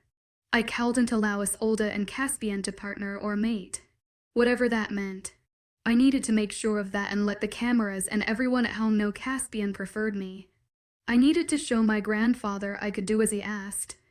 Then, once the competition was over and the cameras turned off, I could do the right thing and tell Caspian to hit the road. There was less competition now. 3 females had been let go, and I was glad for their sake that they could go home to their families. Deep down, I wanted to be one of them, but I know that wasn't an option for me. The vampire suitors, or William or whoever was in charge of that decision, had determined that Paulina, Kaylee, and Savannah were no longer in the game. That left 7 of us and 7 vampire suitors, 1 for each of us. We'd been told now that every remaining shifter female would be offered one of the vampire suitors. I shuddered at the thought of any vamp trying to mate with me. Yet, I wondered if the other girls would take the vampires up on the offer. Would their families allow it? Would we see a bunch of vampies running around in 9 months? We still weren't exactly sure that was possible or what it might look like, but William and the others sure seemed to think it was. It breathed a sigh of relief for Willow. Though, she'd thought for sure she'd be sent home, but she wanted to stay. Selfishly, I still wanted her with me since we'd made a tentative peace. I understood her motives, but that didn't mean we were best IS again. It would take a while before I could trust her with my secrets. Speaking of secrets, Caspian's tapestry and the words Hed spoke and came to the forefront of my mind again. I was hoping that during the date I would have an opportunity to talk more about the claim that we were tied together. But would he speak to me at all? Ugh, everything was so complicated. "Why are you frowning?" "You look fine." "Yes," Morika's Ed. walking back into the dressing room with a pair of heels in her hand. "I need to look more than fine," I said, checking out the red dress from the back. You could almost see my panties, it dipped so low down my spine. It'd taken no chances this time. It let Morika pick out the sexiest dress in the closet and ply me with makeup. She had curled and styled my hair until I barely recognized myself. I had to admit I looked very glamorous. The cleavage the dress showed didn't hurt either. "This is what they want." "Right," I said, turning to check myself out from the front. "You will knock, Mr. Nightshade's socks off." She smiled faintly. "Yeah, we'll see," I said skeptically. "Beauty, strength, and cunning. What's not to like?" She handed me the heels. I slipped them on, feeling unsteady on my feet, which matched how I was feeling inside. "Thank you. Are you excited?" Morika asked, peering at my reflection in the mirror. I shrugged. "I don't know." "I thought you didn't want Mr. Nightshade," Morika said, tilting her head. "You do want him now." I blinked a few times, thinking about her question. "Frankly, I don't know if I want him, and I don't know if I have any choice." She shrugged. "Well, which? I guess tonight you'll find out the answer to one of those things." A knock sounded at the door. Morika and I turned toward it. Morika opened the door to reveal, not Caspian, not the guards, but a camera crew. The director of Vampirate's seen around giving orders stepped into my room. "We need some shots with Elise. Can we set up near the fireplace?" Flustered, I followed them into my bedroom and watched as they arranged a chair near the fire and set their camera up opposite it. The director was tall with dark, curly hair and a thin, pale face. I didn't like him. How could I? I had no idea what he was doing to the footage he shot, twisting me into something he wanted me to be. And to what end? To make me seem desirable. Or was it the opposite? Make me seem like a shrill harpy. Either way, none of it could be the real me. I hadn't been the real me since our limo pulled up front almost a week ago. "I thought I was supposed to be filmed live," I said, turning toward the director. "This will be recorded and edited before being shown to the public. So if you have any ideas of shouting out secrets, there's no point. They'll all end up on the cutting room floor." I frowned. I hadn't planned on shouting secrets. I had no secrets to reveal, but the idea of my words being edited solidified my worst fears. Still, I had no choice. Did I? It was play the game or leave. I sat in the chair at the camera. The large, dark lens made me feel as without clothes as I had been on that rope swing. "Now tell us how excited you are to be going on a date with Caspian.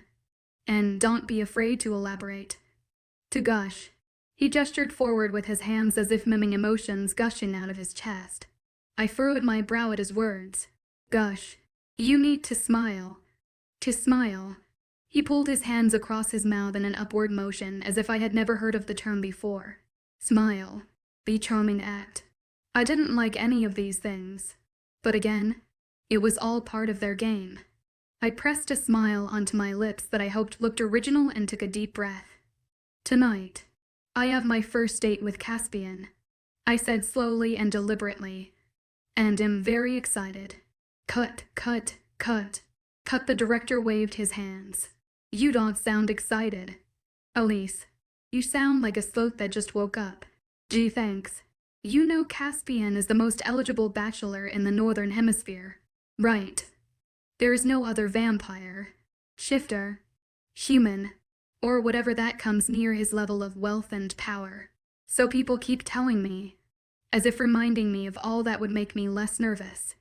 "Okay, so act like it." And rolling. He pointed at me. I tried again. "I have my first date with the most eligible bachelor in the Northern Hemisphere, and am very excited." I smiled and batted my eyelashes. "And nervous. Am very nervous." The director shook his head but kept the camera rolling. "What would it mean to you if you were matched with Caspian?" I blinked at him, my words running dry. What would it mean? Did I, Elise Raven Moon, want to be matched with Caspian Nightshade? Could I overlook what he was? Could I ignore his strange behavior? Would we be together as partners forever? Or just until we were able to miraculously produce offspring? What would that even look like? My hands balled my dress into knots. Good God. The director pushed his hands through his hair. Well, just work with what we have. Let's go. He turned, and the camera crew began following him out. That certainly hadn't gone well. I could only hope the date with Caspian might turn out better. An hour later, I was sitting in a candle-lit dining room, waiting to find out how the night would unfold. After the interview, guards escorted me to the small dining room. I was grateful not to be in the massive dining room where we'd eaten before. This room had a table set for two, a warm fire glowing in a fireplace, and soft music playing from speakers overhead. They'd outdone themselves with the place settings. Everything glittered as if it had been touched by Midas himself, and I could smell roasted vegetables and something sweet wafting from the kitchen on the other side of the far door. Everything seemed perfect. There was just one problem. Caspian was nowhere to be found. He'd been sitting for almost an hour alone, sipping wine and going over everything in my head. Over and over. Yet he still wasn't here. It was one thing to be fashionably late. I could deal with that. But then 20 minutes passed. And then half an hour. He was really pushing me. A power move for sure. But an hour late. Now I was sure he was just standing me up. Was this his idea of getting back at me? Humiliate me in front of the entire viewing audience. I took the cup of wine into my mouth and slugged it down. It was my second glass. If Caspian was careful, I was going to get drunk, find him, and give him a piece of my mind. Or worse, a piece of his fist. Is he coming? I said, turning to the cameraman in the back of the room. He gave me a shrug. Great. I grabbed a wine bottle and filled up my glass. One more glass and I was going to find Caspian, grab him by the throat. The door blew open, and Caspian rushed into the room. He was a disheveled mess. His suit coat was missing, and his shirt was rumpled. HED turned up both sleeves to reveal his muscled forearms. Parts of the shirt were torn. Several buttons had been ripped away, and there was a dark stain on his chest. Was that red water?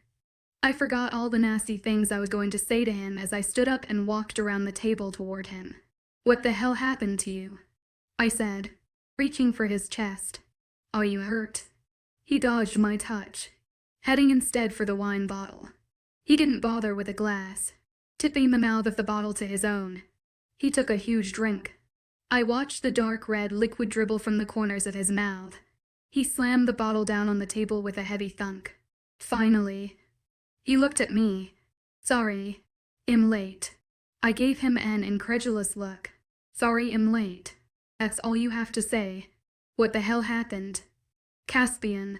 He shook his head and pushed rumpled hair out of his eyes. Nothing. Nothing. I gestured at what was clearly a wound on his chest. You call that nothing? He glanced at the wound, his jaw tight. It was clear it hurt him. Vampires were supposed to heal with incredible speed, but his cut was still dribbling dark red water onto his white shirt. And he wasn't mending any faster than all the injured vamps that day in the gym. Why? I grabbed a napkin and a glass of water. Let me clean it, I said, more a command than I'd ever given him. He inhaled deeply and gave me a single nod. Carefully, I pulled back the shirt. A Ross lit the skin on his chest in two. I winced at the gore, but knew what I had to do. I wet the napkin in the water and carefully dabbed the wound clean, trying to reveal how bad it really was. Being close to him engaged all my senses. I could smell his familiar cologne beneath the scent of red water and wine.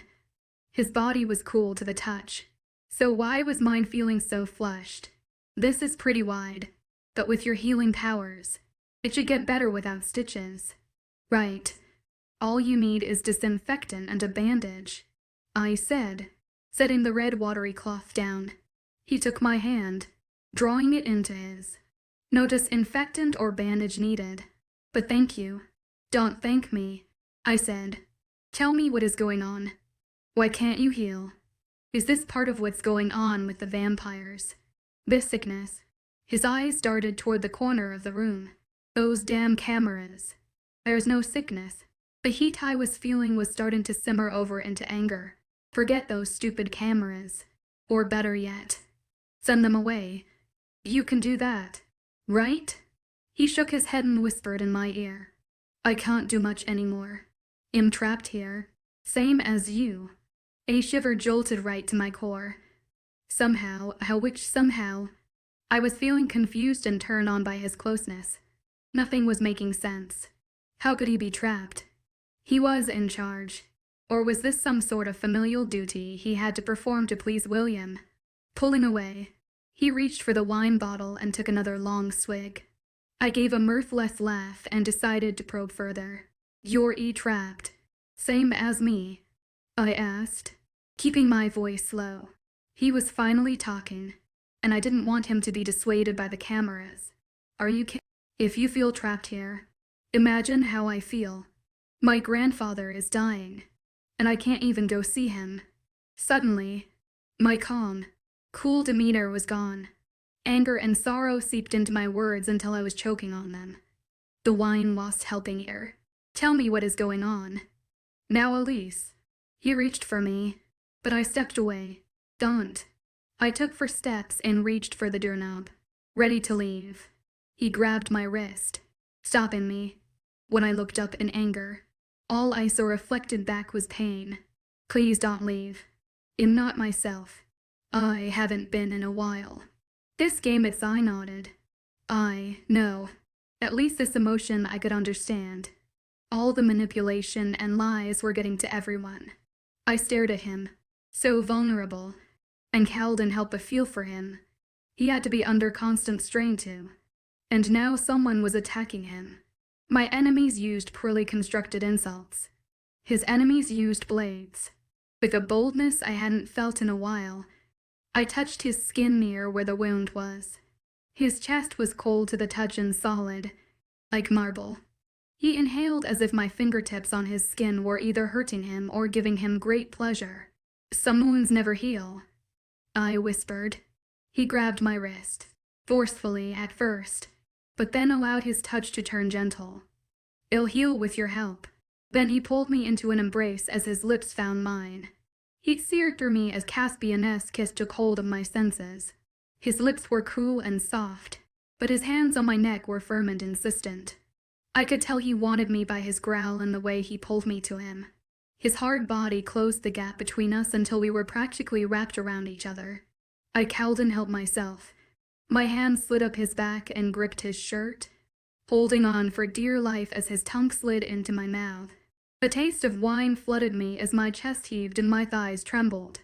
How could he turn me into jelly with one kiss? But he could. Easily. He sent shivers up my spine and had me clinging to him, longing to unbutton what remained of his shirt and slide my hands up his smooth chest. I wanted to do that and more, but there were cameras. We weren't alone.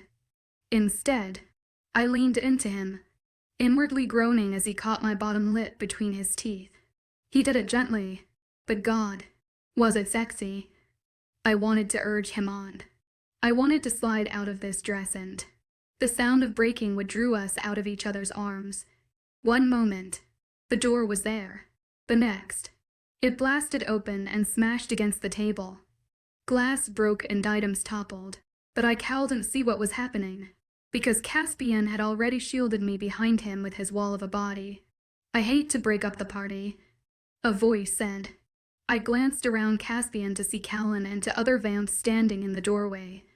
Sorry to break up a little PDA, Callan said, his eyes narrow. Were you on second base? Third, Callan. Caspian growled. Get out of here. Callan smiled smugly as his thugs entered the room and began flanking Caspian. Sorry, old chap, but I can't do that. You and I have unfinished business. Then Callan raised at Agar and attacked. Chapter 18. It sounded like animals tearing each other apart. One moment. I was squished between Caspian's massive body and the wall. And the next, I was witnessing the worst knockdown, drag-out fight I'd ever seen. The three vamps I had never seen before encountered attacked Caspian with such vicious ferocity. I was stunned. Fangs and claws flashed as they grappled with him.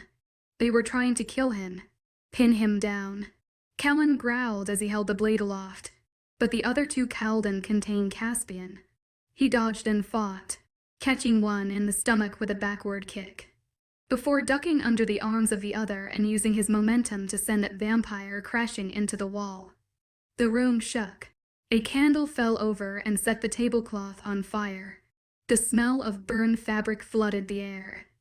The cameraman ran past me, blasting through the kitchen doors with unprecedented speed. Caspian's eyes tracked the escaping man as he circled away from Callan and his knife, his back to the wall, and his eyes flicking between his opponent and me. Elise, go get out of here. Though he wanted me to leave him to fight 3 against 1. But the henchmen were getting up and blocking the exits as Callan advanced around the destroyed table, blade at the ready. Caspian was unarmed. How long could he fight all 3? This isn't your fight, a voice inside me said. I should slip out and warn someone. But what if something happened to Caspian? Hed protected me. Could I really leave him here alone? Naughty fight wasn't fair. Time to even things up. I grabbed a heavy metal candle holder and raised it over my shoulder like a baseball bat. Elise. Caspian's voice cut off with a strangled sound. My eyes cut left as Callan pressed the blade to Caspian's throat. The henchman didn't even glance my way. I was a threat to them. I are forward. In 2 bounds. I was on Callan. I raised the candle holder and smashed it down with as much force as I could muster. It cracked into his skull hard, then reverberated back, making me stumble. It was a solid blow. Callan let out a strangled sound, one of surprise and anger, but he whirled on me, moving lightning fast as he shifted the blade to the other hand. I felt a slash along my side. White, hot pain blotted out all thought as a yelp escaped my throat. I stumbled back as I felt warm. Wet liquid began to slide down my abdomen. He stared at me, surprised, as if he had no intention of cutting me. But then his face morphed from surprise to anger. You should have stayed out of this, he said, looking at the red water on the knife. But you're a very stupid girl, and that'll be your downfall. Stay away from her. Caspian lunged like fighting was all Hed ever known. He swung fast, hitting Callan 3 times before I could even process what was happening, even with his vampire senses and speed. Callan barely knew what hit him. He dropped the blade, crying out as Caspian got him in a headlock. The 2 henchmen started forward, but I stepped in their way. They stared, unsure of what to do. It had been clear in Calla's reaction that they weren't here to hurt me, or at least that was what I was counting on. The confusion gave Caspian the seconds he needed.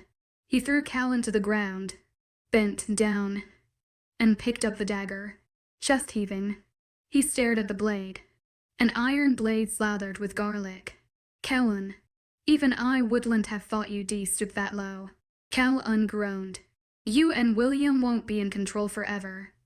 Nightshade, someone will take you down. Not you, and not today. What you didn't count on was the bravery of our guest. Caspian turned to me, but his triumphant smile turned to fear. Elise, you're bleeding. Was I? I'd forgotten. I had enough time to glance down at my torn rest covered in red water, before the world began to dim. The last thing I remembered before it all went black was Caspian's arm slipping around me. I awoke in a bed in a candlelit room with no idea of where I was. When I tried to sit up, the dull ache in my side reminded me of what had happened. I touched the wound, only to find it cleaned and bandaged. I was also wearing a sleeveless white night never seen before. Though I was lying in a familiar bed. I was in Caspian's dusty bedroom. Footsteps on the stone floor. Caspian appeared at my bedside, looking concerned. You're awake. How are you feeling? I blinked up at him. He was wearing a t-shirt and slacks, which was an unusual look for him, though he looked hot as ever. The male could probably wear a potato sack and still stop traffic. His torn shirt was gone, as was the red water, though he still looked paler than normal. Was that because of the fight or worry over my safety? I'm okay. What happened? Callan, he hissed. He wounded you with the blade. I would have torn him to pieces, but I wanted to tend to you first. Luckily for both of us, it was only a superficial scratch. It'll heal quickly. Callan, that asshole, why did he attack you? Caspian handed me a glass of water. Hes never been keen on the Nightshades being head of our region's vampires. His coven has always been at odds with ours, much like your pack in the Thorns. William invited him to this game following his favorite adage, keep your friends close and your enemies closer. Callan has wanted to challenge me for a while, and he saw tonight as an opportunity. He didn't count on you. Though, Caspian appraised me as he gave a pleased nod. You fought like you were born to do it. I was, I said, sipping the water. My family has always trained for moments like that. It's my experience that you don't get to be in charge by soul diplomacy. Not with shifters. Not vampires. Either. He sat on the edge of the bed, gazing down at me. Why does he hate you so much? Caspian shrugged. The vampire who sired Callan, the leader of his coven, she and William, have an unpleasant history together. He has never told me all the details, but it goes way back. She has been filling Caspian's head with untold hatred toward me. I sometimes wonder if he even knows why Hes supposed to be fighting me. That's crazy. Yes, it is. Look. I'm sorry you got caught up in this. When I saw you hurt his jaw in control of himself, you didn't make Callan attack, and you bandaged my wound. So I think self-loathing is not necessary. I said, sitting up. What will happen to him now? Caspian shook his head sadly. Not enough. I would put his head on a spike, but his coven is prominent enough. And sure, William will insist that it was nothing, a mere spat, and allow him to stay. If Callan remains here, that means Hes not elsewhere causing trouble. And if I complain, William will say I can take care of myself. He'll be allowed to stay. Rage burned in Caspian's eyes. Likely, I thought this over, realizing that vampire politics was just as bad as shifter politics. While I was dealing with Isolde, Caspian was having a similar issue of his own. At least it gave us something in common. Thank you for taking care of me, I said, poking at the bandage under my gown. Don't fuss with it, he said, gently moving my hand away. I know shifters can heal, though not as fast as vampires, but since you can't shift to make it better, you best leave it alone. What about you? I pointed at his chest. He touched the spot and tightened his jaw. The garlic on the blade will make the wound take longer to heal, but it'll be okay, hun. This didn't explain all the other times it did see men wounded and their healing slowed. As always, there was more here he was not telling me. Why do I feel like you're hiding something? He was hurting. I could see it in the hard line of his jaw and the way he sat upright. At least we know now you're not the only one who hides things. His eyes locked onto me, giving me a pointed look. I pressed my lips together before letting out a big sigh. The game I threw. Yes, that. I can explain do. Clasping my hands together, I tried to think of the right words to express why I made us lose the game. Do I tell him the truth? Do I lie? When I looked into his dark eyes, I knew there were far too many secrets as it was. If I wanted him to start being honest, I needed to try it out myself. I made a split-second decision to knock the barrels over. It was more of an impulse than a well-thought-out plan. I think I was scared.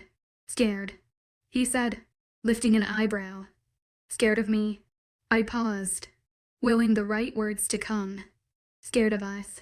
He dropped his gaze to the floor as the silence seeped into the room. Would this be when Hed kick me out? Tell me to pack my bags. I'm scared. Too of this.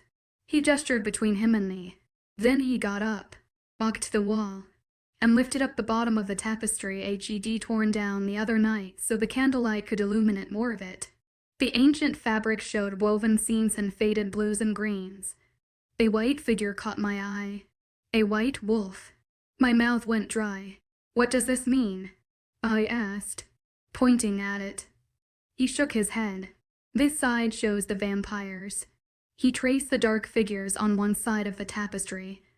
Long, little bit, long. Thinly figures that looked more like specters than men.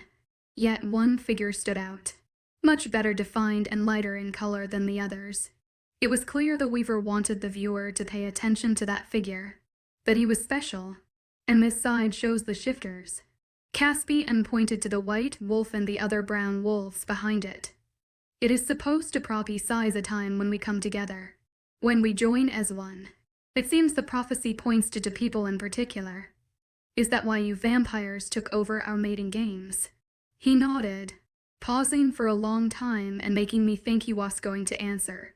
At last, he said, "I feel I can't trust you. Elise." His dark gaze met mine as if searching for a reason that would prove his intuition wrong. When he continued, "I decided he hadn't found one. We are dying out. No one wants to talk about it. The vampire numbers in our region are dwindling and fast. The elders are sick. They've tried every remedy from science to ancient wisdom, to no avail. And the new vampires either don't turn or die in the process. And you've seen how our healing power has diminished. Everyone is terrified. But William thinks the prophecy will save us somehow. The shifters are sick. Too, I couldn't believe I was sharing this with a vampire. Had I lost my mind? Maybe the loss of red water had turned my brain into a limb prison. Still, I continued. Young are scarce and some die before their first birthday. And the elders. The words caught in my throat as I thought of my grandfather. Was he even still alive? Tears threatened to fall, but I wouldn't let them. What good would it do to cry here? Caspian watched me carefully, the candlelight playing on his handsome features. We need to figure this out, for both our sakes. William knows more, but HES not trusting anyone with the knowledge. Not even me, and I don't know why. I've always been his confidant, but lately, HES grown distant, pushing me away. I think he even hates me now. "I'm sorry," I said, meaning it. He gave me a tender look. "It's okay. He has changed over time. I don't think I like the person HES become. Not the person he wishes me to be." I nodded. "How do we learn more?" "The library. If there's information to be had, it'll be there. William has quite the collection." "Ah, yes. The library. It'd been there, but with Callan lurking around, I hadn't gotten very far." "When do we go?" I asked. "Are you feeling up to it now?" I threw back the covers and swung my legs over the side of the bed. "I'm up to it, but I'll need other clothes. I've spent far too much time barely dressed as it is." Caspian cracked the first smile he had in a long time. "I don't know. I do so enjoy you barely dressed." I gave him a mock glare before getting up to dig through ancient wardrobe. "Dream on, vampire prince. If we're going to spend our hot date being attacked first and at the library digging through dusty tomes second, I'm going to wear pants. You have to earn the sexy outfit. Is that right? In that case, I promise you I will."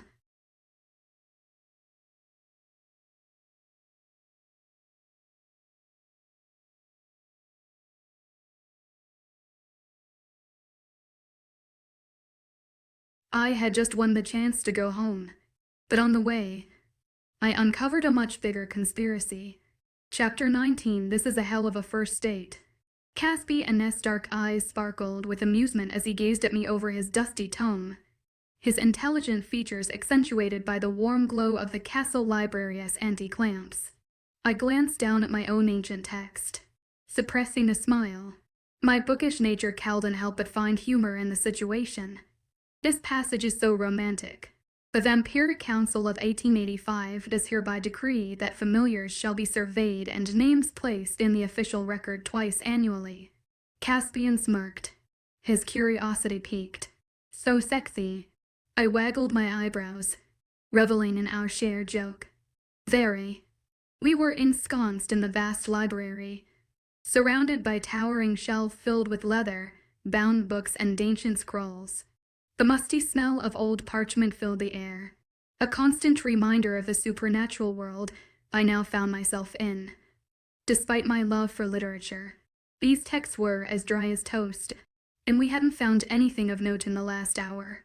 So, the mating games, an interesting tradition, Caspian said, his tone casual but his eyes betraying his curiosity. I pushed my book aside and examined his face, noting the slight tension in his expression. My cautious nature kicked in, prompting me to choose my words carefully. Indeed, my answer was curt, intended to make him ask what he wanted to know and, hopefully, reveal something about himself in the process. Were you looking forward to participating? To be honest, no. He seemed surprised at this, his eyebrows rising slightly. I thought you might have been. I quirked up an eyebrow, my wit coming to the fore. What gave you that impression? Oh, I don't know. Maybe it was your love for dresses and your compliant demeanor. He smirked, mischief dancing in the depths of his dark eyes. I huffed a laugh, appreciating his sense of humor. Yep, you got me pegged. Caspian pretended to go back to reading, but I sensed he hadn't gotten to the heart of what he really wanted to know. His slightly mischievous nature seemed to be warring with genuine interest. Were you interested in any of the male shifters who were supposed to be here? He asked, without making eye contact. So this what he was wondering about. Interesting. I tucked a lock of hair behind my ear as I considered how truthful my answer should be.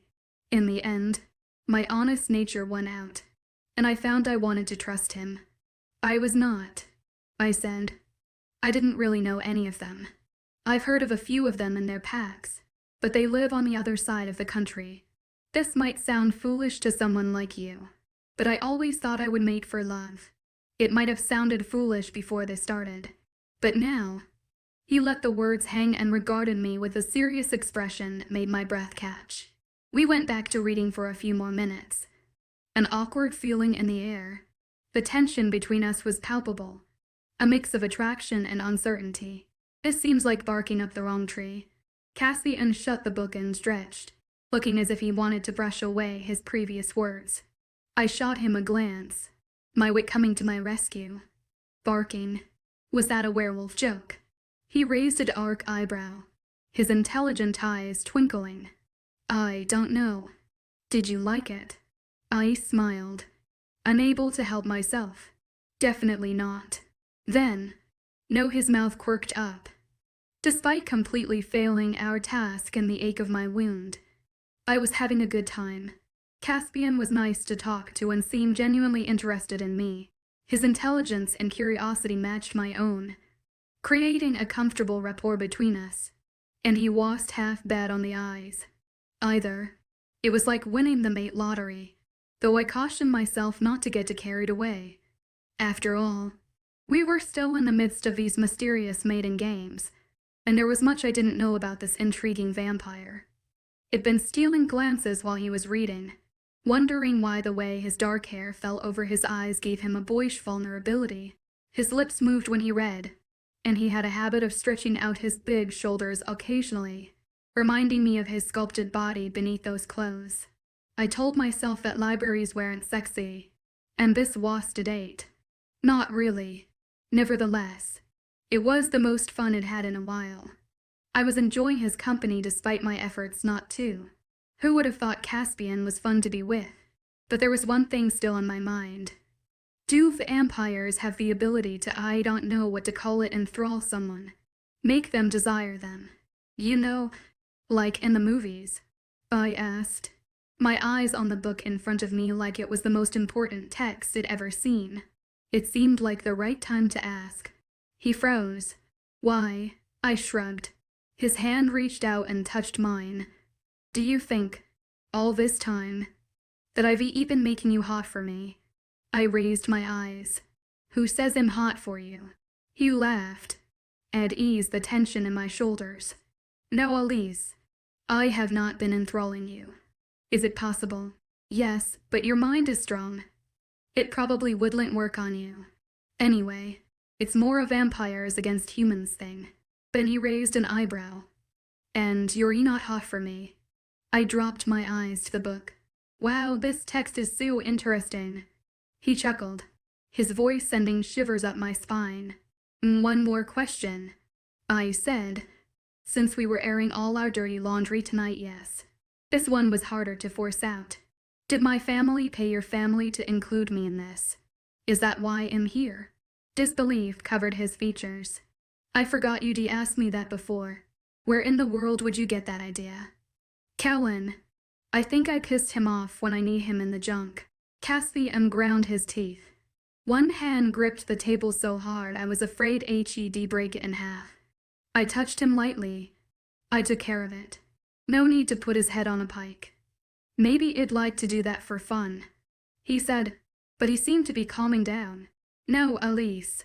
No one paid to have you included in the games or keep you here. Your name was top on our list. I nodded, feeling the flush of embarrassment color my cheeks.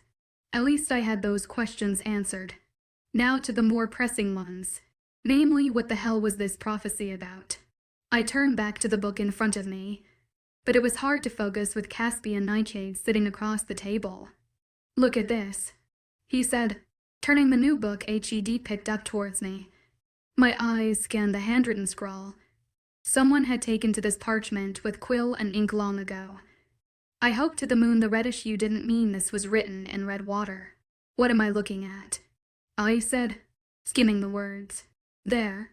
He pointed to the middle of the page. The Undead and Cursed will have their season, but as the seasons change, their lineage will not multiply and be fruitful unless they find the dark match.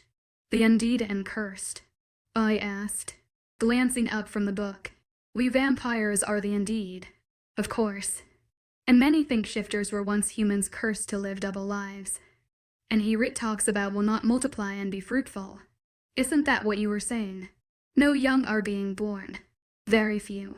Yes, unless they find the dark match. What does that mean? Caspian met my gaze. I shook my head. I've not heard of the dark match. He rubbed a hand along his chin thoughtfully. I feel like I have. Somewhere. Before he could say more, the door behind us creaked open. Startled, we both jumped to our feet before anyone could enter the room. Caspian moved protectively in front of me. William strode in and stopped at the entrance, his eyes on us. What is this? What are you doing? Caspian frowned. Elise and I on our date. In a dusty room. In the dark. No cameras. William stared at us disapprovingly.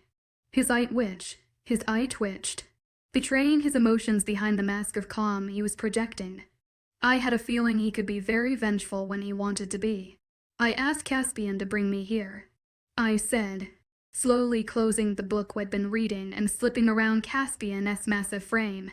I miss my books back home, and Caspian agreed to let me come here to pick some out. There's nothing to read in our rooms. William gave me a disapproving glare before turning on Caspian. I need to speak to you now. His tone left no room for negotiation. But Caspian tried anyway. I'm on my date now. William had a death grip on a pair of gloves he was slowly strangling. I had no doubt if Caspian didn't comply, there would be consequences. It's fine. I'm tired, I said, giving a fake yawn. Are you sure? Caspian asked. I'm sure. I can look for a book another time.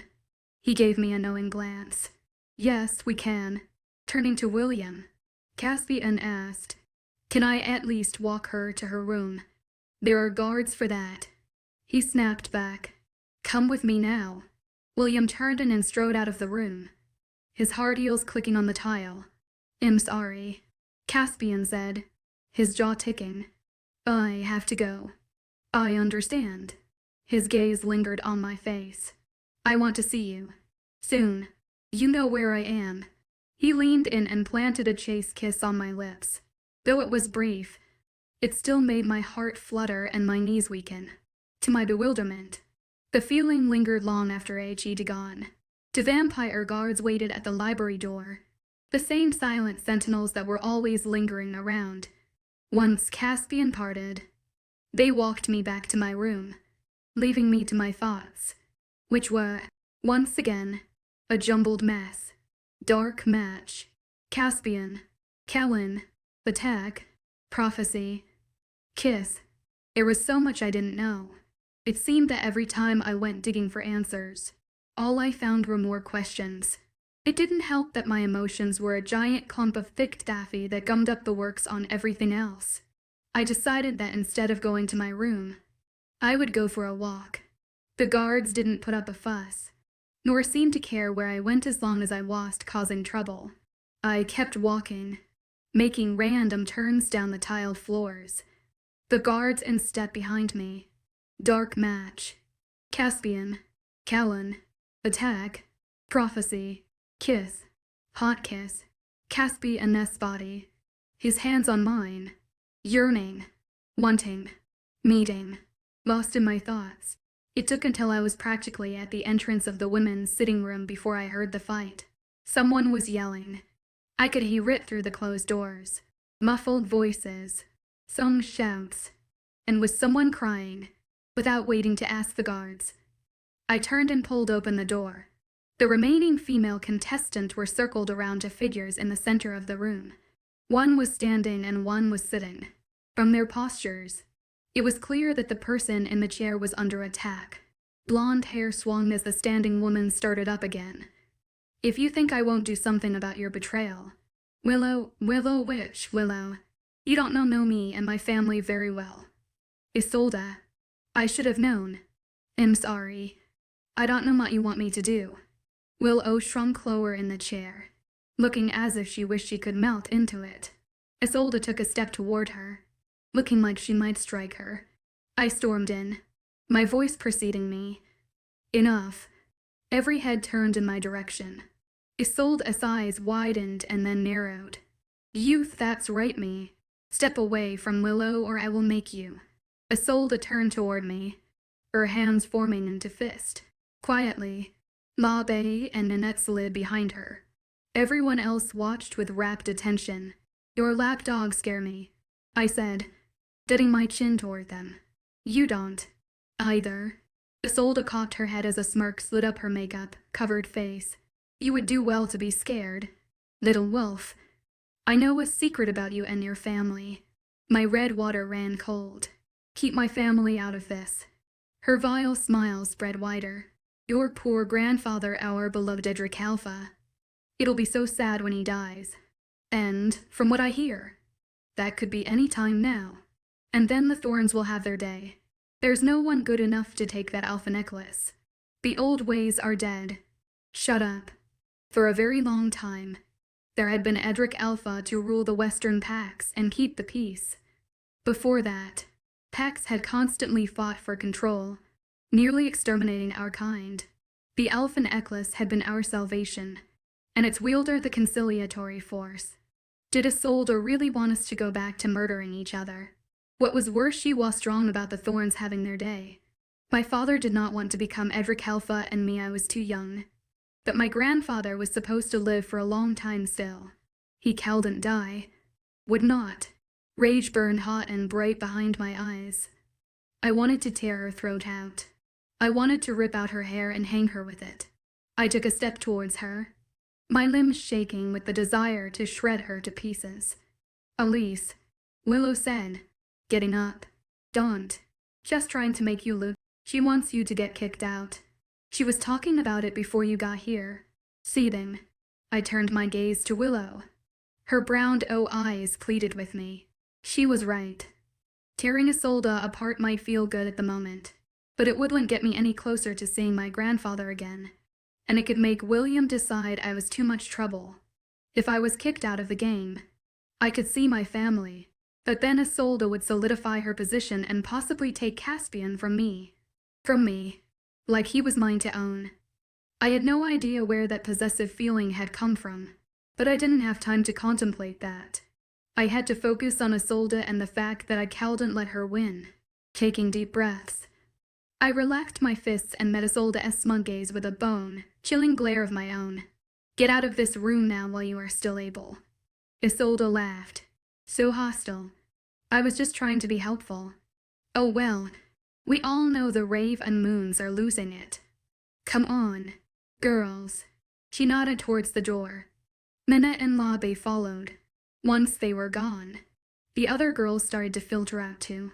The show was over, so they lost interest.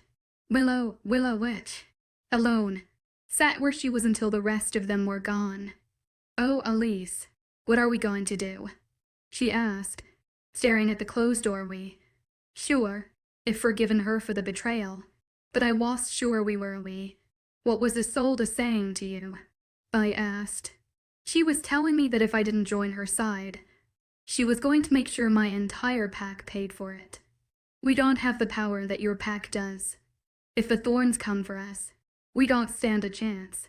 Isolde was low, threatening Willow, and likely the other girls with displacement and ostracization, was despicable. And most packs were not strong enough to fight them if it came down to that. The Thorns seemed to be making a major push to control the entire region. They want a member of their pack to be Edric Alpha, Willow said. I suspected as much, which meant Isolde's ilk would come after my pack since the Raven Moons controlled our territory. Was what she said about your grandfather true? She blinked up at me. Is he dying? I bit my cheek. No, of course not. My grandfather is as strong as the tides. Oh, good. But her tone made me wonder if she truly believed me. Oh, moons. I need fast. Willow pushed to the edge of the chair. There's going to be another game tomorrow. Did you hear? I turned toward Willow. What kind of game? I don't know, she said. They didn't tell us, but they said it's something big, with a big prize for the winner, and a kick out the door for the loser. I asked. Willow shrugged. Part of me wants to get kicked out. I want to go home. I put a hand on her arm, feeling like part of me was being tugged into directions until I was coming apart at the seams. Don't we all wit? Aren't we all? Chapter 20. What do you think it will be this time? Willow whispered, leaning close to me. She fidgeted with the containment cuff on her wrist. Our constant reminder that we were prisoners here, rats in their maze, but we had to play. I glanced out at the athletic field, lit once again by hanging lanterns. The grass looked silver in the cloud-covered moonlight. An owl hooted, only adding to the eerie feeling tumbling around in my stomach. What was the game this time? Well, there were metal spheres the size of kickballs down at one end, but nothing else to indicate what the game might be. There was no treacherous obstacle course, no barrels, nothing to give me a clear idea and help set my nerves at ease. I don't know, I answered, giving a shrug and trying to lighten the mood. Juggling, Willow snorted and wrapped her arms around her slender frame. At least that is something I might be good at. Anything else, and I'm sure to be sent home. We'd been given word that more girls were to be eliminated after today's trials. It seemed the vamps only wanted strong mates and some of the girls weren't proving their worth. It made the silly assumption that each of the 7 remaining girls would be matched with a mate, but it seemed William and the game makers had other ideas. Had the vamp suitors found our selection of females wanting? Or was William pulling a power move to make sure Caspian was the only one who ended up with someone? Or maybe we're only being told half the story. Vampire politics hurt my head. It didn't matter. I had to win and stay in the game. Otherwise, what was any of this for? And the idea of Isolde getting her hands on Caspian made me livid with anger. How strange to go from hating someone to wishing you could be with that person every waking moment. Had I lost my mind? Probably. Was it Stockholm Syndrome? Likely. Was Caspian charming, witty, and a delight to be with? Absolutely. They didn't call him Mr. Eligible Bachelor for nothing. Isolde cowled and have him. It already decided that in my bones. As if it'd summon her with my thoughts. She and her Henchwool strolled onto the field and surveyed the scene. Isolde never went anywhere now without Nanette and Labe at her side. They'd struck some sort of deal with her, which I was sure Isolde would break as soon as it suited her. Still, it made her dangerous. Fighting one wolf was easy. Fighting three not so good. I glanced back, noting that Sylvia and Justice, the shifter I hadn't really talked too much, were heading in our direction. 7 of us remained, and after today, there would be only 4. The stakes had never been higher. I had a hard time meeting their eyes since I knew I would be vying for the same spots they were. What now? Sylvia asked. She was dressed in turquoise athletic gear that showed off her toned physique, and her curly hair was pulled back into a stylish top knot. If I had to bet on who would still be around after this challenge, Sylvia would be on my list. Her caramel-colored eyes surveyed the field, and she frowned. Do you think we'll be able to shift? I hope so, said Justice. She was wearing blue shorts and a floral tank top. More model, thin than muscular. She glanced between Sylvia and me as if we had answers. Otherwise, how can they see what we can do? I have a feeling they get uncomfortable with us in our wolf forms, Sylvia whispered. I've heard the maids telling jokes about dogs under their breath.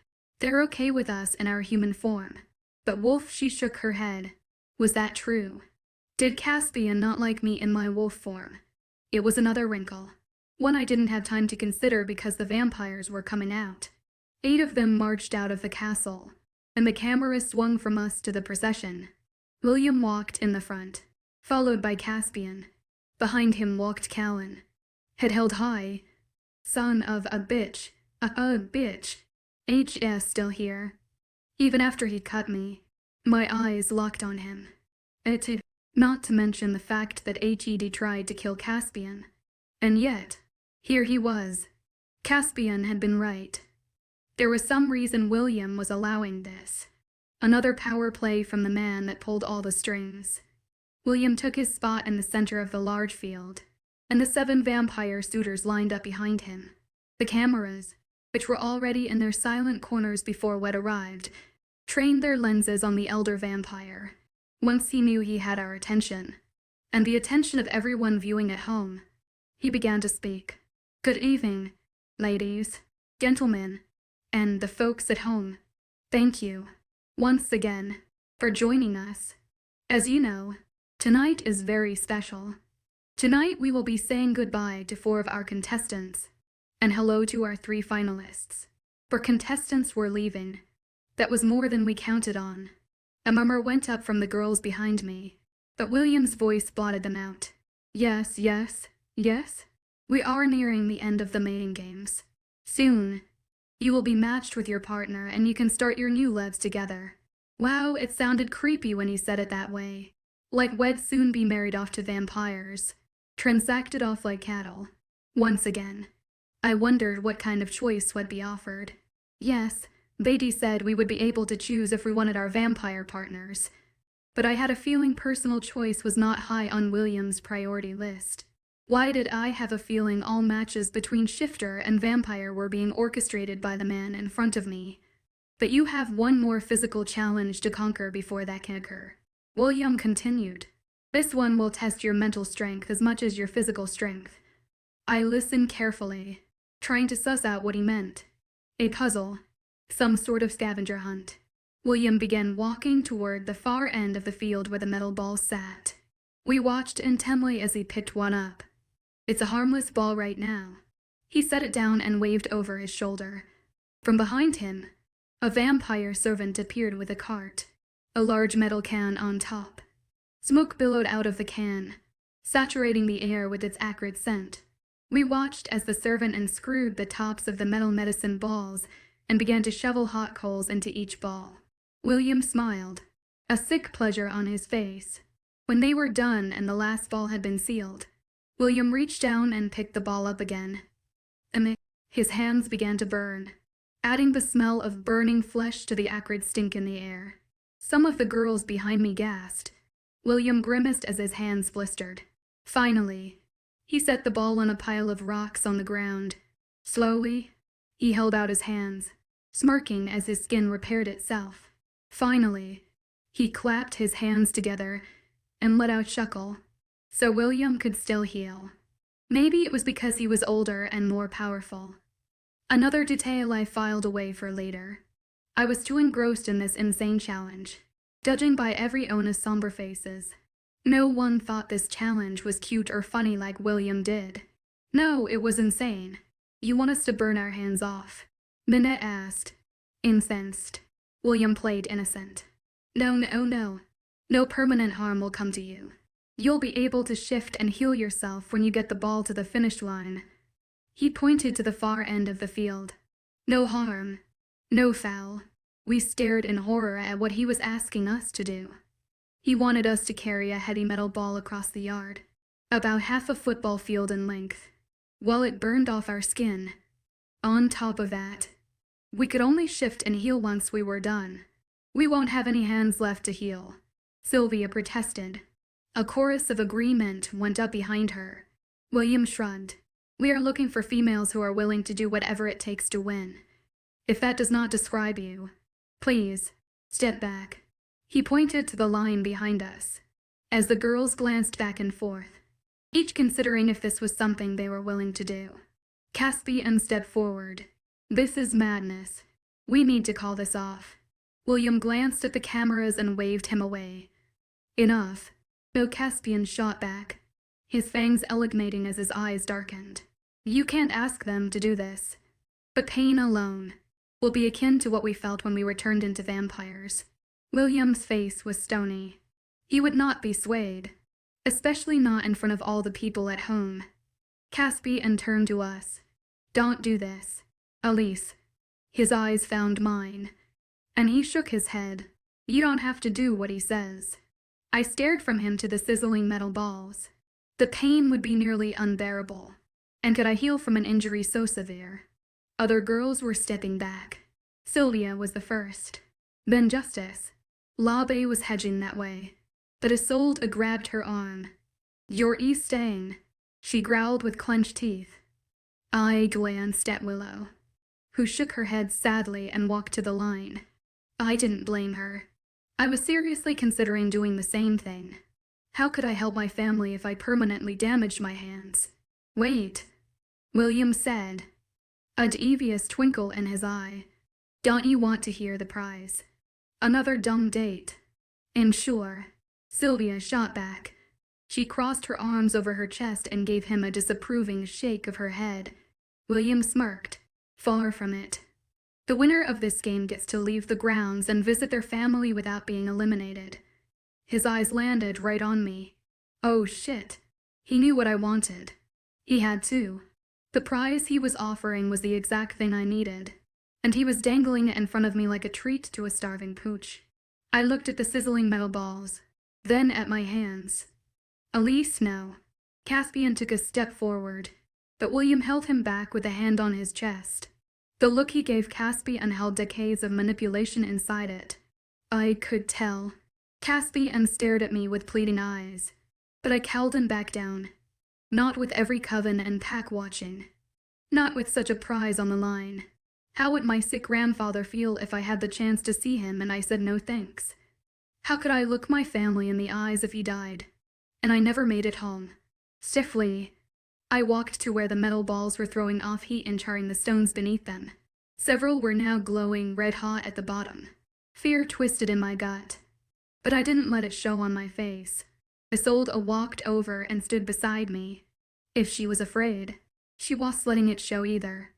The same could not be said for Labe or Nanette, the only others who didn't back out. They appeared terrified. It seemed Isolde was not the kind to suffer alone and had managed to intimidate them into participating. Excellent, William said. We have 4 very brave ladies. Agreeing to the task makes it clear you are the type of individual we need going forward. But the one who actually completes it will be the real prize. What are the rules? I said, wanting to get this over with and dreading what came next all at the same time. You must carry the ball to the end of the field and cross the finish line. You cannot kick the ball. You cannot roll the ball. You must carry the ball the entire time. Labe's shoulders slumped. It seemed she'd been planning on using one of those techniques. No one can help you carry the ball. You must do it on your own.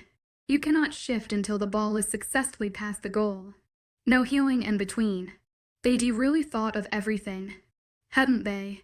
William was a sadistic bastard. The first one to cross following these rules wins. Are you ready? No, I definitely was not. But delaying the pain would not make it any less. I stared at the ball, trying to figure out if there was any way to avoid it searing off my skin. All right. On your mark. Get set. Go, a blast sounded. I reached for my ball. The searing hot metal burned against my flesh as I lifted it and started running. The pain was torture. My burning skin screamed at me to drop the ball, but it only made it a few feet. I gritted my teeth and kept running while, behind me, someone cried out in anguish. The pain grew and grew. Agony throbbed from my hands up my arms, blotting out all thought. My skin was blistering. I could feel it. Both hands felt like they were on fire. I panted and stumbled over the grass until I couldn't take it anymore. I dropped the ball, lifted my hands up, and stared in horror at the damage. The flesh had bubbled and blistered. Several angry red welts had popped inward.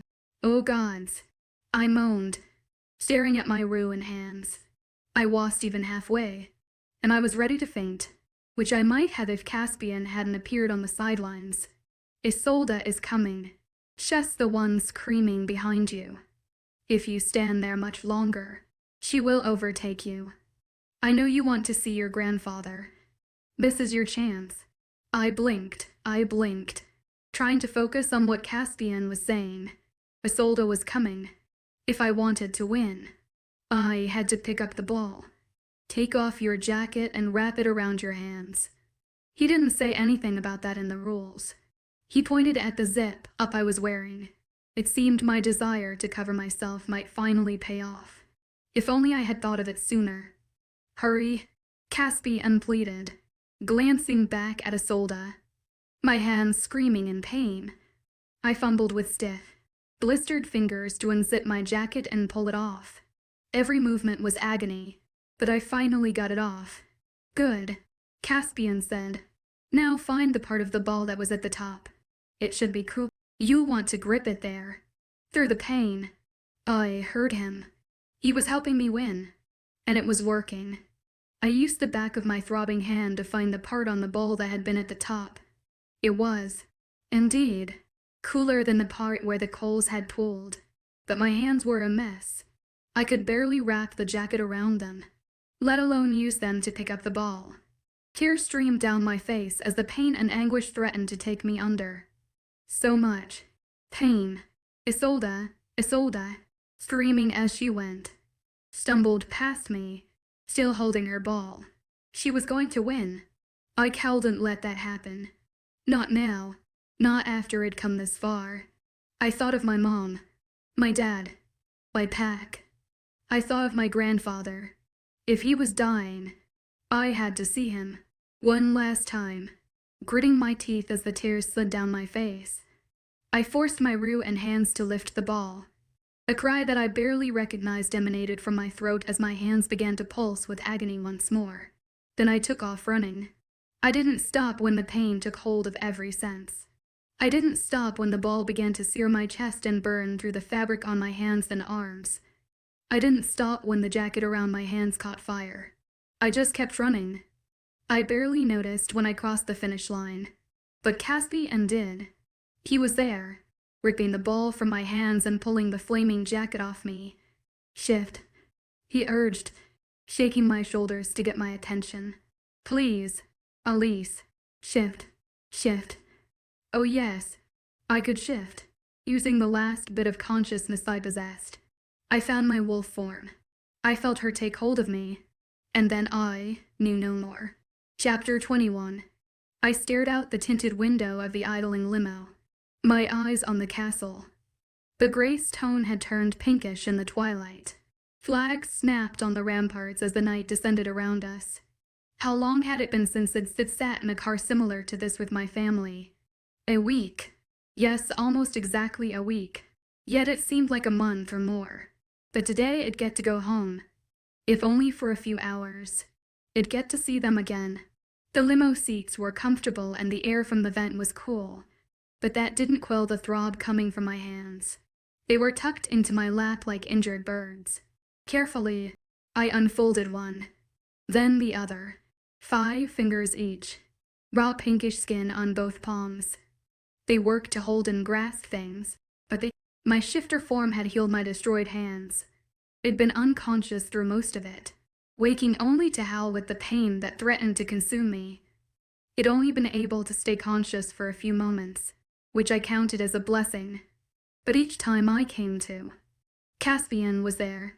Hed sat beside me as I shuddered and thrashed, fighting the agony that wanted to take me under. Hed stroked my fur and whispered with kindness. If I ever suspected that he hated my wolf form, all those doubts disappeared after those moments. That had been a day ago and my hands were healed. Or so they said, as I stared down at them. I wondered if they would ever be the same. There was little left of what I'd called hands when the game had finished. So what I saw before me wasn't really me.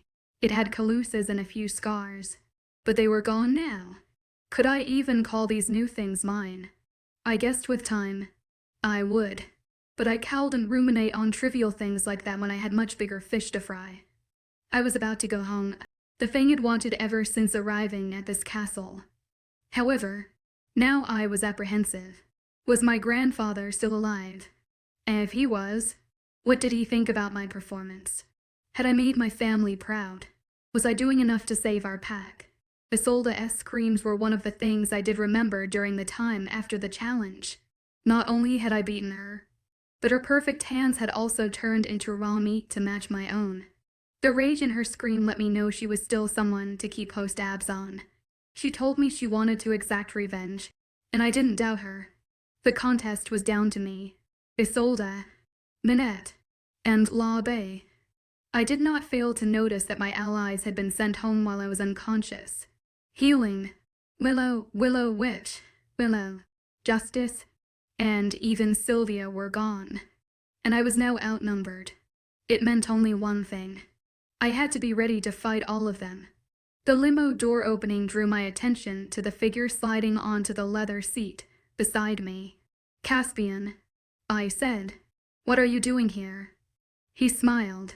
He was dressed in an expensive suit. His hair slicked back and his face clean, shaven. He smelled of musky cologne that made me want to bury my nose in his neck. I had to give it to him. The man knew how to dress to impress. My heart and other parts of my body warmed at the sight of him. You didn't think I'd let you travel alone. He arched an eyebrow. I thought there would be cameras. I glanced out the window, looking for the crew that was always lurking around, hiding in dark corners with their all-seeing eyes.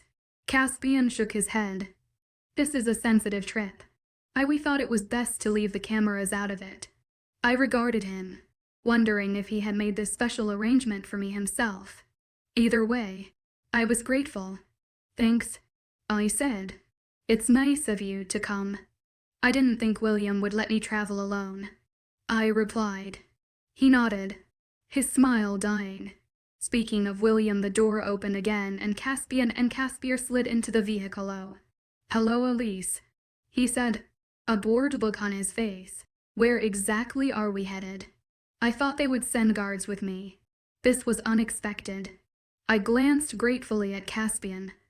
It would have been torture going with William alone. East. The mountains. I replied, still trying to get over the realization that they were coming to my house. I'll give you the address when we get closer.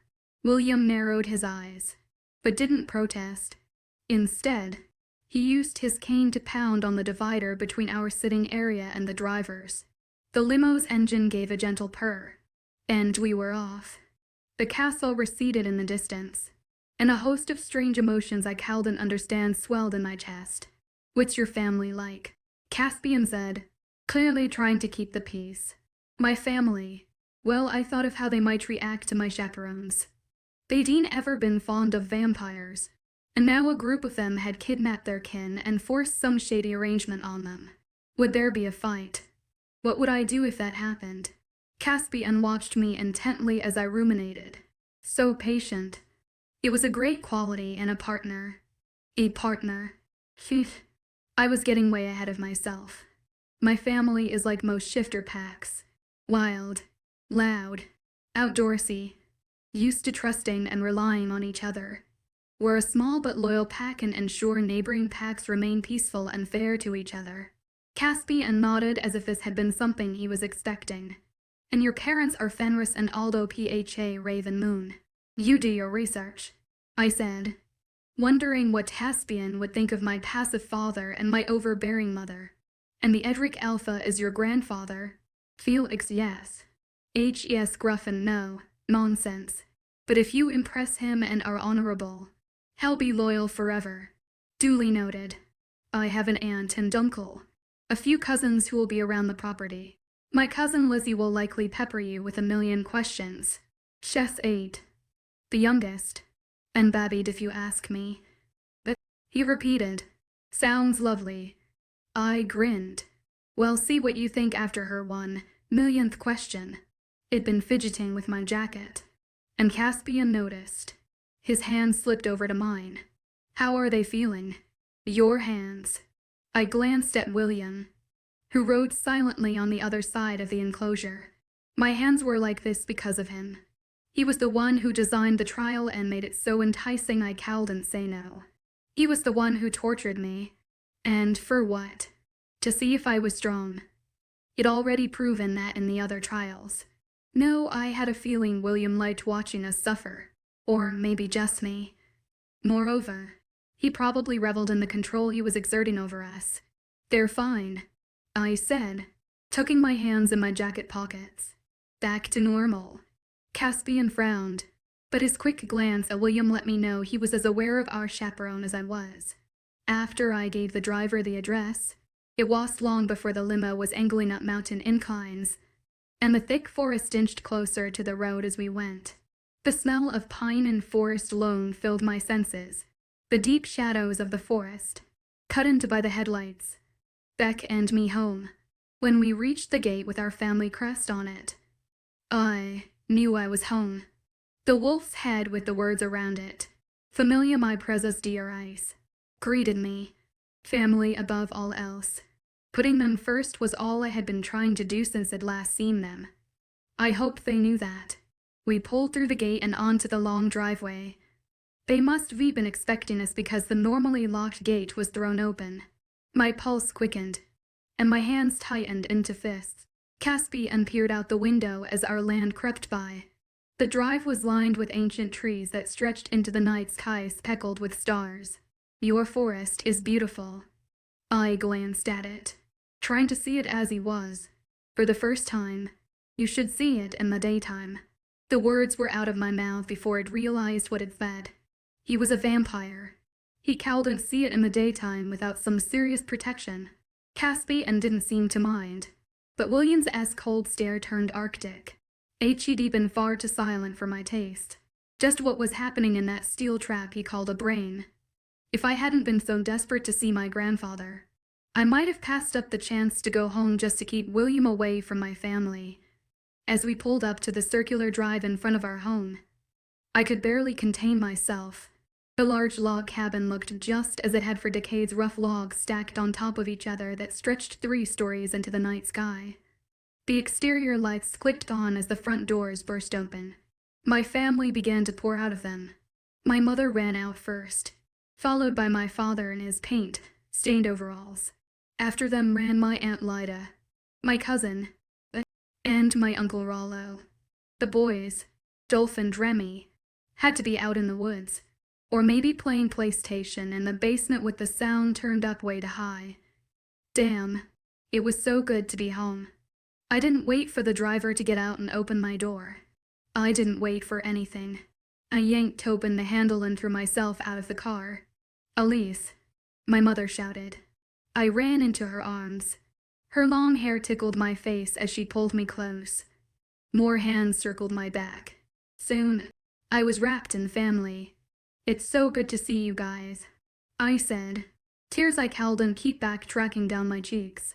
My moon, I'm so happy to see you, my father said, his hand on my shoulder as if he were afraid I wasn't real. Elise, what was it like? My little cousin Lizzie asked. grabbing onto the hem of my jacket and wagging it up and down. How was it? It was you know what. Let's make sure we get to the introductions. Lizzie. I leaned down and pulled her into a proper hug. There's someone I want you all to meet. I turned to find Caspian and William standing in the driveway, looking pale in the moonlight. Caspian's luminous skin practically glowed. He'd taken the whole scene and now he stood with a look of wonder on his face. William, for his part, had no discernible expression. I walked Lizzie up to the vampires and angled her toward Caspian. Lizzie, this is Caspian. Caspian, this is Lizzie. Her eyes were as round as a full moon. Wow, are you that prince from TV? He kneeled down to be at her level. I'm not really a prince. You look like a prince, she said, her fist holding tight to my jacket. Thank you. He offered her a warm smile. And you must be a princess. He held out a hand, and she took it tentatively, giving a little shake before grabbing onto me again. Caspian is a vampire. She nodded, still looking a little bit scared. No. Do you drink red water? He gave a wry smile. Yes, do drinkle says red water. Okay, that's enough, I said, pulling her away and handing her back to my aunt. Mama, will you get some food and drink for the Nightshades? We've been traveling. Of course. But Elise, your grandfather, I think you should see him right away. Her expression froze the red water in my veins. I could barely breathe. Why, she bit her lip. You'll see. Without another thought, I made a beeline to the house, up the main staircase, and down the hall to my grandfather's room. My heart pounded in my chest as I knocked on the wood door. Come, he said, his voice a whisper. Carefully, I opened the door. Grandfather. He was lying on the bed with the covers pulled up to his chest. The giant bed in the giant room made him look diminutive, and I hated that. Worse, the room had been rearranged since the last time it'd been in here. Human medical equipment staying used in one corner, on the nightstand. Many herbs and pill bottles had displaced the lamp and alarm clock. It seemed they'd tried everything to get him well and failed at that. What I could see of him above the covers appeared shrunken, as if someone had sucked the life out of him. He was half the man who'd accompanied me to Nightshade Barrow Castle. Had it only been a week, it looked like he'd been deteriorating for months. My heart broke. What was happening? How could he have gotten this sick so fast? I went to his bedside and fell to my knees. I didn't want the anguish to show on my face, but I feared I was doing a good job at hiding how I felt. I'm so sorry it took me so long to get back. It was excuses died in my mouth. This wasn't about me. It was about him. How could he be this far gone? It's okay, he said, reaching a frail hand out to take mine. Ivy had a good run. It's time for me to move on. Don't say that, I said, choking back tears. You'll get better. I know it. He shook his head, wispy hair trailing across the pillow. Room-wide eyes strained to see me. My dove, don't fret. We've tried every remedy known to our kind. My time has come. Tears dribbled down my cheeks. There has to be a way. His hand squeezed mine. Don't fight it. Elise, it'll only make it harder. I've lived 25 decades, so much more than most. I've seen the pyramids. I've tasted the salty sea.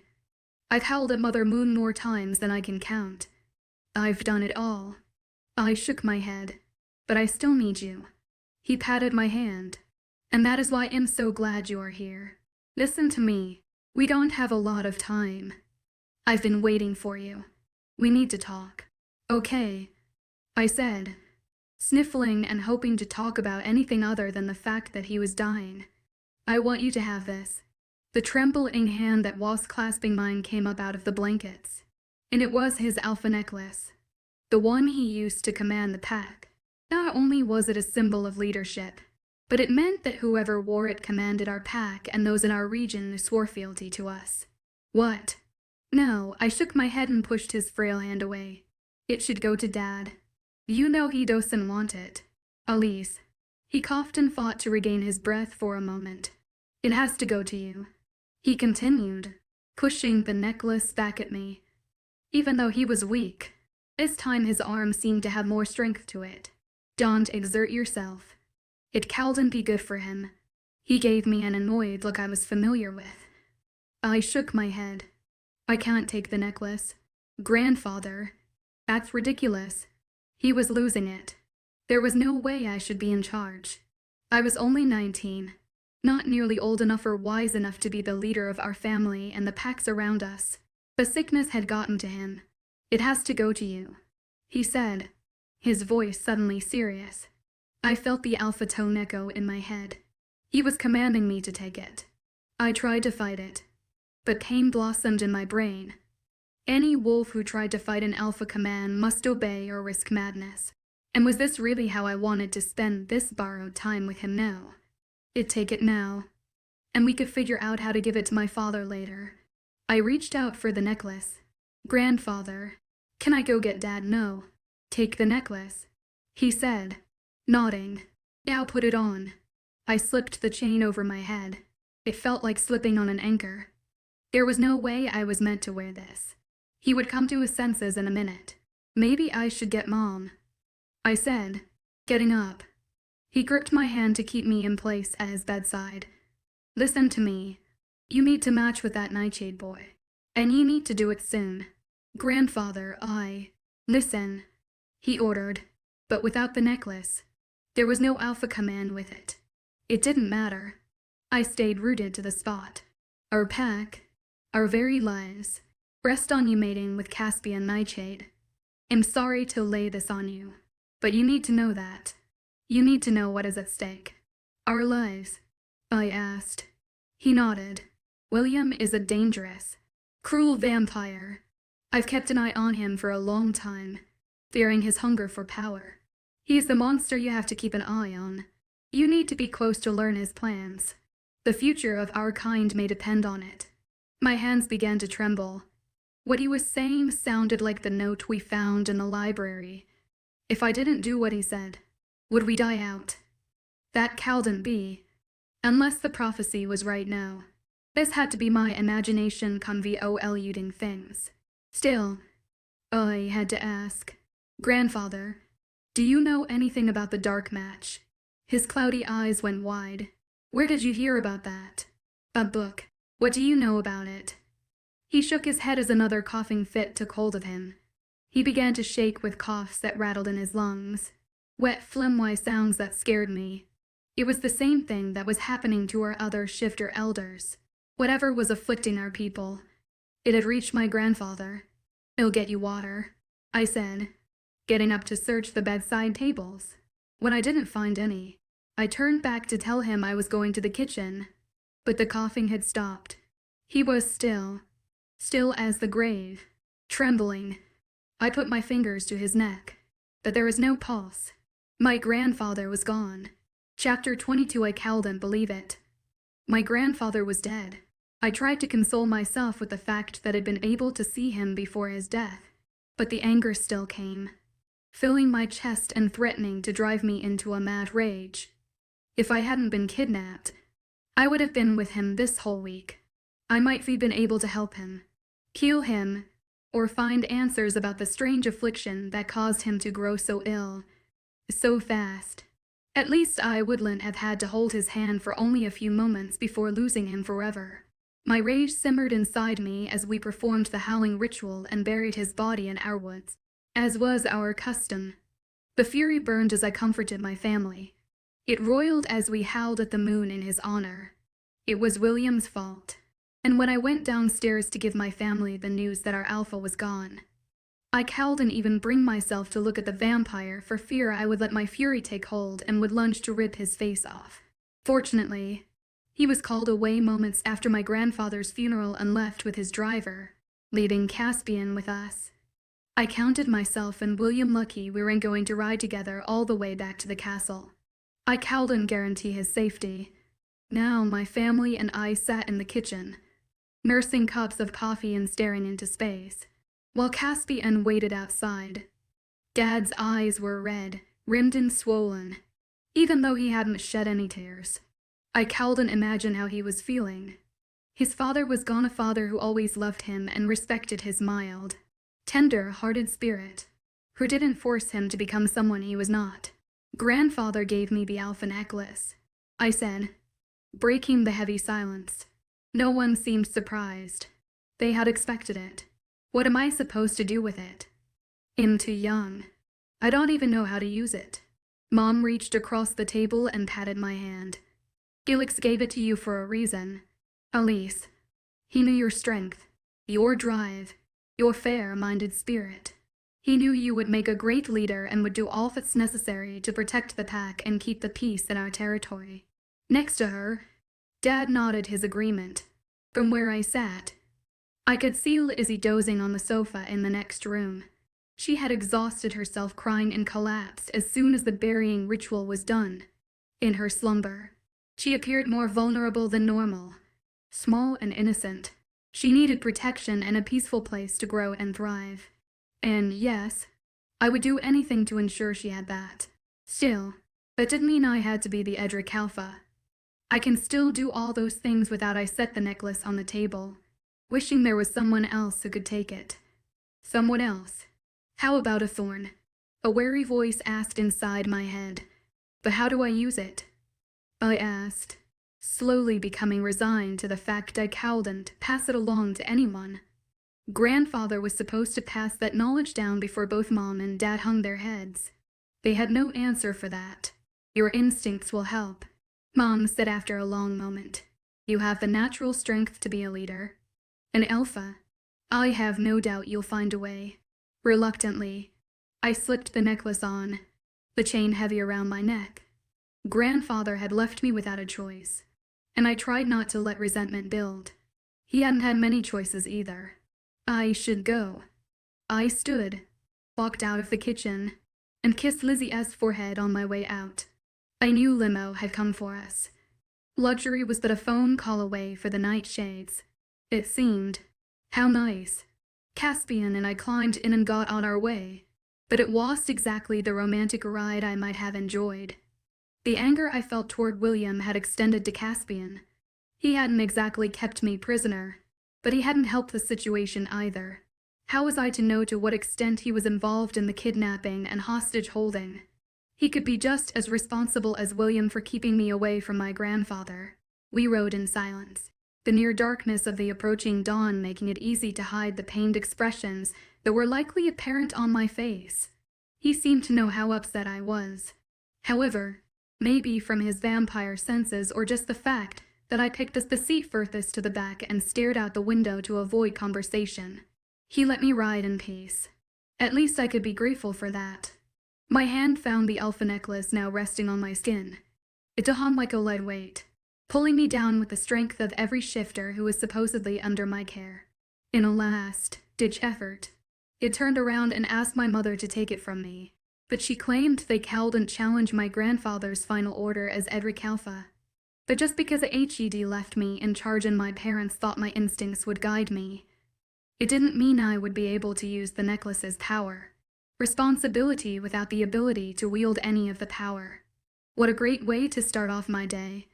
I thought about not going back with Caspian, but then I was reminded of my grandfather's decree that I mate with Caspian no matter what. Grandfather had known about the dark match, and he seemed to give it credence. If I didn't go back, Caspian would be matched with Isolde, Minette, or Labe. I couldn't let that happen, even if I was mad at him. I sighed deeply and pressed my forehead against the glass as the trees blurred past. It was nearly dawn. God, how I missed the sun. A knock on the glass made me lift my head. Caspian had rapped on the partition, and he waited until the driver slid the glass down. Can you pull over? We need a pit stop. My ears perked up. A pit stop. Whatever for. Sir, I don't think the driver started. But Caspian cut him off. Pull over. The command in his voice was undeniable. The driver complied, pulling the limo over on the side of the tree-lined road. The headlights sliced through the dark until they angled toward a line of trees and the road ahead. There was nothing but forest on either side. I glanced at Caspian with a confused expression on my face. Would you be so kind as to step outside for me? I'd like to get some fresh air. My brow furrowed further. You need fresh air. Roll down the window. He shook his head. I need that fresh air. The great all-light gave me just enough light to see by. He pointed at a clearing just beyond a line of trees. I started to ask more questions, or even protest, but something made me stop. Caspian didn't do silly or ridiculous things. He certainly didn't stop right before sunrise for a walk through the daisies for no reason.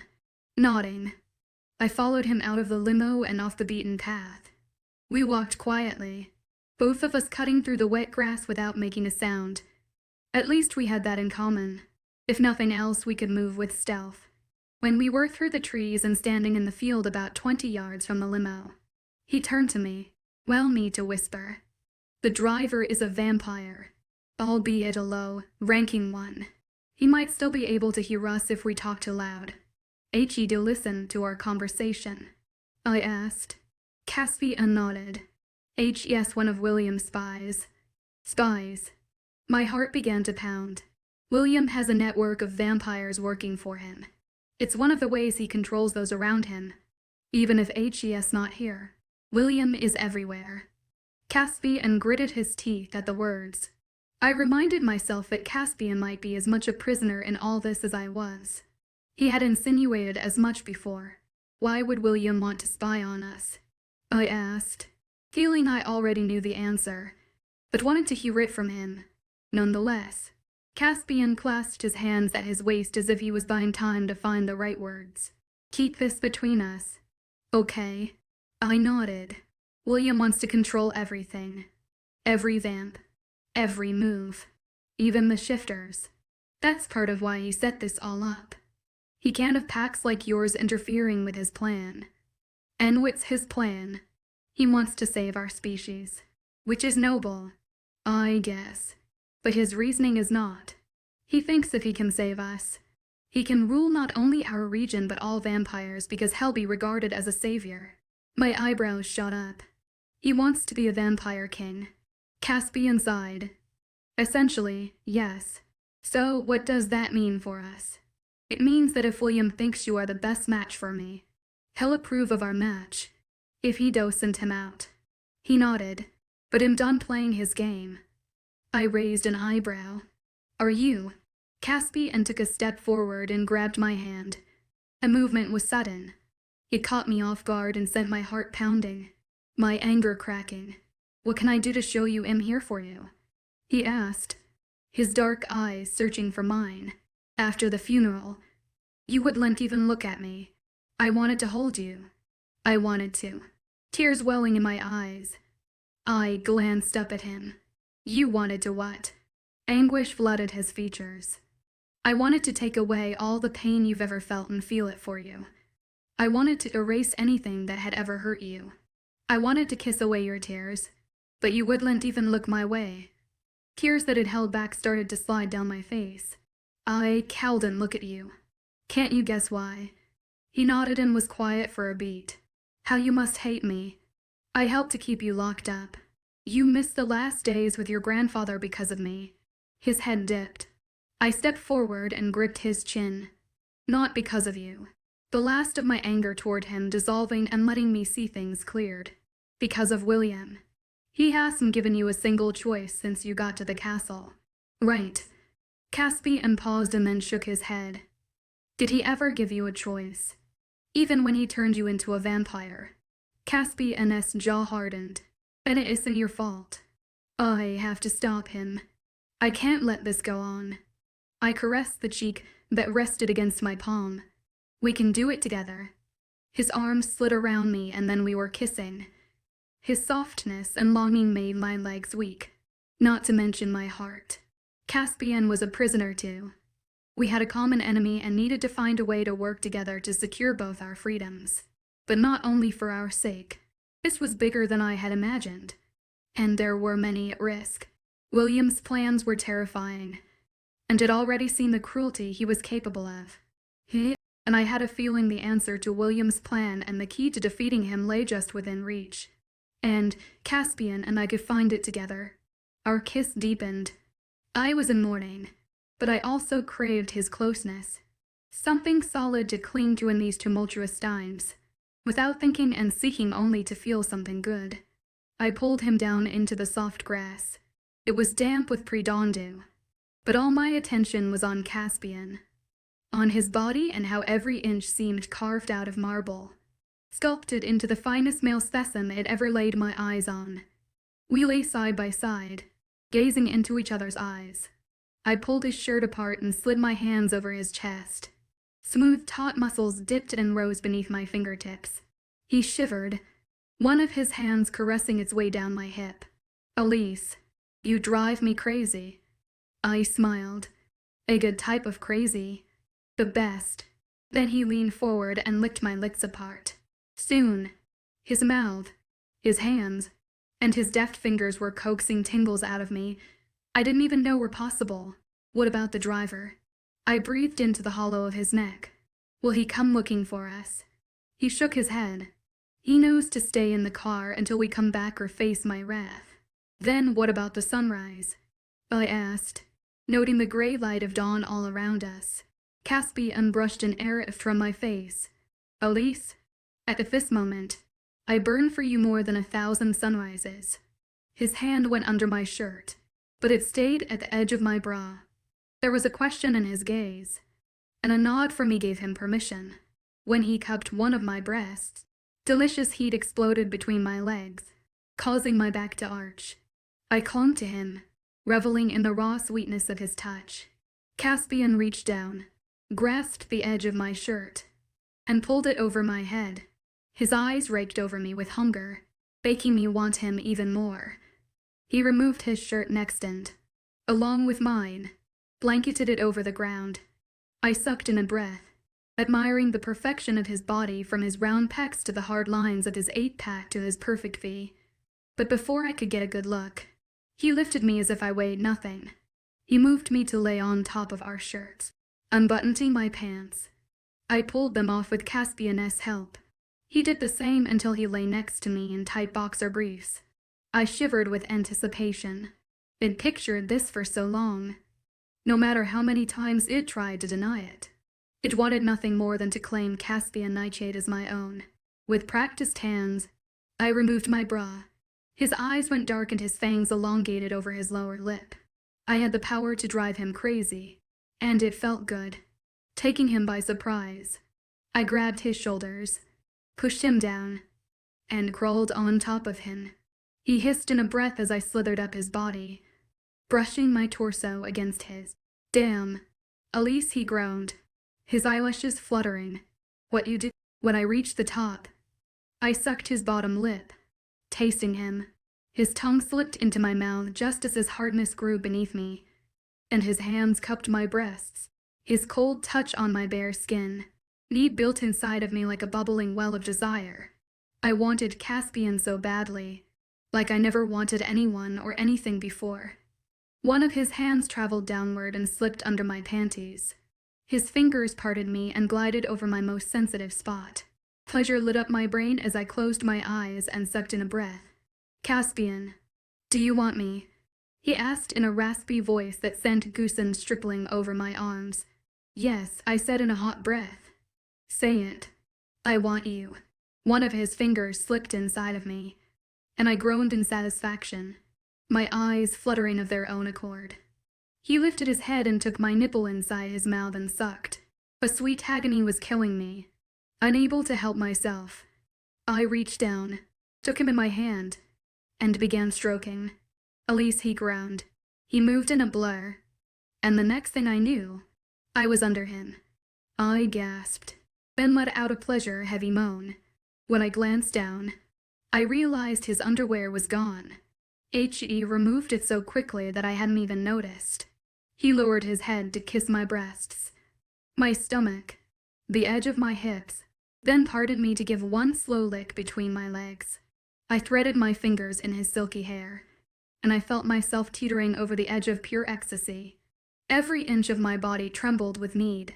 Slowly, he kissed his way back up, and then he was pressed against my core. "Are you sure?" I gave a single nod without hesitation. This moment could have been predicted the night I saw him for the first time standing on that balcony. With one thrust, he was inside of me. I cried out my pleasure as he moved deeper, and he was all I could feel. The rest of the world disappeared as we moved in tandem, kissing and caressing each other, lost in the heady moment. Release found me at the same time that it did him. My body shuddered as well as my heart, and I knew I was forever lost to him. Chapter 23. What twisted challenge had William, the manipulative puppeteer, concocted this time? The previous contest had nearly cost me my hands and my dignity, leaving me with scars both visible and invisible. Would this one claim my legs? Or worse, my life? The possibilities were as endless as they were terrifying, and I found myself longing for the safety of my pack's territory. Caspian's warm hand enveloped mine, offering a small comfort in this sea of uncertainty. I turned to look at him, seated beside me on the plush leather of the limousine.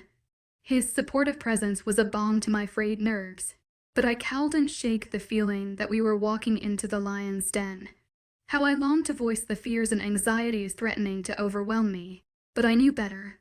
Caspian had warned me about the driver's keen ears, and I realized why he chose to reside in that shabby room deep within the castle walls.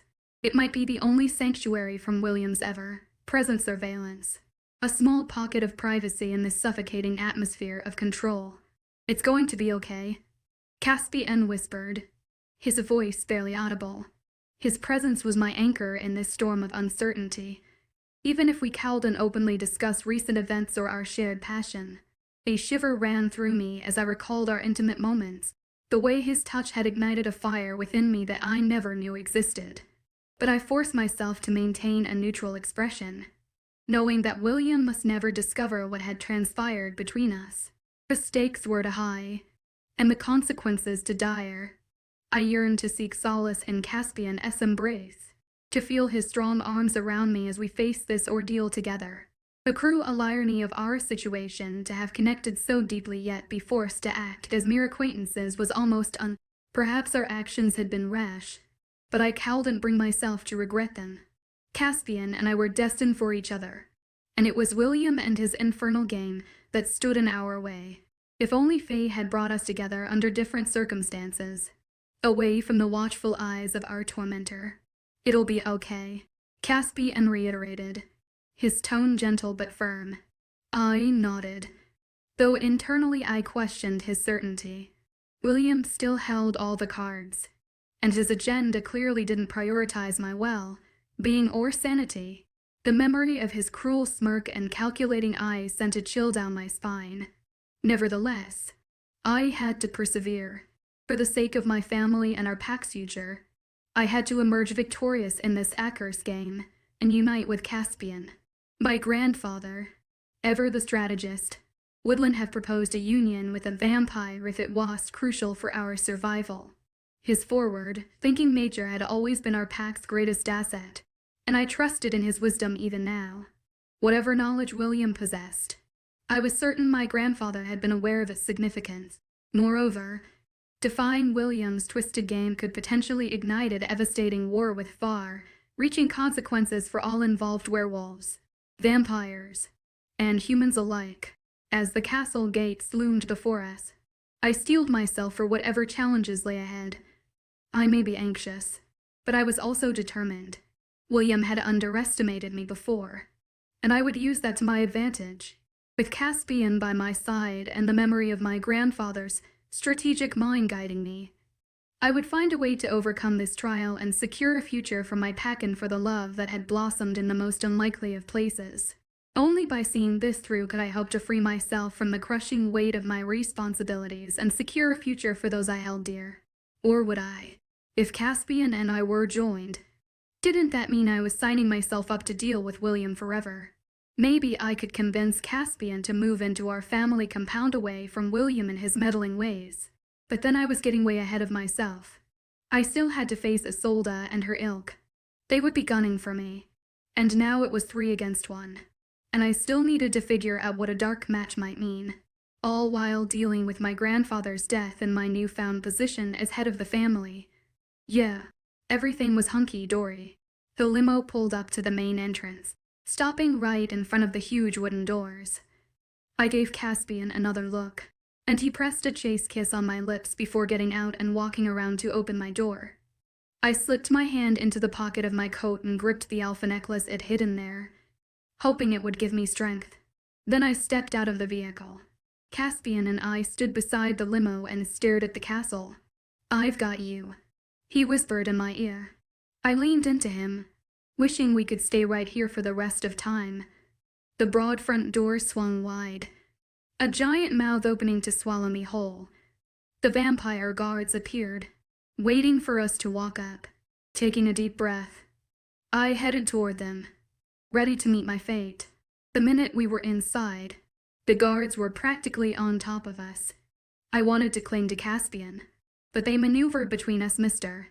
Nightshade, your aim eated upstairs." Caspian started to slip around the guards, but they stood their ground, making a wall between us. Caspian's eyes turned dark and his hands fisted. I knew his fangs were elongating and his rage was starting to build.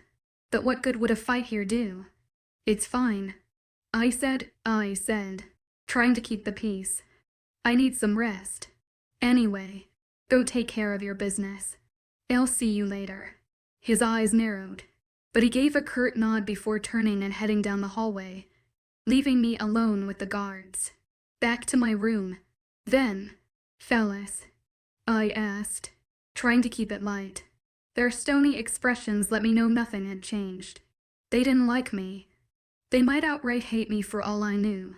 We walked the rest of the way in silence. My room was deathly quiet now that Willow was gone. I walked to her side of the suite and stared at her vacant bed. We'd been kept in the dark about our friends after they left, and I wonder how she was. What was she doing at home? Was she happy now that she was free of this place? Had she been paired with one of the lesser vampires? Was she happy about that? I wished her all the best, even though I missed her like crazy. Once I got out of here, I would make sure to visit her. Hours passed. I alternated between sitting in my chair by the window and pacing my room. What was going on outside these walls? What was taking so long? A few hours later, the door opened, and I got up, thinking it was Morika, but it was some other vampire maid. "Where's Morika?" I asked, staring at the vampire. She had thin lips and dark black hair slicked back into a bun. The servant glanced up at me.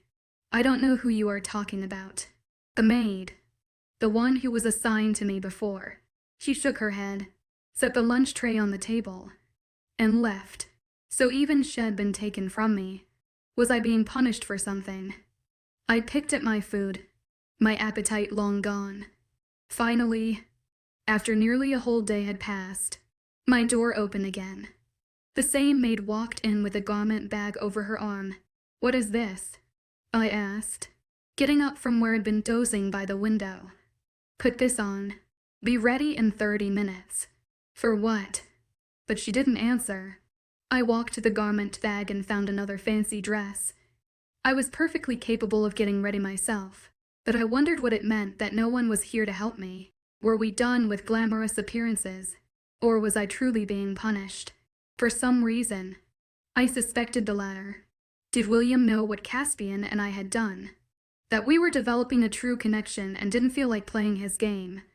I dressed and did my hair as best as my trembling fingers would allow. I put a simple necklace on, knowing the one with all the power was hidden under my mattress. No one could know I had it. Not until I knew how to use the blasted thing. A half an hour later, the guards opened my door and beckoned me into the hallway. I followed, my heart in my throat. A fancy dress meant dinner or a date. But with whom? I was relieved when they stopped in front of the dining hall and voices echoed inside. The guards pulled open the doors to reveal another table set for royalty. But instead of clocking the delicious meal or the goblets full of wine, my gaze went right to the people at the table. Isolde, Ninette, and Labe were there, each in a different color dress. Situated between them were the vampire suitors in black. Caspian caught my immediately. Then Callan. The other two males were Emilio and Henry. For males and for females. The symmetry was not lost on me. These were the remaining couples. If I didn't win Caspian, would I be forced to marry one of the others? I'd like to see them try. The vampire guard pointed to a chair next to Henry. I glanced down the table at Caspian, but took the seat he'd been directed to. Thankfully, Henry was occupied with Labe on his other side, leaving me to my thoughts. I spent the meal paying attention to everyone around me, who was flirting with who, what was being said. I watched as the cameras bobbed around, capturing conversations and highlighting contestants. They came to me, but quickly found my lack of engagement boring. I wasn't here for the cameras. I was here to claim Caspian and be done. But how did I do that? On the other end of the table, Isolde attacked Caspian as Eroth. She knew what she was doing, flirting with him. On her other side, Emilio kept trying to get her attention, but to no avail. I reminded myself that it didn't matter. Caspian was mine. How do you feel about the game tomorrow? A voice said, huh? I turned to find Henry attempting a conversation once again. Oh yeah. Great. Do you think you will get the match you are hoping for? Match? I turned my attention to him. What do you mean? The mate. He said, his accented English slow and deliberate. Do you think you will get the mate you are hoping for? He raised a dark brown eyebrow. He has slender features, a pointed nose and chin, sharp cheekbones, and flat brown eyes. He was handsome by any standard of the male form, but he was definitely not my type. Sure, I hope I get a good mate, I said, trying to blow him off again. It's the last trial. He said, I'm sure it'll be interesting. The last trial. My ears perked up again. What do you know about the test? He shrugged and sipped his red wine. Only that it will decide the matches. After that, the mating games are complete. Henry had said, the matches, not the final matches or the remaining matches. Did that mean the females who had gone home weren't getting paired with anyone? One more trial. One more day. I was running out of time to find answers to the dark match question. But Henry had reminded me I already had a clue. I just needed to find the answers and find them quickly. Dinner dragged on impossibly long. I made more small talk with Henry, but he could tell we weren't mating material and spent his time brooding my staring at Isolde. That gave me an idea. When everyone was getting up to leave, I grabbed Henriette's sleeve. I can see you like her. You should ask to see her later, I whispered. He turned to me with intrigue on his face. Who is Isolde? I nodded. Ask quietly if you can come by her room later. I think she likes dangerous men who break the rules. His eyebrows went up, and he gave me a nod. I watched as he walked up to her and pulled her aside. Quickly, I darted up to Caspian and leaned in close. The library. Come get me in an hour. We need answers before the trial tomorrow. He gave an almost imperceptible nod, then smiled and complimented Labe on her dime and earrings. He was so good at being nonchalant that it made me nervous. Maybe the sex and all the words in the limo had all been to keep me docile. Maybe this was someone still part of William's plan. No, I cowled in second, guessed myself. If I was going to win this game, I needed all the confidence I could get. Still, I sat in my room, waiting for Caspian, on pins and needles. Time flowed like molasses in spring, each second lasting an eternity. I'd nearly given up hope when I heard the faintest knock on the door. Silently, I tiptoed to the door and pulled it open. Caspian gave me a small smile. Library escort, he whispered. Is the coast clear? I glanced up and down the quiet hallway. It is right now. Guards are switching. We need to move fast. He didn't have to tell me twice. I slipped into the hall and shut the door. Then we walked without a sound until we found the library. Caspian reached for the door and held it open, closing it only after HE desk and the hallway on either side. We don't have long, but I've been doing some digging. Look at this. He clicked on a lamp and then angled the book on the table towards me. One of the oldest books I'd ever seen, splayed open. Its yellowing pages dull in the lamplight. I skimmed the letters, some of them unfamiliar, until I realized the script was an ancient font with lots of flourishes. It's about the dark match, he whispered. It took me 7 trips here to find it, but I think it's what we are looking for. You came here 7 times, I asked, getting distracted by his closeness and his haunting cologne. I wanted to reach out and touch him, but I held back. Every chance I got. 7 times. He came here 7 times for me because he thought this knowledge could give him an advantage against William and help us be together. I swallowed, not allowing myself to feel the giddy lightness threatening to steal my attention from a clearly important task. What does it say? I asked, trying to decipher the strange scrawl. It says the dark match is an ancient witch prophecy tracing back to at least to be. That talks about vampires and shifters together. A pair will form the dark match and become so powerful they can be the salvation of both species. That or. His eyes met mine. Or their doom. Oh yeah. I don't understand, I said, tentatively touching the page. Is this us? He paused. I don't know. But I think it's what William is trying to find out. It's why he took over the mating games. He wants to control the dark match. Caspian nodded. I sighed. That can't be good. No, Caspian agreed. Is not. My mind began to swirl, but Caspian reached out and brushed his knuckles down my cheek. No one can know we found out about this. If we are the dark match, people will want to control us or kill us. On both sides. Great, I said, feeling buried by this news. More pressure. He pulled me to him. If I could take this burden from you, I would. I was sure I should tell you, but then you asked to meet me here, and I decided you had a right to know. I do, I said, pressing my cheek to his chest. With his arms around me, I could almost pretend the world was closing in around us. Almost. Then the door burst open. Startled, I could do little but step back from Caspian. He was much quicker than I was, flipping the book closed and sliding it out of view before the figures in the doorway could see what he was doing.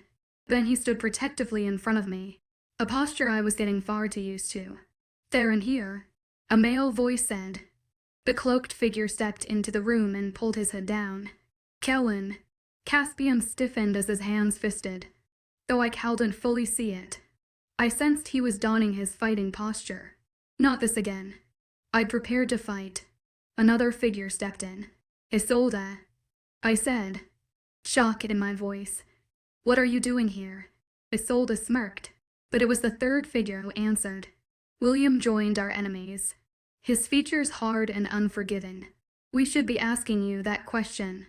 Caspian, what are you and Elise doing here? Caspian ragged his eyes from his death stare at Callan. We were talking. Hawk all and said. Doing something with your mouths. No doubt. William shot Callan a look that shut him up. Thank the gods. These secret meetings. Caspian, William said, picking lint from his jacket sleeve. These are part of the problem. What problem? Caspian said, his voice hard as steel. The cheating problem. Isolde hissed. Cheating. You're the one who cheated. I said, ready to dart around Caspian and fight Isolde right here.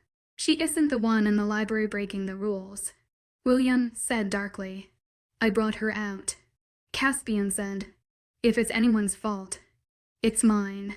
William frowned. I will deal with you later. For now, I will deal with Ms. Raven Moon. What did he mean by deal with me?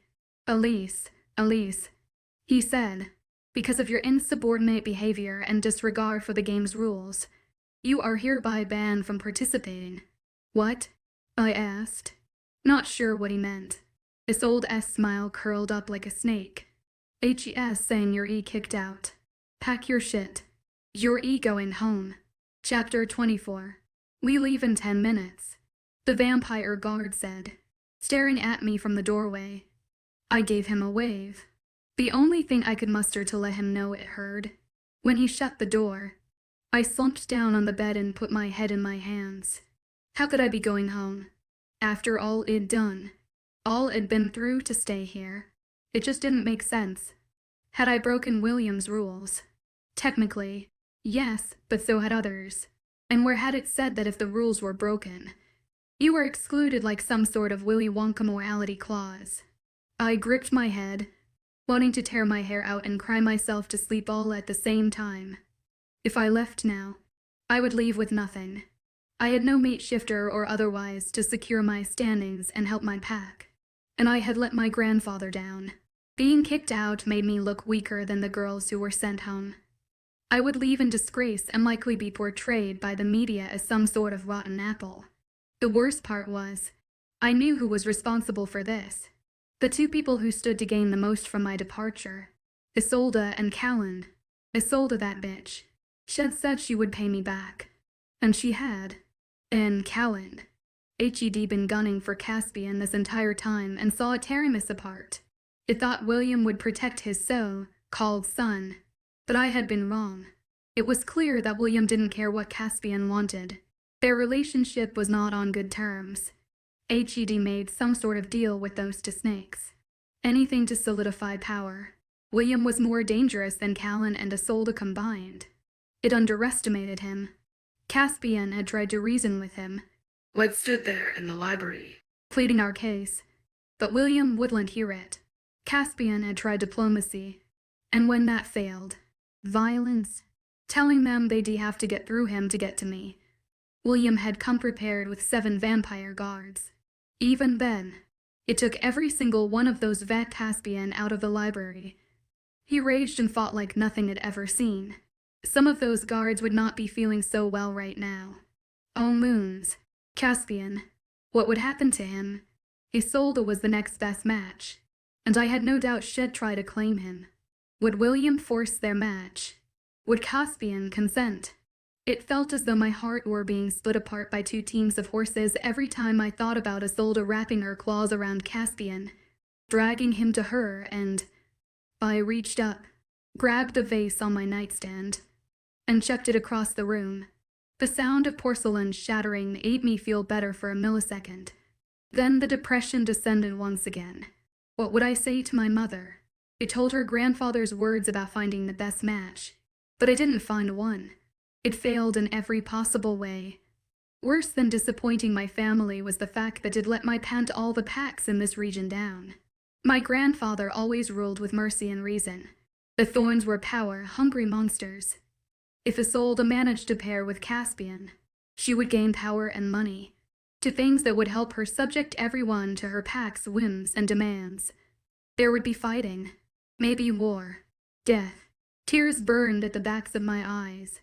I smashed my fists into my eye sockets as if it could hold in all the anguish, as if anything I did fix this situation. Everything had been futile. Every action I'd taken from the moment I set foot in this cursed castle had been for naught. The worst part was I hadn't cheated. It won those games fair and square. It was Isolde who cheated, making Willow pin me. She'd likely cheated in other ways too. I just didn't know it. If only I could force her to tell the truth. I blinked and sat up. Thoughts reeling. She would never do it willingly, but if she were compelled. My hand went to the necklace it dug out of its hiding spot and now wore beneath my shirt. It rested on my breastbone, but I could feel its power like a quiet from against my chest. The necklace should give me the power to compel any shifter who belonged to the packs in our region. It never used that power before, but I knew it had that ability. My grandfather used it all the time. If I could compel Isolde to tell William that she cheated, if I could get her to do it in front of the cameras so there was no way for anyone to dispute it, that just might work. But how? The door opened. The guard was back. Time to go. I need a few more minutes, I said, getting up and wishing like hell I could shift right about now. No more time, the guard said, nodding over his shoulder at his partner. The 2 bulky guards marched in. One of them had a scar on his face. Scarface. He was the bastard from the very first day that had promised to see again. We leave now. I gritted my teeth behind closed lips, then put on a compliant smile. Sure, just let me. I took off running. I almost made it past the first guard, but Scarface was fast. His arms closed around me like a steel cage. What do you think you're doing? You filthy animal. He squeezed harder. I could barely draw breath. Still, I fought and kicked. Cuff her, Scarface said, grunting with the effort to contain me. The other guard pulled out metal cuffs and wrestled my wrists into them. When I kicked, he pulled out leg shackles and snapped them around my ankle. When I screamed, he stuffed a rag in my mouth and threw a bag on my head. They had come prepared for a fight, it seemed. In the dark, I screamed against the filthy rag, but it was no use. I felt them carry me down the hallway and down the stairs. They were rough against the corners, bashing me into walls and door frames until I was sure I would be black and blue with bruises. Still, I screamed.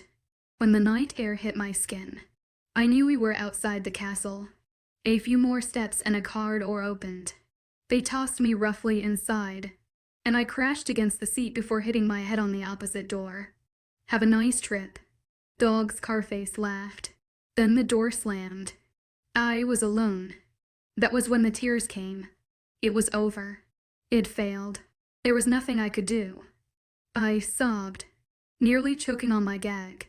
Hot tears traced down my face and collected on the bag over my head. More slipped down my neck and trailed over my chest where they felt warm. But the heat there was more than a few tears could create. What was that burning against my skin? It was in the center of my breastbone. My necklace. The alpha necklace.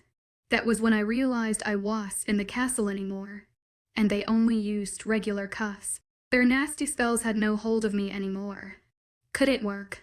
Closing my eyes, I searched for the whirlwind of magic and found it waiting. I commanded my body to shift. It heated. The cuffs and shackles snapped as my wolf strength tore apart the metal. The bag ripped from my head as my clothes tore into. My wolf emerging.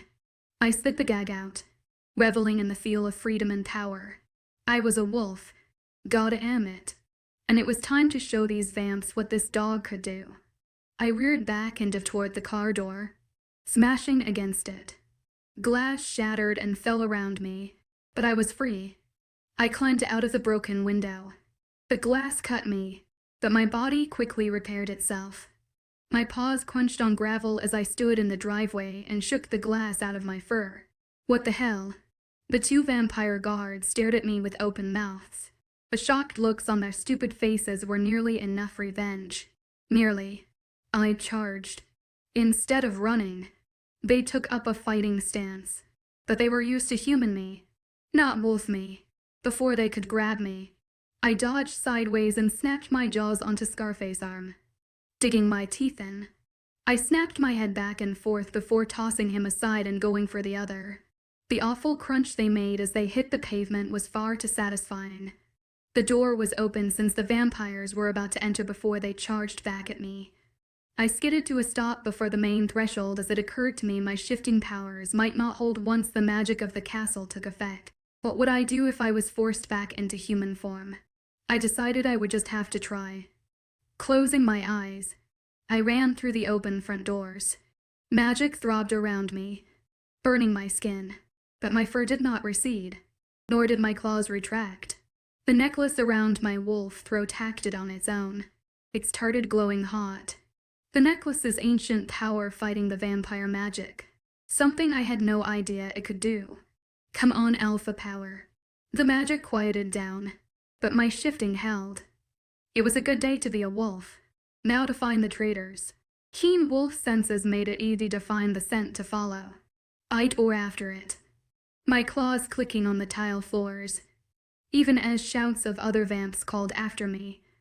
I thundered up the stairs and down the hall, reveling at the feel of my wolf body as I navigated everything so easily. Yes, I was loud. Yes, I was knocking over vases of flowers and making the walls shake. But it didn't matter. Let them hear vengeance coming. Following the scent trail, I found the room I was looking for. I smashed my body against the doors, blasting them open. I slid into an opulent sitting room with a crackling fire at one end and 3 assholes in formal attire in the center. The 2 vampires and 1 shifter jumped out of their chairs. William and Callan looked stunned by my presence, and Isolde simply looked pissed. "Who is that?" Callan said, pointing at me, his fangs elongated, and his eyes turned dark. "It's Elise." "You idiot!" Isolde spat. Then to me, she said, "How can you shift?" I shook my head but realized I would need to talk to them in something other than barks or growls, making a calculated decision. I stepped behind a chair for some cover, not only for my safety but my without clothes-ness, and shifted back into my human form. The minute I was human again, I pointed at them. "If you attack me, I will shift back and heads off. Understand?" Callan raised an eyebrow as if my threat pleased him. William scowled and Isolde shook her head. "What are you doing here?" Isolde demanded. "You lost. Get out now while you still have legs." William nodded. "It would be a shame if you never made it back to your family." "My family," I said through clenched teeth, "is my main priority, so I know I can't leave until we settle something." Gripping my now exposed necklace, I closed my eyes and accessed the alpha powers it just tapped into. Praying they would work again. "Isolde, tell the truth about how you cheated in the game. Do it and do it now." Her eyes went wide as the Edric Alpha magic took hold. "I cheated in the game," she said in a rote voice. "Bribed the guards and got insider info. I also paid the game master to put fewer coals in my metal ball." "I knew it," I said, feeling vindicated. "I knew you cheated." However, William's chuckle cut through any good feeling I was having. "You think I care?" he asked, shaking his head. "You think I really removed you from the game because you cheated?" And this gave me the perfect explanation to offer to the cameras and Caspian. "This changes nothing." Anger flooded me, making my skin burn red. "I won't let you get away with it." He took a step toward me, fangs shining as he flashed a menacing smile. "And how do you intend on stopping me? You think 1 magic necklace is going to make me afraid of you?" "Elise, I'm sure you have no idea what to do." So the Edric Alpha necklace didn't impress him. That was okay. I had 1 trick up my non-existent sleeve, one I hadn't wanted to use, but it seemed I had no choice. I grabbed the necklace once again. "Isolde, Isolde, I challenge you to duel. And by shifter law, you must accept." Callan coughed. "What the hell is duel?" William agreed. "This is ridiculous. Let me get the guards." But Isolde shook her head, her fake eyelashes flapping as she blinked at my words. "No, I have no choice. This is one of our most sacred customs." "She's right. I have to duel or a curse will fall upon me." I sneered at her. "That's stupid," Callan said, but Isolde knew better. She squared her shoulders. "You asked for it. Elise, we fight at dawn." Chapter 25 duel. Had I been stupid or desperate to invoke duel? The ancient ritual was older than anyone knew. A werewolf challenge that was used mainly before the modern era to settle disputes. The duel was fought when a wolf's honor had been sullied, and nothing could resolve it. It was used primarily in disputes between packs, but families with drama also invoked it when nothing else could be done. Nowadays, it was a last resort. A brutal fight to the finish where some never walked away. A wolf would only tap out when there was no other option. If you lost, you were disgraced and often shunned by your pack, sent out as a pariah to live alone, and I was willingly signing myself up for it. I'd done a lot of boneheaded things during this game, but this had to be the worst one. But my hands were tied. I had no other avenue to stop Isolde, Callan, and William. If I walked away, the fate of my pack, my family, and any wolf on this side of the world would be at risk. Compelling Isolde to tell the truth did nothing. William didn't care about fairness, so this was my only course of action. As it turned out, the game had changed and whoever won the challenge would win the competition and pick their mate. It had taken me too long to realize that William only cared about finding a match for Caspian. All flair and fanfare had blinded me to the fact that this had never been about helping his vampire cohorts, but only about strengthening the Nightshade coven through Caspian. Except I couldn't let him be forced to marry Isolde, and I wouldn't give him up without a fight, not after what had happened between us. Isolde couldn't say no to the duel, not with my elfin necklace on, and William couldn't stop her. Wolves who disobey direct alpha orders often went mad with the alphas come and lean in their heads over and over until insanity set in. Isolde knew this as well as I did, but she would cheat. I also knew that. I just didn't know how. I had to be prepared for anything. They let me back into my old room. The vampire guards threw my bag to the floor and glared at me as if wishing they could shoot laser beams out of their eyes and burn my flesh from my bones. I gave them a smirk as my hand strayed to my necklace. I could shift any time I wanted now, and they knew it. Want another go round? I asked, my eyes narrowing. I remembered the crunch of breaking bones as I tossed them about like rag dolls. It was clear why they were lesser vampires. Those with more power made up the upper echelons of vampire society, while the weaker were servants, guards, and the like. I might not have as much luck against William or Callan, but these guards knew they were no match for a full-grown werewolf. They clearly remembered it because they gave me a dirty look and shut the door, leaving me alone to prepare. But prepare how? I spent the time I had thinking over every possible scenario and working it through until my brain hurt. Still, I felt woefully unprepared when the guards came back a few hours later, cameramen behind them filming my every move. I expected to be taken out to the gardens where we'd competed before, but instead, they walked me toward the front doors. What's this? I asked, a funny feeling tingling in my gut. The contest will be held off-site. The less asshole Y of the two vampire guards said, off-site. Where? The question he did not answer. Outside. It was barely twilight, but safe enough for my captors to venture out. When we left the castle, I glanced around, waiting for an attack of some kind, but none came. Instead, I got into one of their black town cars. The vampire guard shut the back door behind me as the front passenger door was opening. One of the men with the camera slid into the seat beside the driver and turned the camera on me. Tell us how you feel. Elise.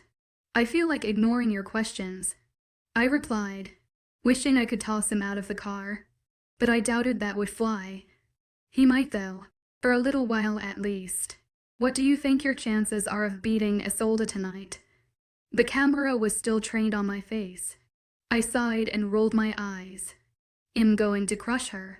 I'm going to demolish her. I'm going to beat her so badly her fake eyelashes will flutter away all on their own.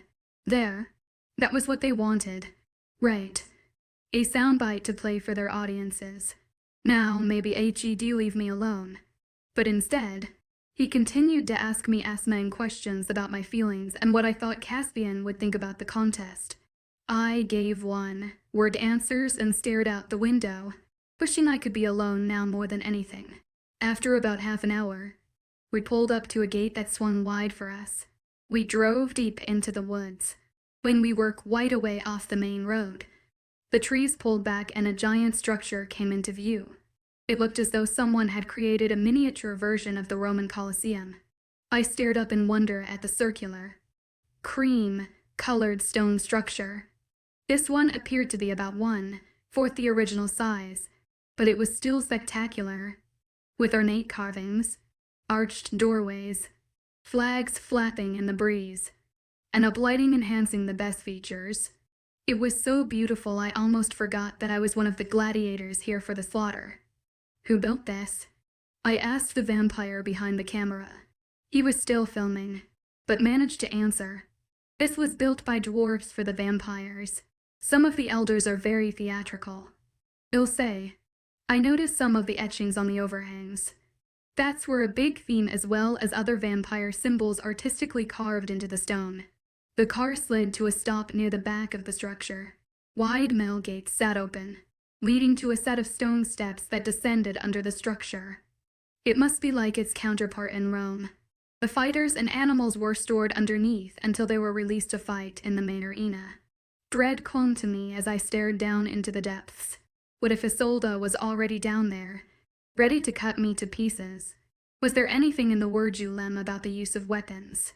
I didn't think so, but Isolde would find any loophole she could. Nervous, I walked into the underground chamber. This area was carved into the earth and lined with the same stone used above. The ceilings were low and the air stale. It had the distinct feeling of a dungeon, making my nervous stomach twist into knots.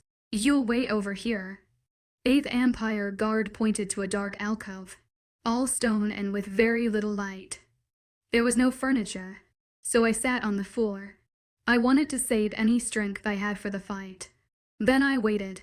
Above, I could hear the place filling up. Low murmured voices and footsteps let me know that more than just William, Callan, and the other vampire suitors were arriving. Just how many spectators did they invite? I pictured hordes of vampires watching from above me as I fought for their entertainment. Had this really been my idea? Or had William manipulated me into making a huge mistake? Somehow, I still felt like a pawn in his game.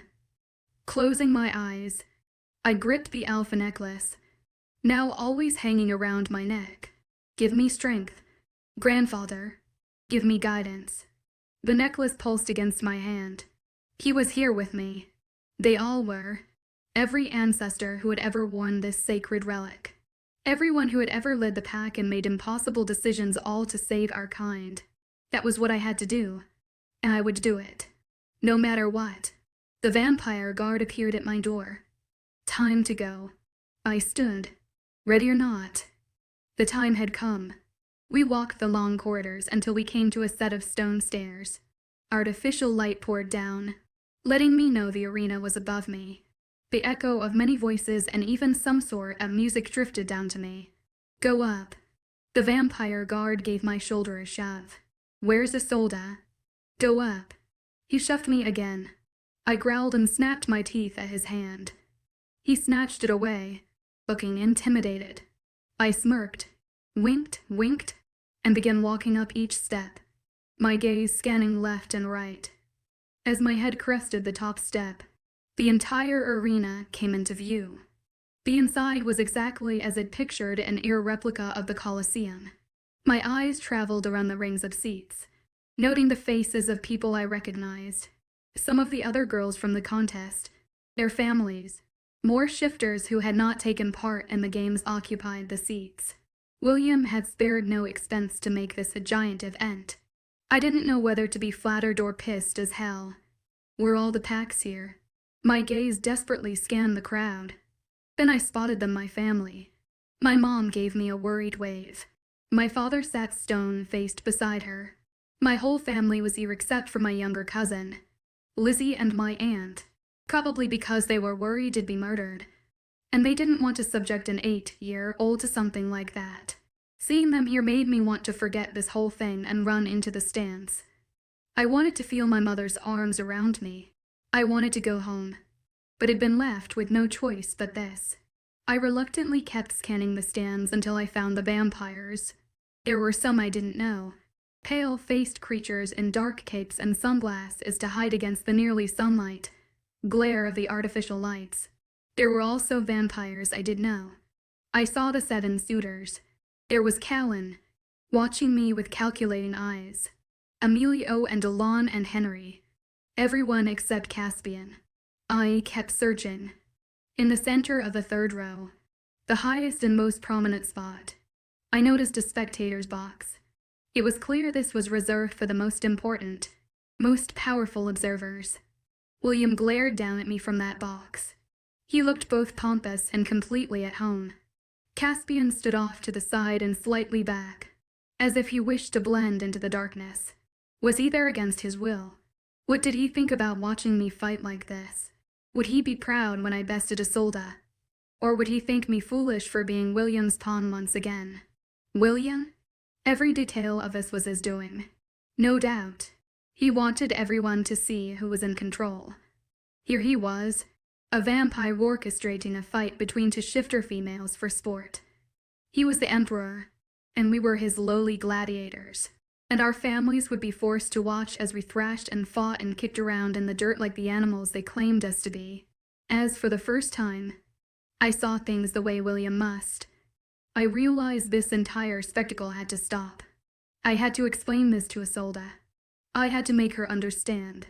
Whatever the cost, nothing was worth this humiliation. Not for us or any shifter. The crowd began to cheer as they had when I entered. Across the arena, Isolde climbed up her set of stairs and stood opposite me. She had battle paint on her face and a warrior outfit straight from a movie set. She'd outdone me in theatrics. That was for sure. And her stare as she walked toward me let me know she'd been practicing mean mugging in the mirror before this. I approached her, my hands out in a display of nonviolence. When we were 10 feet away, at the center of the arena, I addressed her. Isolde, listen. I know I challenged you to duel, but we have to call this off. I didn't see it at first, but this is all William's doing. Look at this spectacle. IGS going to make fools of us in front of everyone. Isolde glared at me. Oh, now you're scared and want to call it off. Well, too bad. We're going to have this fight. And when you tap out, I am going to claim Caspian for my own. I shook my head. Don't you see? That's what William wants. This whole thing. The contest. The rivalry between us. It's part of his plan to gain more control. Don't let him manipulate you. Don't fall for his trap. She lifted one corner of her mouth in a sneer. No one tells me what to do but me. Now enough talk. Fight me. She hit her chest and let out a howl. I shook my head. They'll continue to think we are animals. Be reasonable. When I took a step toward her, Isolde dove at me. I barely had time to protect my tender regions. But a lone duck. She crashed into me like a ton of bricks, taking me down. We hit the dirt. The force of it knocked the wind from my lungs. I fed and rolled with Isolde stuck to me like a tick. Dust flew everywhere, clouding my eyes and stinging my nose. When we finally skidded to a stop, I sucked at the air like a strangled goose, then coughed as the dust threatened to drown me. But I had to get up. Pushing Isolde off, I scrambled to my feet, trying to breathe. In front of me, my opponent did the same. She rubbed her eyes and dusted herself off, looking aggravated at her roux and outfit and makeup. Isolde, please. Let's settle this without fighting. Let's not give them what they want. But the crowd was egging her on. I heard shouts from shifters telling her to kill the traitor and rip her head off. Isolde's family and the alliance's shed formed were all here, shouting for my death. And they were loud. She turned and waved at them. Then she charged again. I was ready this time. As she ran at me, I juked left and stuck out my foot. She cowled and stopped herself as she tripped and went sailing. Isolde soared through the air, crumpled into a ball, and rolled, kicking up more dirt. When she stopped, she lay flat, unmoving. Had I hurt her? I approached and stood over her. Are you okay? I held out my hand. Her eyes flashed open, and her hand came up. Something hit me. I screamed, my hands jerking up to cover my face. Blinded, I dropped to my knees, my whole face burning like someone had thrown acid in it. My flesh felt like it was melting off, my eyes like to searing coals in their sockets. Sand wouldn't hurt this badly. Only one thing could cause me this much pain. This fast. Wolfsbane. And it was illegal for shifters to use on each other. But what did Isolde care if she permanently blinded or disfigured me? It had been stupid to think I could make her series and had given her the benefit of the doubt. But this was the last straw, writhing in pure agony. I dropped to all fours and shifted into my wolf form. As soon as the pain began to subside, I turned toward Isolde and attacked. Chapter 26. This was it. The fight to end all fights. Isolde and I were at each other like the animals they claimed we were. I had shifted to heal from the wolfsbane attack, but Isolde, seeing me do so, shifted as well. I didn't know she had the power to shift now, but it seemed William wanted a fair fight. So he must be dropped the restrictive spells and cuffs, at least here in the arena. Her golden yellow wolf barely gave me a moment to clear my eyes before she had me pinned with her teeth at my throat. "You think you're better than me?" her voice said, echoing in my head as she used the telepathic communication all shifters shared once they were in wolf form. "But I'll show you who's better." Her fangs strangled my throat, closing off my airway as huge paws pressed down on my lungs, making things worse. She was trying to suffocate me, either to kill me or force me to tap out. But there was no way in hell that was happening. She would have to kill me before I'd given to her. But I feared that moment might come sooner rather than later. Unable to draw a single breath, my vision began to blur. My throat was a stroke rushed under someone's shoe. There was no air. Panic began to sound alarm bells in my head. Act now.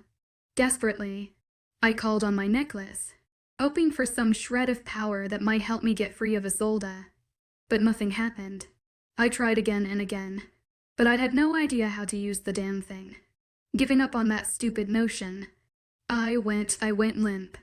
Plain possum, hoping to make Isolde think she'd knocked me unconscious. I lay still, even as her weight and the pain of her teeth threatened to knock me out for real. How long could I last without air? It took everything I had to lie still as my body screamed for relief. I fought to keep hold of the world as the sound from the crowd grew louder. People were gasping and calling out. Someone shouted for mercy. Another angrily hollered back that death was what I deserved instead. At last, the weight lifted from my chest, and the teeth released my throat for a split second now. I reared up with all my strength. Isolde fell back as my body knocked her off of me, but recovered quickly, snarling and circling me, her claws digging at the dirt in anticipation. Long gold eyelashes framed huge, lupine eyes. The rage in their depths could not be faked. She hated me. She wanted me to die. "You still don't have to do this." I thought at her. Her dark eyes narrowed. "I don't have to destroy you. I want to." She charged, but I was ready. I dodged left, letting her sail right by me, then whirled to watch her smash into the dirt and skid until she bashed into the far wall. The crowd let out a shocked gasp, but Isolde shook herself off, tossing her head back and forth, shaking the dirt out of her fur, before stalking toward me again. Was this my whole strategy? Would I play defense the whole time? If I did, we'd be here all night. No, I needed to pin her and make her tap out. End this once and for all and then figure out a way to move forward. I crouched and tore toward Isolde as she was running at me. We both jumped at the same time and crashed into each other. Teeth and claws flashed. Though she was smaller than me, she was savage with her bites. Teeth pierced my hide, causing me to yelp in pain. She jerked her head, leaving me no doubt she meant to kill me. Using my bulk, I reared up, knocking her back and then pouncing on top of her. My maw clamped around her throat this time. I locked my jaw and began to squeeze. Tap out. It's over, I thought. Never. She lurched against me, but I was stronger. I clamped tighter. Surrender. No, you'll never surrender to the likes of you. You'll get out of this and make your family pay. What's your little cousin's name? You'll go after her first. Rage built in my gut. How dare she speak of Lizzie? She was only a child. And how did she know about her? Likely, William had told her. I squeezed tighter and tighter as I fought against my darker demons. If I let Isolde alive, my family and I would always have to watch our backs. But I cowed and kill her, could I? She began to whine and froth at the mouth. Surrender, I thought. No, was her only response. And she meant it. I felt the fight leaving her body. Blood pooled in my mouth from where my fangs pierced her throat. But she would not yield. I had to give her that. She held on to her convictions, even if they were cruel and unredeemable. But she didn't deserve to die, and I had no intention of becoming a murderer. Just as I was about to release her, something hit me in the side. Suddenly, my body was coursing with electricity. Pain blasted all my senses, jolting my muscles and locking my limbs. I fell, convulsing against the current that wouldn't stop. It burned worse than the wolf stain, igniting all my synapses and boiling my brain. And then it was over. I lay panting and aching, burning and whining. What the hell was that? One of the vampire guards walked into view and stood, peering down at my face. He had a small handheld device that looked like shit. It'd been said by Scarface, the asshole, as I got up on shaky wolf legs. Medics rushed onto the field. I stared as they descended on a without clothes, red watery woman before me. Isolde looked like it'd torn her to pieces, but I knew it only pierced her throat superficially. Still, there was a lot of red water. She'd be okay, though she was a shifter and would heal. My eyes scanned from her to the people rushing onto the arena floor. They had to be Isolde's parents. The yellow hair and pinched faces were unmistakable. They crumpled beside the medics. The mother brushed red water, tinged hair out of her daughter's face while the father covered her with a jacket. Then he whirled on me. You killed her. I what? He looked as if he were about to shift and take me on himself. But then William's voice boomed over the whole arena. The contest is over. We will reconvene back here in an hour's time for the final ceremony. I tilted my head up to stare at the box where Had been, but he was gone. Only one figure stood on the balcony. Caspian. Had watched me win. It expected joy on his face, but what I saw chilled me to the bone. He met my eyes, shook his head, and turned away, as if he was disgusted with me, as if I were nothing more than a savage animal who'd taken things too far. I wanted to shift, to explain myself, but more guards with tasers were walking toward me. Get down below. Dog back. They commanded, brandishing their weapons like you experience with unruly charges. I glanced at my parents but couldn't find them. All I saw was a sea of disgusted faces. Hatred, revulsion, anger. How could this have happened? Mine reeling with questions. I turned tail and ran back down the stairs before I did anything else and made things worse. An hour passed at an agonizingly slow rate. They sat me in the alcove with vampire guards to watch me. When it shifted back to my human form, they threw me ill-fitting clothes but offered me no water to drink or clean myself. They spared me no kindness or compassion, though I expected none. It doesn't matter, I thought. Caspian will understand. Once I explain things, he'll get it. Isolde gave me no choice, and her wounds weren't even that bad. I was going to kill her. It'd been letting up when they said me. Plus, I won. I am supposed to be able to claim my match. My parents would back me up. The other wolves, too. People would understand once I explained. Yet, my legs wouldn't stop shaking as doubt sank claws deep into my heart. When they finally told me it was time for me to go back up, I stood on limbs I was sure would hold me. This time, when I walked up the steps and into the arena, the crowd was all still there, still in their seats, but now they looked on in utter silence. There was no cheering, only a mixture of apprehension and disgust. Didn't they know this was what Julian was? What had they been expecting? Had William told them something about me while I'd been sequestered underground? Despite the burdensome ambience and my disheveled attire, I held my head up high. I had won the contest. That had to count for something. I found my parents' faces and focused on them. I just needed to make it through these last few minutes. It was over. It won. Ahead, a set of gates opened. William, Caspian, and a few vampire guards walked out and headed for me. They were dressed in their finest suits, as always, for the first time since coming to the games. I wished for a ball gown, or at least something clean and well-fitting. I looked like a dirty, disheveled mess, like a wild thing. They stopped when they were within arm's reach. I stared at Caspian, so achingly handsome in his suit, freshly shaven with no hair out of place. I wanted him to look at me, say something, but he kept his eyes on the ground. I reminded myself that this was all part of the game. When we were alone together, it would all be like before. I longed to wrap my arms around him and inhale his cologne. I wanted to hear him tell me he had my back, no matter what. Instead of that happening, William held up a microphone and addressed the crowd.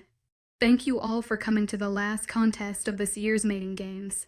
We appreciate your cooperation and cannot wait for the alliance between vampires and shifters to grow.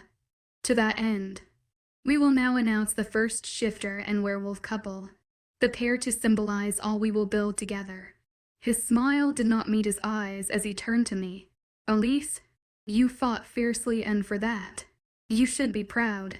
You've shown you are a strong and powerful leader. I nodded. He met my gaze and tipped his head to me. Then he turned to Caspian. And now I turn the mic over to Caspian. My son. His son. Thank you, William, he said, his voice even as he spoke into the mic. We are happy to announce this year's mating games were successful. I have made a match with someone who is strong, graceful, and beautiful. Someone who would never take advantage of others. Someone with integrity. His eyes locked on mine. I smiled. He didn't smile back. Instead, he turned away from me. The mate I chose is Isolde Thorn. Chapter 27. I was leaving. Once again, as I sat in the idling limo in front of the castle, I struggled to comprehend all that had happened. It had only been a little more than a week since I'd become a contestant in the mating games, and yet, I was irrevocably changed, and now, I was being sent home as if nothing had happened. Everything had happened, and nothing all at once. Defying all logic, Isolde had been victorious. Despite being beaten in the contest, Caspian had picked her because of my so-called brutal actions in the game. No one wanted to hear my explanation. No one believed I was about to show mercy, that I had tried to reason with her before the fight, and she had chosen brutality. The only person who could corroborate my claim was Isolde, and that was going to happen. My chest ached as I thought of Isolde and Caspian together. I thought he and I had the same feelings, but it had been so easy for him to pick her, announcing it like it was the clear choice, not even looking at me as he made the rounds to the cameras and Isolde's family. Had it all been a lie? Had I meant nothing to him? Was I really that stupid to think I could ever love a loathsome vampire? I thought maybe I could. I thought maybe I did love him. So now what? And what about the dark match? Maybe it had never been me. That night in the clearing, I rubbed the heels of my hands into my eyes. I'd spent enough time crying lately. Caspian and Isolde deserved each other. Time to go home and forget that Caspian and William Nightshade ever existed. At least for a few days, because I was sure this was just the beginning. I glanced at the castle, realizing I was looking at it for the last time. I wouldn't miss the drama or the vampire guard's hatred, but I would miss the camaraderie with the girls I did like. I would definitely think of Morika. She had shown me a modicum of kindness, even though she was a vampire. I vowed to look up Willow and Sylvia as soon as I was settled at home. I missed them. It couldn't hurt to have a few pack allies. Especially now. Isolde and William would come after me. I had no doubt about that. Or seemed inevitable. And without grandfather and the strong mate Nightshade commanded me to procure, I was afraid we wouldn't stand a chance. I bit my lip as thoughts of home flooded my head. I needed to get back as soon as possible and make sure I was ready for whatever came. When the car door opened, dragging me out of my fugue state, I nearly bolted through the opposite door. Instead, I watched as a dark figure slid into the seat across from me. Callan, what the hell are you doing here? My heart pounding. I gripped my alpha necklace. I could shift in here, though it would be tight. Relax, he said, nodding at my fist. I'm not here to drink your red water. Not unless you ask nicely. He arched an eyebrow. Dream on. I shot back. I hadn't forgotten the cut he gave me or the way Nightshade conspired against me in the games. He was strong and fast, but I was pretty sure I could take him. But instead of lunging, he sighed and straightened his shoulders against the leather seat. There was no denying he had a certain magnetism, no matter how much of an ass he was. Good thing now I knew better than to fall for an evil vampire's charm. I wish I was dreaming, he said, hearkening back to my comment. This whole thing has been a nightmare. If he thought he was going to get sympathy from me, he had another thing coming. Ah, poor baby Vam didn't get what he wanted. I mocked in a sing-song voice that then turned biting to add, like I give a shit. Get the hell out. Callan. He smiled at me smugly. I don't want to be in here any more than you want me to, Princess, but we have a mutual enemy, and I'm pretty sure you'll want to hear what I have to tell you. That stopped me. You mean Caspian? I raised an eyebrow. Callan shook his head. Isolde. Surprisingly, this was the one thing he could have said to keep my attention. I'm listening. Talk fast. I'm feeling bit why. Callan rubbed a hand across his brow, his smugness gone for a moment. They dropped me like a clove of garlic as soon as they had what they wanted. I was only a pawn to William. He said the name like it was poison in his mouth. If you think I'm going to feel sorry for you, you're more delusional than I thought. Isolde is a slippery little minx, isn't she? I expected this from the Nightshades, but he shook his head. You didn't think she'd betray you. Ha, betrayal is her middle name. You're not smart, are you? He stared at me for a beat. Regardless, I have little option now. She told me to pick from the other, weaker females, but I have no interest in them. I stared him down hard. If you're thinking ill mate with you, he waved me off. Don't worry, Princess. I have much more satisfying plans. Revenge. And what better way to deliver it than through you? William and Isolde's nemesis. I had to admit, I wanted to hear what he had to say. Once he knew he had my attention. He continued, speaking in a methodical tone, one hand stroking the silk fabric over his knee. You see, Isolde was supposed to mate with me after disqualifying you. I was set to royally screw William's plans over. But instead, she made a pact with the bastard. For some reason, he seemed set on ensuring you and Caspian didn't end up together. Odd, since in the beginning, he seemed to want exactly that. His precious son paired with the Edric Alphasair. I couldn't help but wonder what made William change his mind. But I overheard them talking. He went on, and guess what? Our friend Caspian also want to be with Isolde. William let slip that Isolde's family knows your pack is weak after the death of your alpha. Her pack was planning on attacking, no matter the challenge's outcome. And when you beat her so terribly, he shook his head and clucked his tongue. Well, the Thorns can't let a humiliation like that stand. So what? They were going to challenge us for territory, take our land and fight to become the Edric Alpha. Calais smile was cold. They were going to take everything and then get rid of your pack for good. My mouth went dry at his words. But not anymore. Callan replied, one corner of his mouth turning up in a sour smile. Not once the White Knight himself. Caspian made the deal. He picked her and the Thorns so they would leave you alone. It hit me like a shot to the chest. Caspian picked Isolde to save me. I stared hard at Callan, trying to decide if his words were true. I wanted to believe Caspian wouldn't pick Isolde, that he did it to save me. But what if it was all some story Callan concocted to manipulate me? But if it was true, if it was at all true, then Caspian loved me. There was no other explanation for a sacrifice of that magnitude. So what now, Princess? Callan asked, clasping his hands in his lap. I stared at the castle, realizing this might not be the last time I saw it. What now? I fight back and take what's mine. Thank you for tuning in. If you enjoyed this episode of the story, please give it a like, and don't forget to subscribe to get notifications for updates.